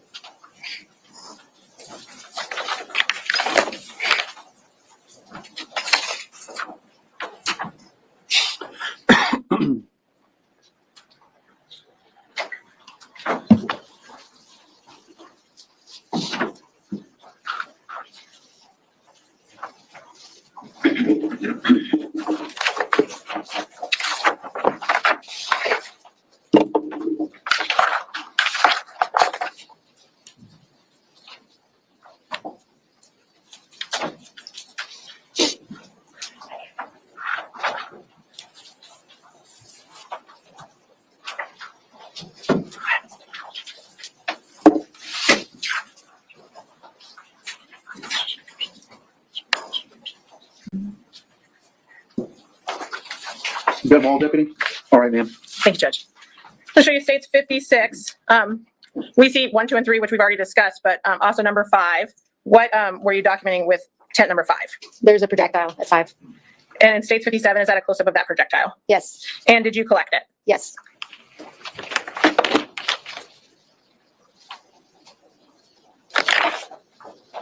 You take a look at states 9 and tell me if you recognize it. I do. And how do you recognize it?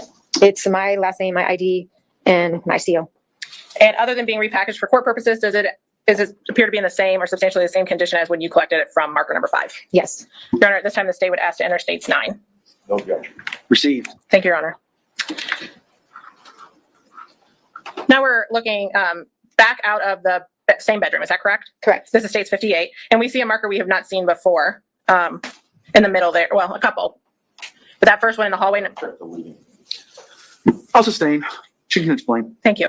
Can you tell me which markers we see in this picture? So going out into the hallway towards the front door is 13, 14, 15. And would you point to them if you don't mind with that laser pointer?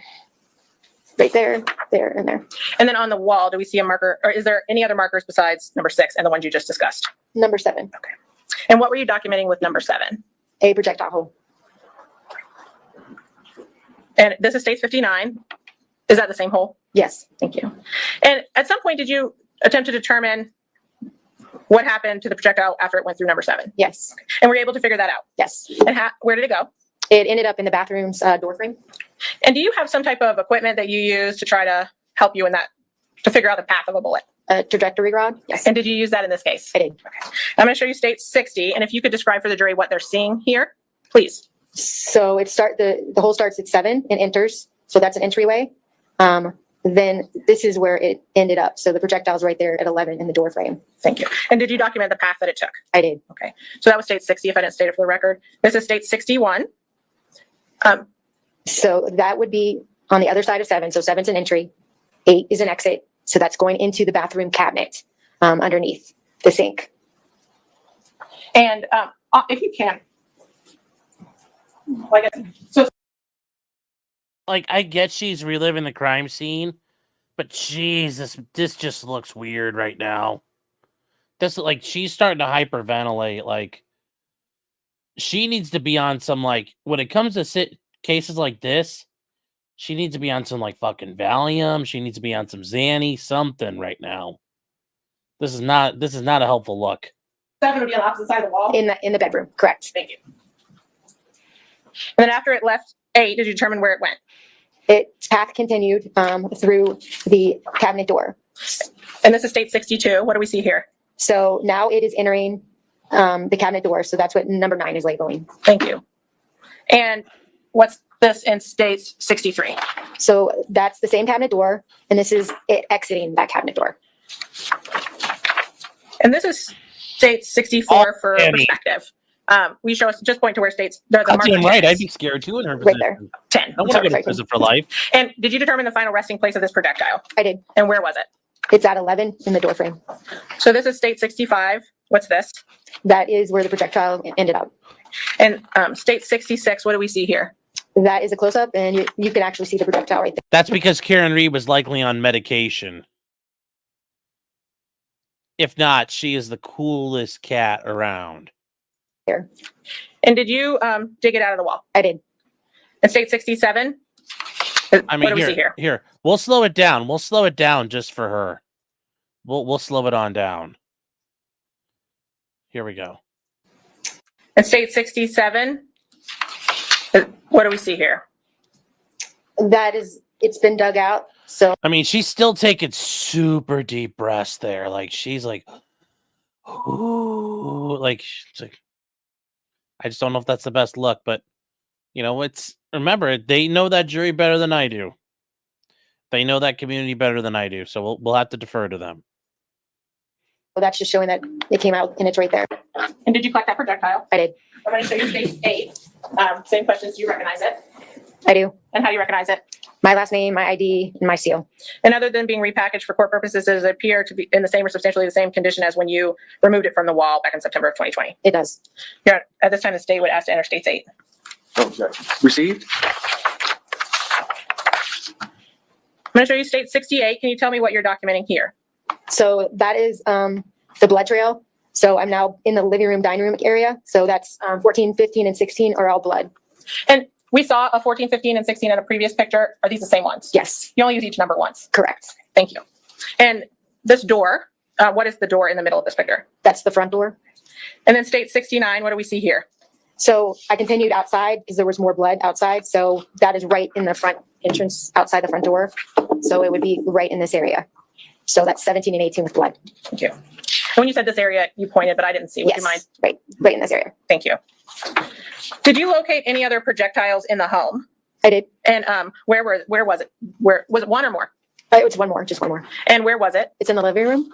And did you document that with photos? I did. I'm gonna show you state 70. What do we see here? And if you could just show us on that sketch where we're looking. So this is the living room, and it's right by the front door. So this is the front door. So it's right here in this area. So there's the window. So it's right there. Thank you. And what is this item in state 71, if you know? It's at some kind of shelving. And what are you documenting in this photo? The path that the projectile took. And can you just point to the jury what you used? Right there, there, and there's the projectile hole. Thank you. And this is state 72. Is this the projectile you just told us about? It is. And did you remove it from the wall? I did. And you collected it? I did. I'll show you states 10. Do you recognize it? Yes, I do. And how do you recognize it? My last name, my ID, and my seal. And does, other than repackaged for trial purposes, does it appear to be in the same or substantially the same condition? It does. Your Honor, the state would ask to enter states 10. Okay. Received? And may I have the deputy pass 8, 9, and 10, Your Honor? Thank you.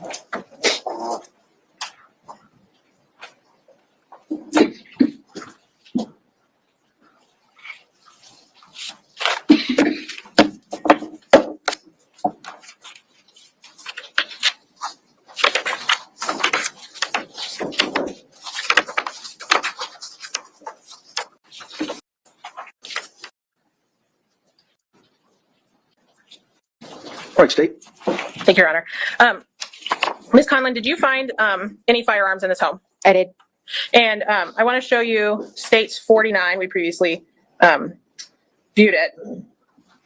What do we see here in 49? The backpack that's in the closet. And did you search that backpack? I did. And did you document that search? I did. And so this is state 73. Is that the same backpack? Yes, And what did you find inside that backpack? a firearm. Did you find anything to indicate to you whose backpack it was? There was a driver's license. And this is state 74. Is this the driver's license you found in the backpack? Yes, And would you mind telling me the name on it? Ashley Benefield. Thank you. And what do we see here in state 75? That's the firearm. And then at some point later, once you collected it, did you lay it out and document it? I did. I'm going to show you state 76. And let me ask you first, what kind of firearm was it? It was a 6-hour 380. And in state 76, is that the same firearm? Yes. I can zoom in if you, maybe. To be sure, or give you the other picture. Is that the 6-hour? It is. Thank you.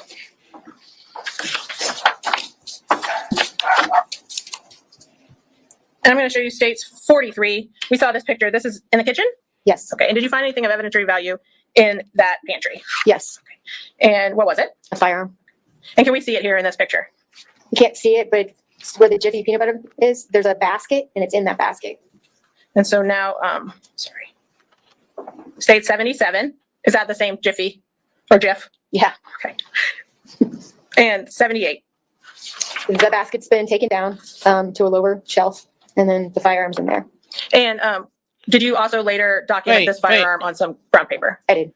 Wait, they hold on. Like, why is the gun being stored in the food pantry? I mean, I like it, and I was gonna make a hockey joke about the top shelf. It's like it's where Mama keeps the peanut butter. Also, Kat, real quick. The Illinois State Police are not the ones who shot Sonia Massey. That was the Sangamon County Sheriff's Office. The Illinois State Police said that the sheriff's deputy fucked up. Just for clarification. Just say action, Malay. And in state 79, is that what we see? Yes. And what kind of firearm was that? It was a Springfield 9mm. Thank you.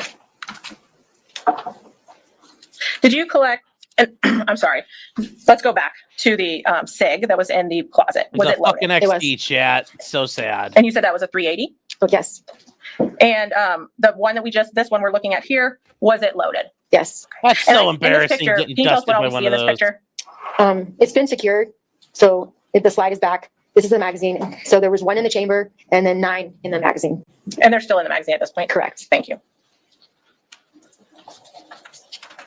And I know you already said 9mm? Yes. Thank you. Just don't want to get them confused. Did you collect any other items of evidence from the home? Yes. Okay. And what were they? 2 cell phones were collected. And I'm going to show you states 80. What is this item? That is a cell phone which was on the living room couch. And you collected it? I did. Can I be a person clerk? Yes.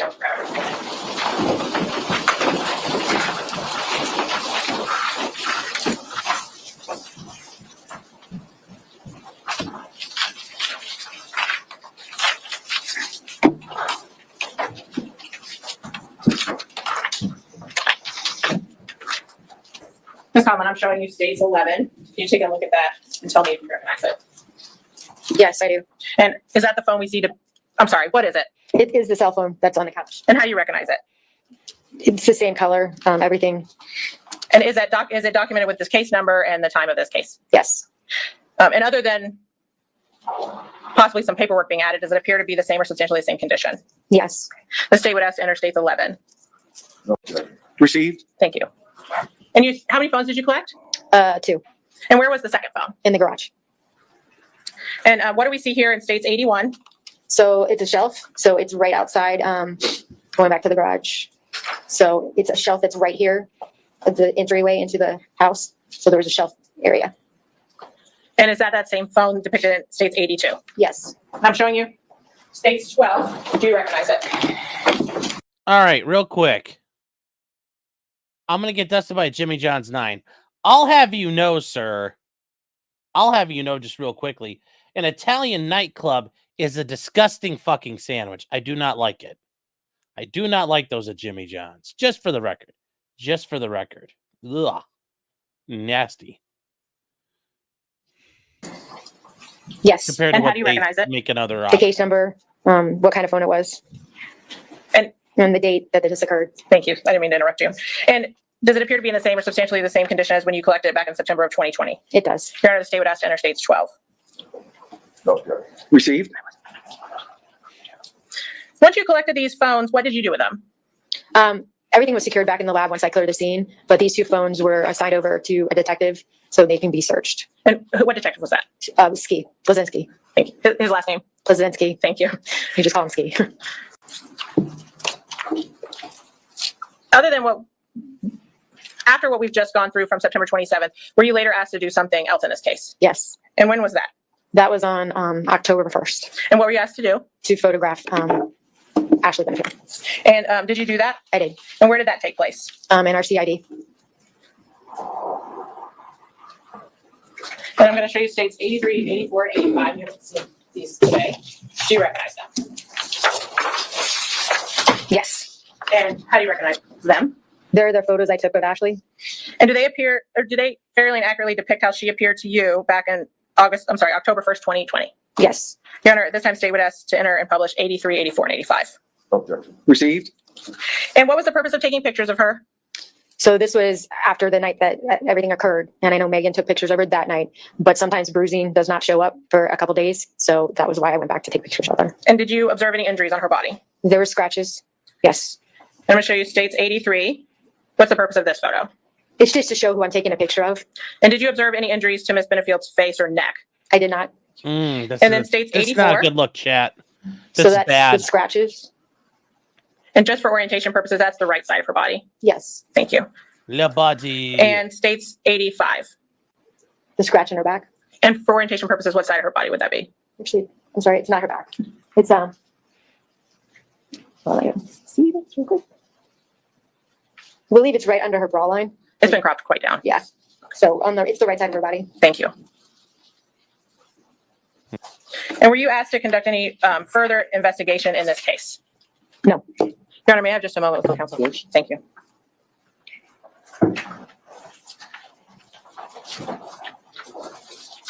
Thank you, Ms. Conlon. I don't have any other questions. All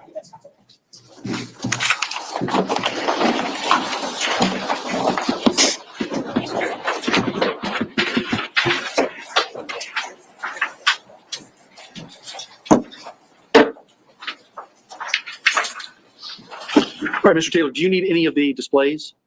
I'd like to just take a moment, Your Honor, and look through the pictures.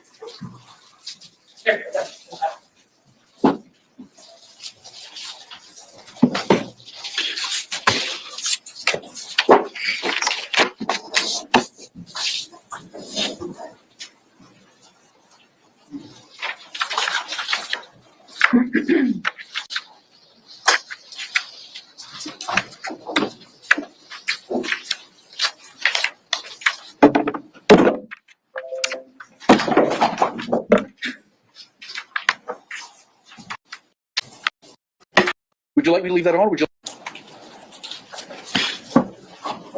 So, Mr. Taylor, would you like me to leave that on? Or would you like me to get that out of your way? You can pull it up. Yes, sir.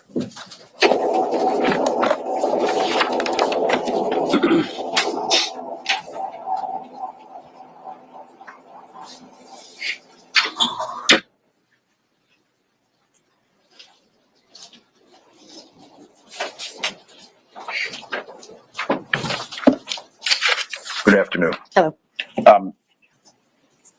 You took more pictures on that day than were actually introduced here this afternoon. Correct. All right. Let me pass this one to you and see if it's one of the photographs that you took.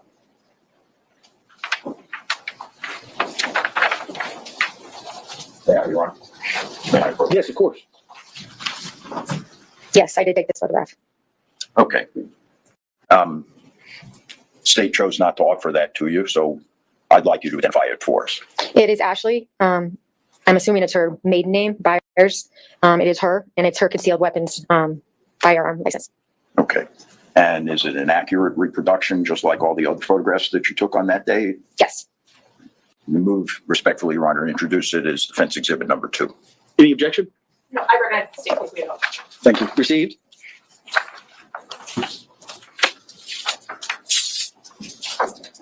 I want. I'm sorry, so has that already been marked? Yes, sir. Okay. We pre-marked all of them. Thank you. Ms. Conlon, I want to just concentrate for a moment on the cell phone that you said that was on the couch that you recovered. Yes. Let me just try to refresh your recollection as to whether or not that cell phone, rather than being on the couch, was in the couch. Yes. Yes.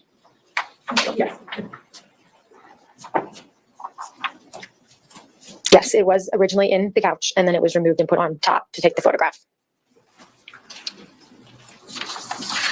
The crime scene photographs that you took, I want to make sure we understand. You went in there and took these photographs and processed it after the deputies and EMS were in there. Correct. So what your photographs tell us, correct me if I'm wrong, is that that's the way the scene appeared at the time you took the photograph. Correct. It's not necessarily the way the scene was prior to the time you snapped your photograph. Correct. So in other words, the broom, just as an example, that was in one of the photographs, that broom may very well have been knocked aside when the deputies were working on Mr. Benefield, trying to assist him. Yes, that's possible. And that could apply to the shell casings as well when the EMS people dragged Mr. Benefield out of the bedroom. Correct. You would have no way of knowing. Correct. All your photographs tell us is how things looked when you took the photograph. Correct. The blood marks from the bedroom all the way out to the front door, once again, is the scene after the EMS went through there along with the deputies. Correct. The last thing I want to ask you is, you did, to my knowledge, 2 separate reports. Is that correct? I believe it was one. If you would show me what you're looking at. Sure.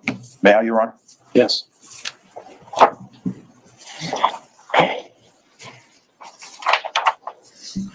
So these are my property receipts. Yes, okay. So that would be separate from the original written report. Okay, but these are reports that you did. Correct. Yes.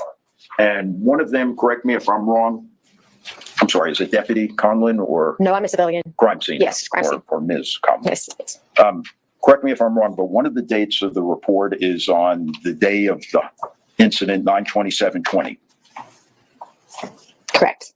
Okay, and the second one is on October 12th of 2020. Yes. And on both of these reports, Ms. Conlon, you, under type of case, noted as a homicide. Correct. When you're photographing this scene and executing your duties, all you know is that somebody died as a result of what happened there. Correct. You don't know whether or not it was a crime. I do not know. That's why you call it a homicide. Correct. If you knew it was a crime, you'd call it a murder. Correct. Nothing further. Redirect? I don't know if you really want to make those words come out of anybody's mouth up there. With that. I don't have anything else, Judge. Thank you. No? All right. Well, actually, Hold no, on a that's second. good. Can If she be you shut released? up, that's fine. Can she be released from her subpoena? No, we'd like to keep her under subpoena, Your Honor. All right, Ms. Conlon, you're not releasing your trial. I'm sorry, I'll let you finish. You're not releasing your trial subpoena. The rule of sequestration has been invoked, so that means you cannot discuss your testimony here today with anyone outside this courtroom, including the attorneys. You can't talk about it with any other witnesses. You can't talk with witnesses about what they testified about or what questions were asked of them. All right, so remain available. Yes. All right, thank you, ma'am. Right, can we publish defense exhibits, Seven. please? Wait, Absolutely, yes. that too. That's it. Yes, defense 2. Just a And, photograph. well, hold on, but the deputy has something else in his hand. That's the report. Yeah, that was his. That's yours. Yes. All right. And we'll publish 2. And Ms. Conlon, there's a lot of stuff flying around. Just look through your file, make sure that. That I did not. Yeah.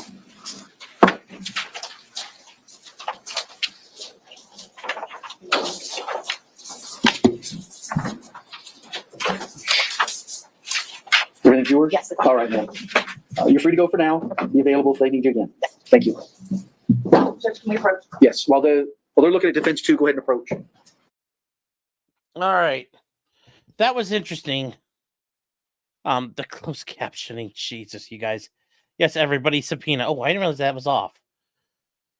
Oh. Yeah, never leave a witness with questions if it's murder. Yeah, but it's like, I don't think it's the best.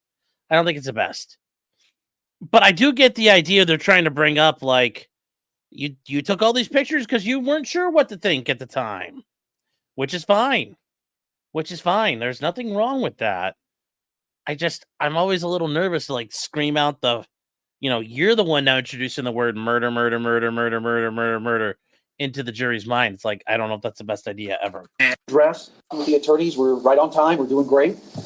There's some couple legal matters that I need to address before we go to tomorrow, just to kind of smooth things out and make sure the presentation doesn't take up too much of your time and it's as smooth as possible.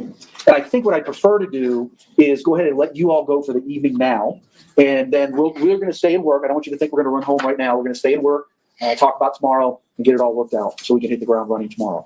Now, I had originally said that tomorrow morning I might need to start late because I had court.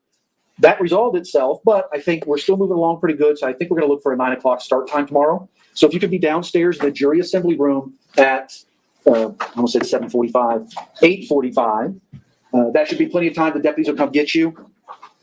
Is anybody picking tomorrow? Okay. Do you know if everybody's been released? There won't be any jurors. Okay.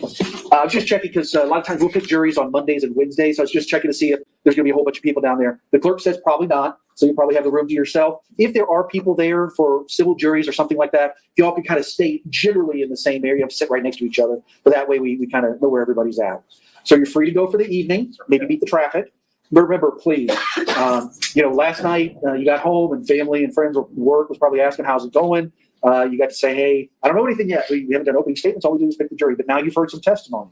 So at this point, it's going to become even more important for you to follow these rules of no discussion amongst yourselves, no discussions about the case with anyone outside of this room, and make sure you try and avoid the news or don't, look at your favorite websites, but try to avoid doing any research on the people, places, things, or legal topics that you've heard anything about.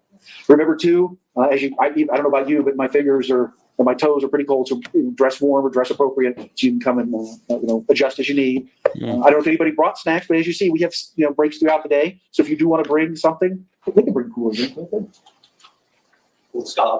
Okay, they'll discuss that with you because I want you to be able to bring in snacks as you need. All right, you're all set for the evening. We'll see you back here. Yes, please leave the notes. Those must stay here. If you just put them face down on your chairs, the deputies will pick them up and we'll hand them back out tomorrow. All right, we'll see you in the morning.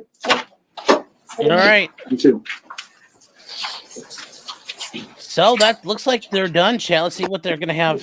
Okay, it's been about an hour since the last break, but does anybody want to step out for a minute? I would like to. Okay. No, let's go. I'll take a 5-minute break though. That way, if you guys want to stretch your legs.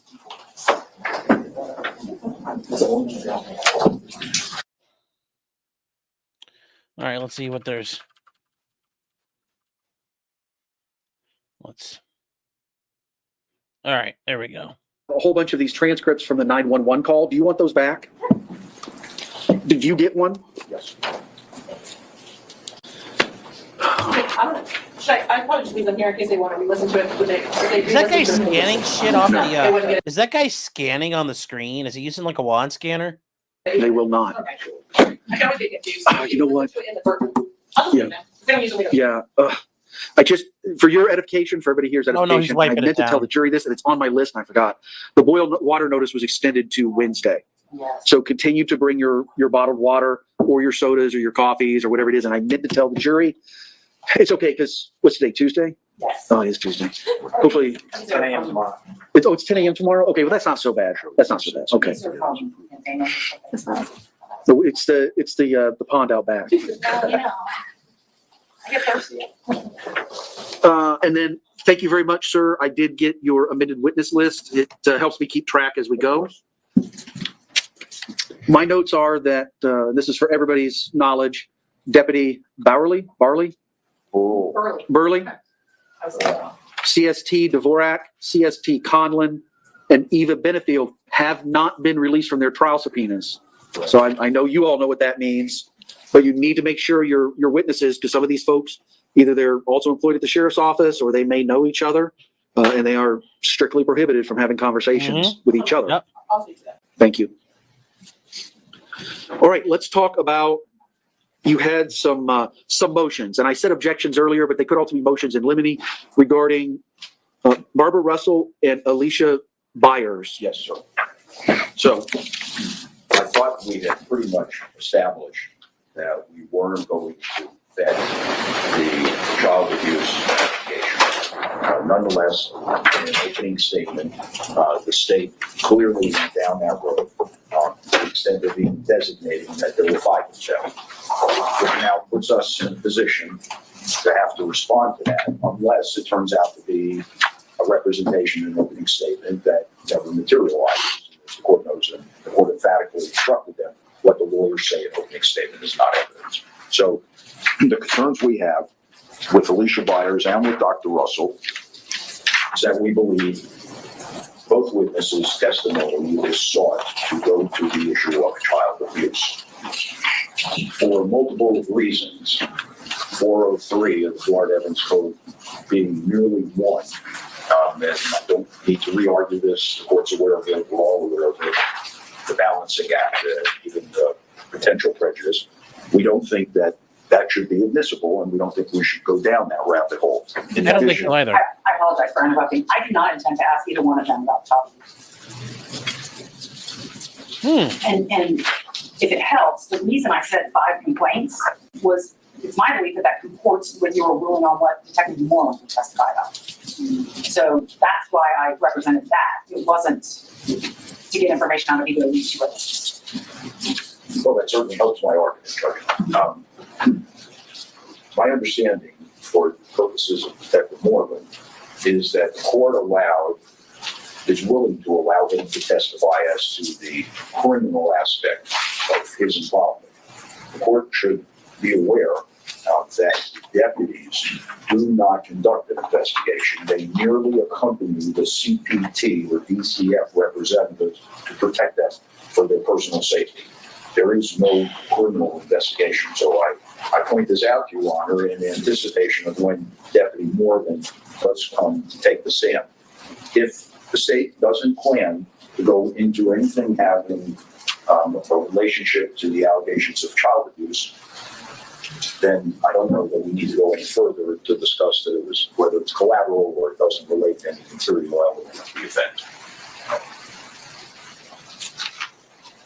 And let me just clarify, that argument relates to Barbara Russell and Alicia Byers? Alicia Byers, yes, and it may in fact relate to Deputy Moreland once I get a chance to voir dire him about his actual participation and whether or not he's just there for safety purposes to protect the DCF representative. And I can just represent, I mean, you can more directly. Filtering lunch, I don't know. Represent It's not you that good. he did his own independent criminal investigation. But he and the DCF or CBT people all work together. They all have their different goals. But he did investigate criminally. Well, who would he be investigating? He would be investigating the target of the complaints. What relevance would that have to Ashley Benefield? What I envisioned from all of this was I was allowing Detective Moreland to testify consistently with what I allowed at the stand your ground hearing. But there were 5 complaints made. I think I allowed the month and the year. The alleged perpetrator being Doug Benefield. An investigation was conducted. The general allegations were, and whatever they were, and that the cases were closed with no action. Exactly what I allowed at the stand your ground hearing. And then I did not allow Kim Griffin. Remember that's the one from CPS. Was she going to be an expert? Then it was no, she's not going to be an expert, but we want her to testify about those same 5 complaints from the CPS aspect that they were investigated and they were closed with no action. And that's where my ruling was no, because I think under 403 that allowing both of them to testify, and I completely understand that this is criminal, Moreland, right? If we have a silo, Moreland is criminal, 5 criminal investigations. Griffin is CPS, civil, 5 investigations. But my ruling was under 403, I thought allowing both of them to go into it could confuse the jury, mislead the jury into thinking, well, there were 10 investigations. So that's why I made the ruling I did. If you're asking me to revisit that, because I would allow Detective Moreland to testify that there were these 5 complaints that were forwarded to him. Is he CAC? Yes. So he was CAC at the time. They were investigating, in the information I gave. How can I, if that comes out, how can I not bring out on cross that 2 of those complaints were from independent third parties, 2 professionals? Well, I did not allow them to go into who made the complaints. That was the subject of a prior motion where I said, no, you cannot go into who actually made the complaints. The state is prohibited from going into that. And I won't ask for names, I won't look for identifications, but I think I'm certainly entitled to show that it wasn't just Ashley Benefield. I don't know if he knows that or not, because I don't think that question was raised at the stand your ground hearing or any of the motions I've covered. It might have been covered in a deposition, so I'm not aware of it, but I don't know if he even knows who made the complaints. I don't know that he does. I'm hard pressed to believe he conducted 5 criminal investigations and he doesn't know that 2 of the complaints came from a pediatrician and a psychologist. Yeah, and I'm not trying to open the doors box. I'm just saying I personally don't know. So you may want to talk to him tomorrow before he testifies, or maybe it was in the deposition. I don't know. Okay. But that's my ruling as of right now.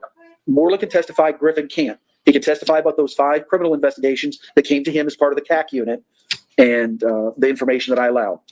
They want to get into more. You want less. So that's where it's not a compromise, but I think that's the correct legal ruling. So now I have a second motion. Yes, sir. Knowing that Alicia Byers and Dr. Barbara Russell were not being called for purposes of child abuse, what possible relevance could they have to this? I have no idea. Why? So is this the similar motion? They filed a motion in limine for me to force you to proffer your expert. Are you now motioning for me to force them to proffer theirs? No, because if you would have granted theirs, then I would have said yes, but you denied theirs. Goose and gander, but no, I denied it because I don't think there's any basis for that. Okay, so I just want to alert the court that I'm going to be on guard for that, and there's going to be some objections potentially. Understood. And it happens all the time where depositions have been taken or reports have been written or affidavits have been done, and you can file motions in limine to limit or restrict certain areas, but I don't have any of that in front of me. Okay. The last thing I heard about anybody was I granted the request to depose Russell, and I haven't heard anything since then. So, well, what else can we talk about this evening before I let you go? I think we're ready. I have one small thing. We did do a stipulation for the ID of the victim. Sure. I think it's not an issue in this case. Nobody's objecting or arguing, but I just wanted that to be a part of the record. All right. I think she wants me to fingerprint it also, Judge. I'm sorry, sir? I think she wants my fingerprint on it as well. If you would bear with me, Ms. Benefield, would you raise your right hand? Do you swear affirm to tell the truth, the whole truth, and nothing but the truth? Yes, Your All Honor. right. I just want to ask you about this trial stipulation that was just handed up. It's got the case style at the top, trial stipulation, and here's what it says. It is hereby stipulated and agreed by and between the parties that the identity of the deceased victim is Doug Benefield, white male, date of birth 10/2/61, a human being. It's got Mr. Taylor's signature. None of this is dated. It's got Mr. Taylor's signature. It has Ms. O'Donnell's signature, and it purports to have your signature right above your name and the word defendant. Is that your signature? Yes, Your Honor. All right. I'm not going to ask a lot of questions, but essentially, ma'am, do you understand that Hold on, the Chad. state has to prove 2.0 and I were like, I need to go back through this here real quick. follow a time. That's the correct legal ruling. So now Sorry, I Chat. have a second motion. Sorry. Yes, sir. Knowing that Alicia Byers and Dr. Barbara Russell were not being called for purposes of child abuse, what possible relevance could they have to this? I have no idea. So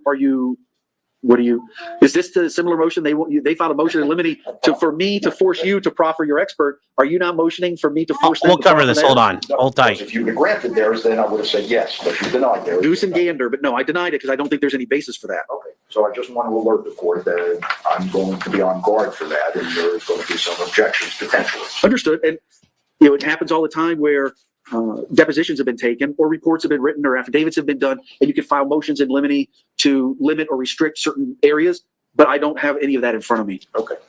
The last thing I heard about anybody was I granted the request to depose Russell, and I haven't heard anything since then. So, well, what else can we talk about this evening before I let you go? I think we're ready. I have one small thing. We did do a stipulation for the ID of the victim. Sure. I think it's not an issue in this case. Nobody's objecting or arguing, but I just wanted that to be a part of the record. All right. I think she wants me to fingerprint it also, Judge. I'm sorry, sir? I think she wants my fingerprint on it as well. If you would bear with me, Ms. Benefield, would you raise your right hand? Do you swear affirm to tell the truth, the whole truth, and nothing but the truth? Yes, Your All Honor. right. I just want to ask you about this trial stipulation that was just handed up. It's got the case style at the top, trial stipulation, and here's what it says. It is hereby stipulated and agreed by and between the parties that the identity of the deceased victim is Doug Benefield, white male, date of birth 10/2/61, a human being. It's got Mr. Taylor's signature. None of this is dated. It's got Mr. Taylor's signature. It has Ms. O'Donnell's signature, and it purports to have your signature right above your name and the word defendant. Is that your signature? Yes, Your Honor. All right. I'm not going to ask a lot of questions, but essentially, ma'am, do you understand that at trial, the state has to prove certain elements? One of those elements is that Doug Benefield is deceased and is deceased. They'll have other things they need to prove, but you understand by entering into this stipulation, you're basically saying you don't have to prove that state. The defense is agreeing that the deceased victim in this case is Doug Benefield. Yes, sir. All right, fair enough. That's all I wanted Okay, to- that's to not a confirm. big deal. That's not a big deal. So I've got this. I'm going to give it to the clerk so she can stamp it in, and then you all tell me when you want the stipulation read, and I already have the limiting instruction or the instruction about stipulations. And I don't even know if we need to. Okay, maybe we could read it during Dr. Vega just to be certain, but. I will let you prosecute and defend your case. Like you said, okay. All right, we'll see you tomorrow. Hey, listen, so I'm not sure that I need to have you here at 8:30. It sounds like it's worked out, and Do I hear 9 o'clock? it looks like it's going to be 9. Do I hear 9:30? Over my objection. I thought you had something in the morning. No, I have bond hearings. I ended up not having any bond hearings, and I don't have any case managements for tomorrow. Now, next week I do. That's Judge, 9 o'clock is very much appreciated. Yes, 9 o'clock. But 9 o'clock start, so maybe 8:50, 8:55, getting all set up. Okay. All right, deal. Yeah. All right, we'll be off the record until tomorrow. Yeah. All right, guys. All right. So that was had a stipulation she's agreeing to. So there we go. Is she out on bond? Yep, she's out on bond. There's a lot for the prosecution. That's not a big deal. So what did they agree to? They're agreeing that the guy who's dead is Doug Benefield. They're just skipping a step there. That doesn't change anything. We already know he's dead. Everybody agrees he's dead. Everybody agrees that fucking Ashley Benefield pulled the trigger on a pistol, went pop, pop, pop, and killed him. So, yeah. Yeah. Also, in case you guys are wondering here, here is... You guys are trying to figure out where Manatee County is. This is a good help for that. So you guys understand real quick. This is Manatee County, Florida. Let's try wrong thing here. So, you know, over here is West Palm Beach, where Donnie T lives. Down here is Miami. Down here's Naples, Fort Myers, Cape Coral. Tampa and St. Pete are right there. Sarasota is just south of it, but here is Manatee County. So they're like the nice part. They're the nice part of Florida. I think they're in Bradenton, but that's where they're at. That's where they're at. If you guys needed a little bit of understanding for that, I just thought it might help clear things up. Clearwater is where the Scientology headquarters is. Yes, it is. Yes, it's south of Tampa. Yeah, just on the south side of the bay. They're on the south side of Tampa Bay. But yes, the Clearwater is where the big ship is. Yeah, her bond was set at $100,000. So there's a bunch of questions here. Steffi, this is actually a really good question. Do they give people meds for the specific purpose of going through trial? Well, if you're out and on bond as your attorney, you are allowed to take medication with a doctor prescription. So normally, like if you just started taking Xanax, you get in trouble. But if you have a doctor's prescription, a legal prescription, you could take a lot of things. And yes, you would go get a doctor's prescription for like anxiety. And you'd be on some fucking lithium. You'd be on some Xannies or you'd be on a Valium, something. Sometimes that happens. Sometimes these trials, you are doped up if you are the client. If you're stuck in custody, there's nothing I can do about that. But yes, it's never a bad idea. It's an option you can take. Otto says this judge seems like a nice person. I agree. This judge is actually very good. So far, I haven't had a problem with his rulings. Job well done says a colloquy. Colliquiy, not I. It ends with a Y. Colloquy is just a term for a conversation. So you'll hear about, in legal terms, you'll hear about a plea colloquy, where the judge says, you know, hi, what's your name? How old are you? Do you understand the English language? How far did you get in schooling? Do you understand what this is? Yes. Do you understand that if you plead guilty, you're giving up all your rights? Blah, blah, blah, blah, blah, blah, blah. Has your attorney explained to you this case? Do you feel like he's represented you properly? A plea colloquy. And he was just going through a very quick thing. Do you understand that you are now admitting to these facts? This will now be read to the jury and they will accept it immediately as fact. And that signed stipulation will be sent back as an exhibit because now the jury's got an uncontroverted fact right there that everybody's agreeing to. It's next to Polk and Hillsborough counties. Okay. And Polk County is where Grady Judge, the sheriff, is. MLB spring training is down there. Yep. Aaron says, "What are my overall thoughts?" This isn't good. That doesn't mean she's toast. But there's no defensive wounds on her. She didn't suffer like any damage or any hits to her body. Even days later, there's no bruising. That doesn't mean she wasn't assaulted. That doesn't mean she wasn't in fear of her life. That doesn't mean she felt like she had to pull out a pistol and get to work. But those are things that would help her a lot. And right now, we have none of those. So right now, no, I think she's in a very bad spot. I could easily see her being convicted right now. She's like, yeah, this is very easily still in conviction territory. She is not out of it at all. I would not want to be in this spot, but there's a couple more days of this trial. We'll see how it goes. Whiskey Chicks is not next to Polk County. Oh, well, somebody said so. So, KRM says verbal assault. Words are violence. Words are never enough. You need words plus action. So, the circus is down that way. Yeah, they are. The circus is down that way in Florida. Time to bet $500 for a win. I would not do that. No. No. Yeah. Yeah, that's not, this is not, she's not in a good spot right now. I think she should be grateful she's only charged with second degree. Yeah, but I still think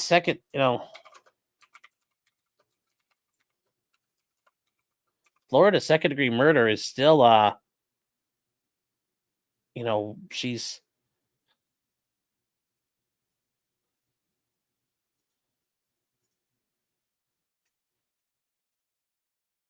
the sentence for that can be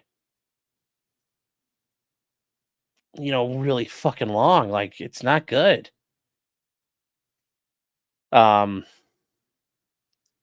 Second degree you can get life.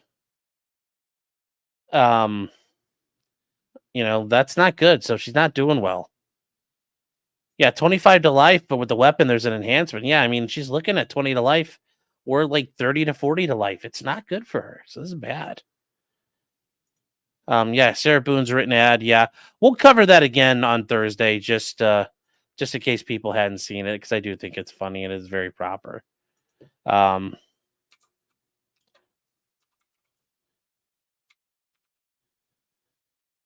So that is where we are, guys. That is where we are right now. Quick says, what about states that cite fighting words? Fighting words are words that, so fighting words, when they came out, the Supreme Court did that in Chaplinsky. Back in like 1942, if you called somebody like a goddamn fascist or a racketeer, those were like words where you would be provoked to start engaging in physical violence. Nowadays, none of that's out there. And basically, it's short of basically it's reserved for like racial slurs.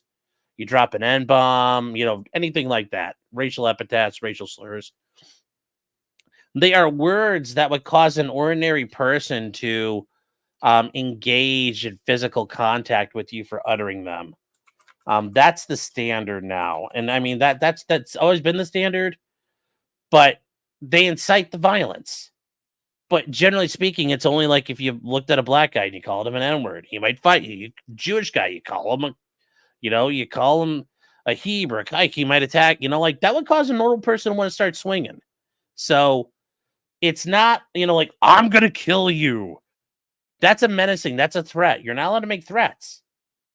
But that threat alone is not enough for me to grab a gun and go, boop. Now, if you're screaming at me, I'm going to kill you, and you're like, you outweigh me by like 250 pounds, and you're like 2 feet taller than me, that's a different situation. It has to be words plus something. It has to be words plus. That's how it has to be. What about gendered slurs? Nope. Really, it's basically only racial slurs at this point in history. So, Brandon's like, bad example. Well, imagine if it's Betty White and I'm standing in front of her screaming, I'm going to kill her. She would have grounds to be in fear. Would it be a reasonable fear? Well, it depends where you're at. In Texas, it's like, did you have a fear? Yeah. Okay. KLF says, what if your back is to a woman and she shoots you, then claims self-defense? I mean, you're going to have to, that's the issue here. Given how he took hits, it looks like, I mean, that's a big problem. That's probably her biggest problem. That's her biggest problem right now. How is she getting around that? And I don't know if she can. Hubble says, if I get called a cracker, am I justified? No. Most people who get called a cracker, it's kind of like in the Boondocks, where they call the guy a cracker and he's like, ha ha, you're right, I forgot I'm white. He walks off and leaves the guy sitting there angry. Yes, KLF, I agree. She shot him in the back or shot him in the side when he clearly wasn't a threat, it looks like. Joseph Houghton says, what could a woman do on her side other than shoot? Well, if she had a knife or something. But it looks like the way this guy died, it wasn't necessarily an imminent attack. So,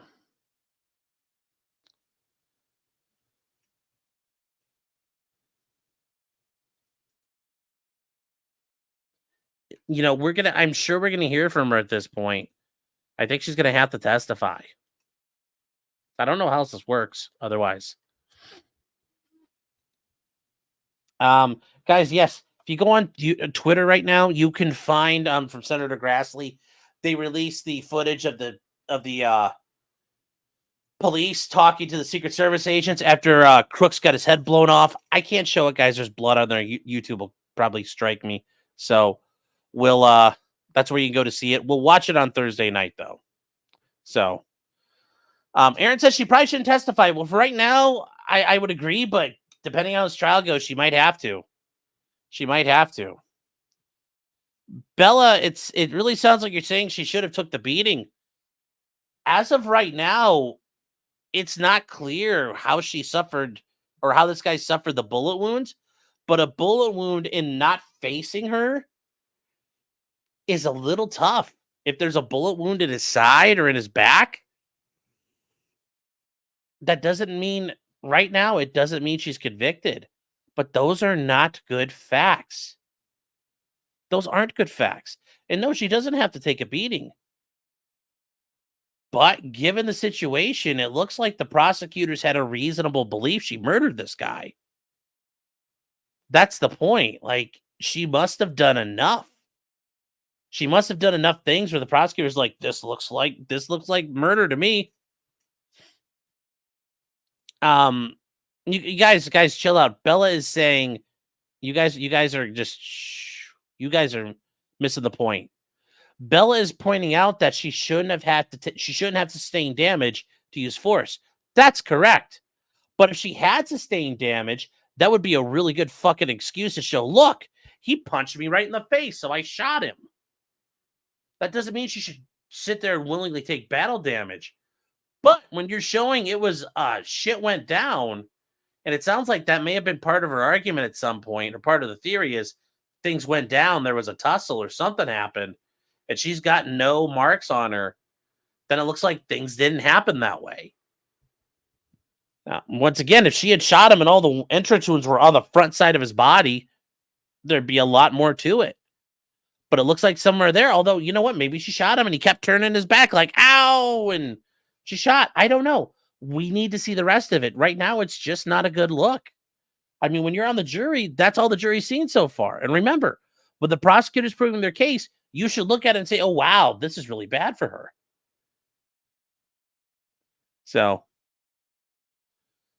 KLF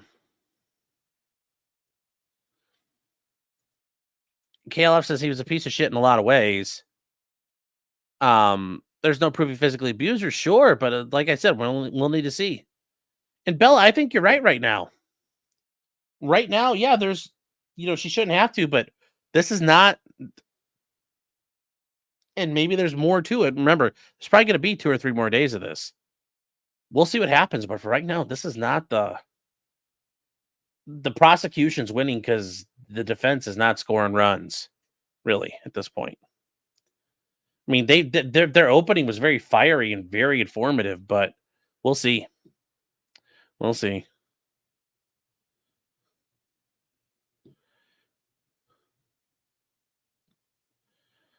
So that's it, guys.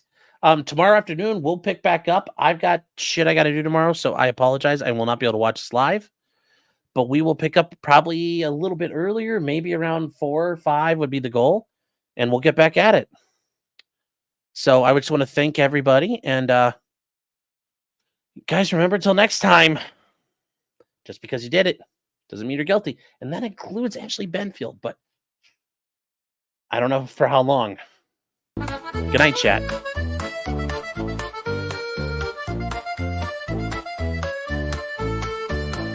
Weapons, blacksmithing, and models of planes, esoteric works, and even some trains. Much merriment had while drinking White Claws, tips on hunting, and even talking the law.